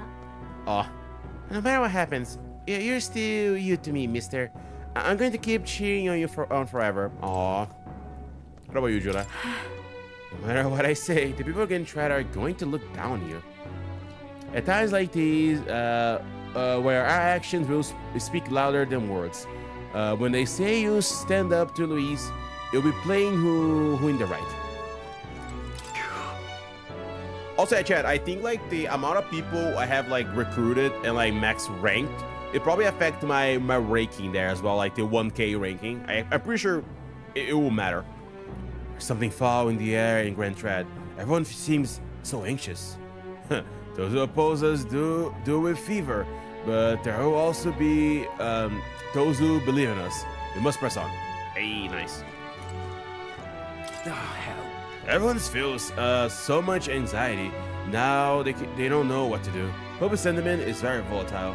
At times like these, there's still a way to win. So different from... What do you mean? Man, get out of here. Go back to the Shadow Realm. There you go, sorry.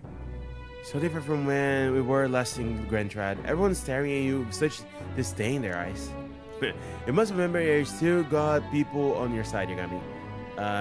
Let's do what we can. Okay, yeah. Yeah, where is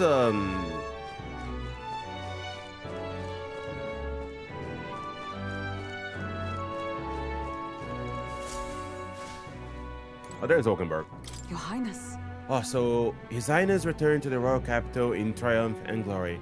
In truth, we have liked to welcome him back with a grand feast. Well, the day shall come when the people to celebrate you in their grand fashion. My spirit is ever ready to ensure that it comes. Nice. Oh, there you guys are. Come on. Sounds turnabout, eh? Last time you were here, people were falling over themselves to welcome you. Not the only thing I seen that right is fear. Damn the people. Even Yagami turned out to be a monster. Luis is the one making him. That fair a bit scary if you ask me. Honestly. First you were Luis' subordinate, then false prince, and now you're awakened to his true highness. None have walked so strange path as you. As after all of this, is still meant to be king. Let's go to badge then, chat. Let's go to badge.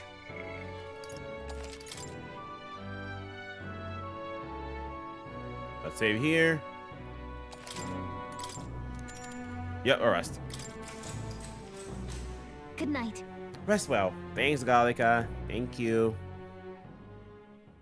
The day of the hero draws near, which shall see the crowning of a new king.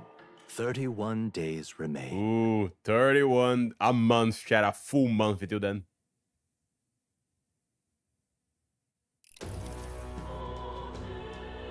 To all the people who dwell in this land. Oh boy. This voice? Yes, King. Soon, naught but 1 month will remain. On the dawn of the day of the hero, the one who has inspired the greatest faith of the people shall inherit the kingdom. I bid thee forget not these words.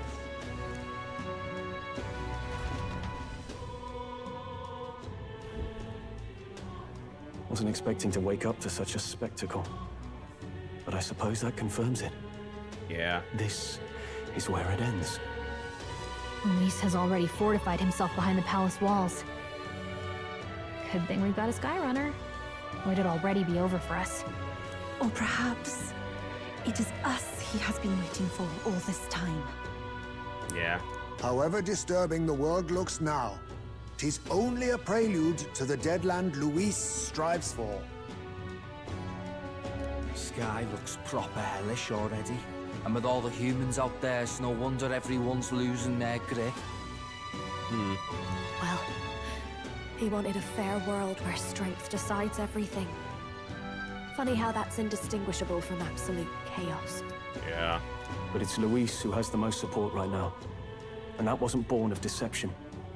He broke the nation's order, and everyone knows it. True enough. That's what got Ardell and I dreaming to begin with. Figured a world where the poor and weak get trampled on was a world worth breaking. Come to think of it, what do we all stand for, really? Maybe hope. Maybe hope. A little broad, don't you think? Wait a minute, hey, don't throw me the side eye. What do you mean a little broad? Come on, it was a cool response. I don't really know what everyone's talking about, but everyone who's seen you and your friends say you're amazing. You make them really, really happy. Because, you know, you've got all the tribes in your team.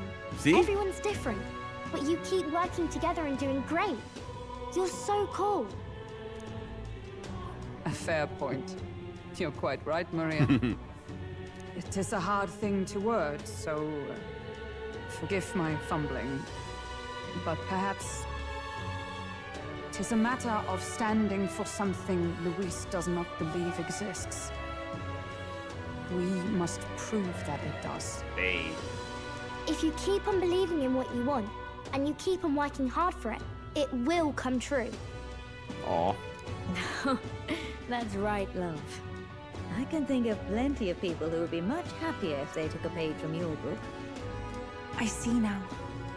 This is surely the essence of true magic. Best of luck, Your Highness. After all those speeches about taking the throne, it'll be awfully irresponsible to go dying on us now. I guess so. If Luis claims victories, everyone will be sacrificed in his wake. We have to prevent that from happening. Whatever Luis is doing in the royal palace, it has to be stopped as soon as possible. And it is up to us to do it. Right, thank you. Well, we'd best keep an eye on the calendar. The king's deadline was the dawn of the day of the hero, so we've got until the day before.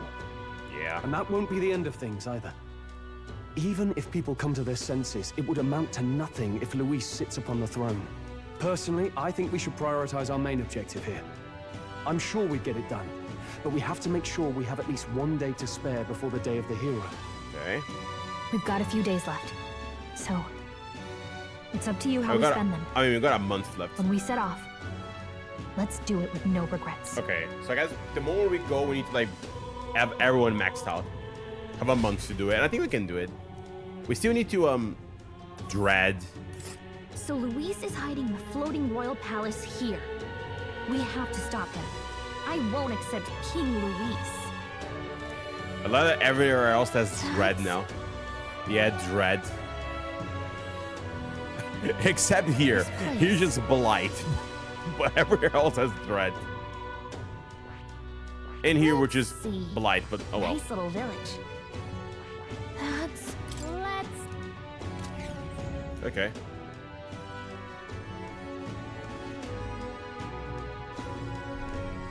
Let's put an end to this. Yeah, a full month. Skybound Avatar context. Head to the royal palace in the sky and save the world for being driven into madness by Luis. The man with his ruinous inspirations for the future must not see the throne. Stop the Armageddon, Luis, pinnacle of evil. A mission with a deadline has begun. To challenge the airborne palace, depart from the round table in the Gauntlet Runner. Due to the disturbance through the kingdom, the entire country is experiencing dread weather. It wasn't bad enough. Be cautious of inclement weather called blight. The ability of your followers and their support will be indispensable when it comes to surpassing Luis and being crowned the new king. Use this time to ensure you have no regrets when you depart. Prevent Luis' destructive vision and rescue the kingdom's future before the day of the hero arrives. The Royal Palace. So? You need to be absolutely sure you are ready for everything before you head in. The palace was definitely changed from the last time we were there. Smash it all to bits. Let me see. There. Okay. I am going to end around here, but I want to see if there's anyone available, by the way. Let's see. Let's see. Who is available? Okay, I have Basilio. Oh, Barton's ready. I'm Should discuss things with him. Oh, I don't have enough wisdom to max her out. Okay. I mean, I'm pretty close to wisdom. All right then. And we need to check, I guess, all cities to see if there are any mission, but we won't be doing that today. We'll be saving for now, chat, and next time we'll continue. Okay, so certain things I want to do before the end. First is maxing everyone out. One thing is, I kind of want to see if there's a way for me to somewhat farm my archetypes. What I would love to do is, first things first, not study. I would love to be able to like get some of these skills like Magic Boost, Magic Link, like getting certain these skills and like putting certain characters and get some stuff ready, getting all archetypes as well. I also would love to like, I'm pretty sure the merchant like multiplies the effect of consumables, increase the likelihood of receiving items after battle. Oh yeah, this one, by the way, Almighty Attack plus 20, gonna be insane to have. But I basically want to fire more mag, so I can like max out as much as other archetypes as I can. And I kind of like want to end on, I mean, I am pretty close. Like I'll probably will keep Stro as a samurai. I'll keep Hulkenberg as an Iron Knight, and Heisman as a ninja. June as Persona Master, Yuffie as a Devil Summoner, and Basilio, I want to eventually upgrade him for like the better Berserker type. But I also want to go and like making like getting other skills, like maybe go Basilio like a pugilist route. I want to maybe, it will be a while, but maybe get like the Paladin class for someone so we can get the what was the skill? I forgot. What was it, Paladin? No, I think it was a Dark Knight. Yeah, to get a Flawless, which is really good to have. I also want to make Yuffie went the full Savior routes to become also a, besides being a Devil Summoner, also be able to like full heal the party and be a healer. So there's a lot of stuff I want to do in all these 30 days. So needless to say, it won't end in a full stream. I'll probably like focus one stream in like the first one next, which probably going to be probably 2 weeks still. You're going to be me just focusing, like deciding what to do, where to farm, what, you know, what to focus on. Trying to get as much mag as possible. I don't know which is the best place to farm. I might look it up. I might just try to find it, see which quest I need to do or not. I need to also like max out my stats. So I think we're going to see the missions we have to do next time and try to focus on that. Like if there's any quest we can get wisdom, tolerance, or eloquence. And then I might focus on getting those stats to max so I can like get all the my, you know, all my followers or social links to level 8. A lot of them already are, but we are only missing the last party members, you know, Yuffie and Basilio, which is the one that is last. We can rank to level 7 on Heroes, I think. I'm pretty sure. Because we have 2 relics, we just haven't spent time to him yet. And we need some other ranks to like to do certain stuff here, but we're getting there. And I'm pretty sure we can like most likely max rank Bardon and Brigida. I'm pretty sure. So yeah. But anyway, so it's gonna be for next time though. Like I said, this was a long stream. One, because I was half of the stream. Chat, I just checked the time. I had like around 8 hours stream, and half of the time was me reading it, and the other half was me just playing the game. So yeah. Anyway, this is it for today though. Thanks for everyone watching. It was a really fun stream, even though half of it was reading, but actually I did enjoy it. Next time, or to be precise, tomorrow we'll be back for more Kingdom Hearts, or later today, I guess at this point for me. But yeah, we'll be back to Kingdom Hearts, and I think we'll be back to this game most likely on Saturday or Sunday, because we do need to finish some events in Star Rail, so we need to focus on that. Anyway, I'm going for now, chat. Thank you for watching. See you next time, and bye bye. Yeah, bye though. Thanks for coming by.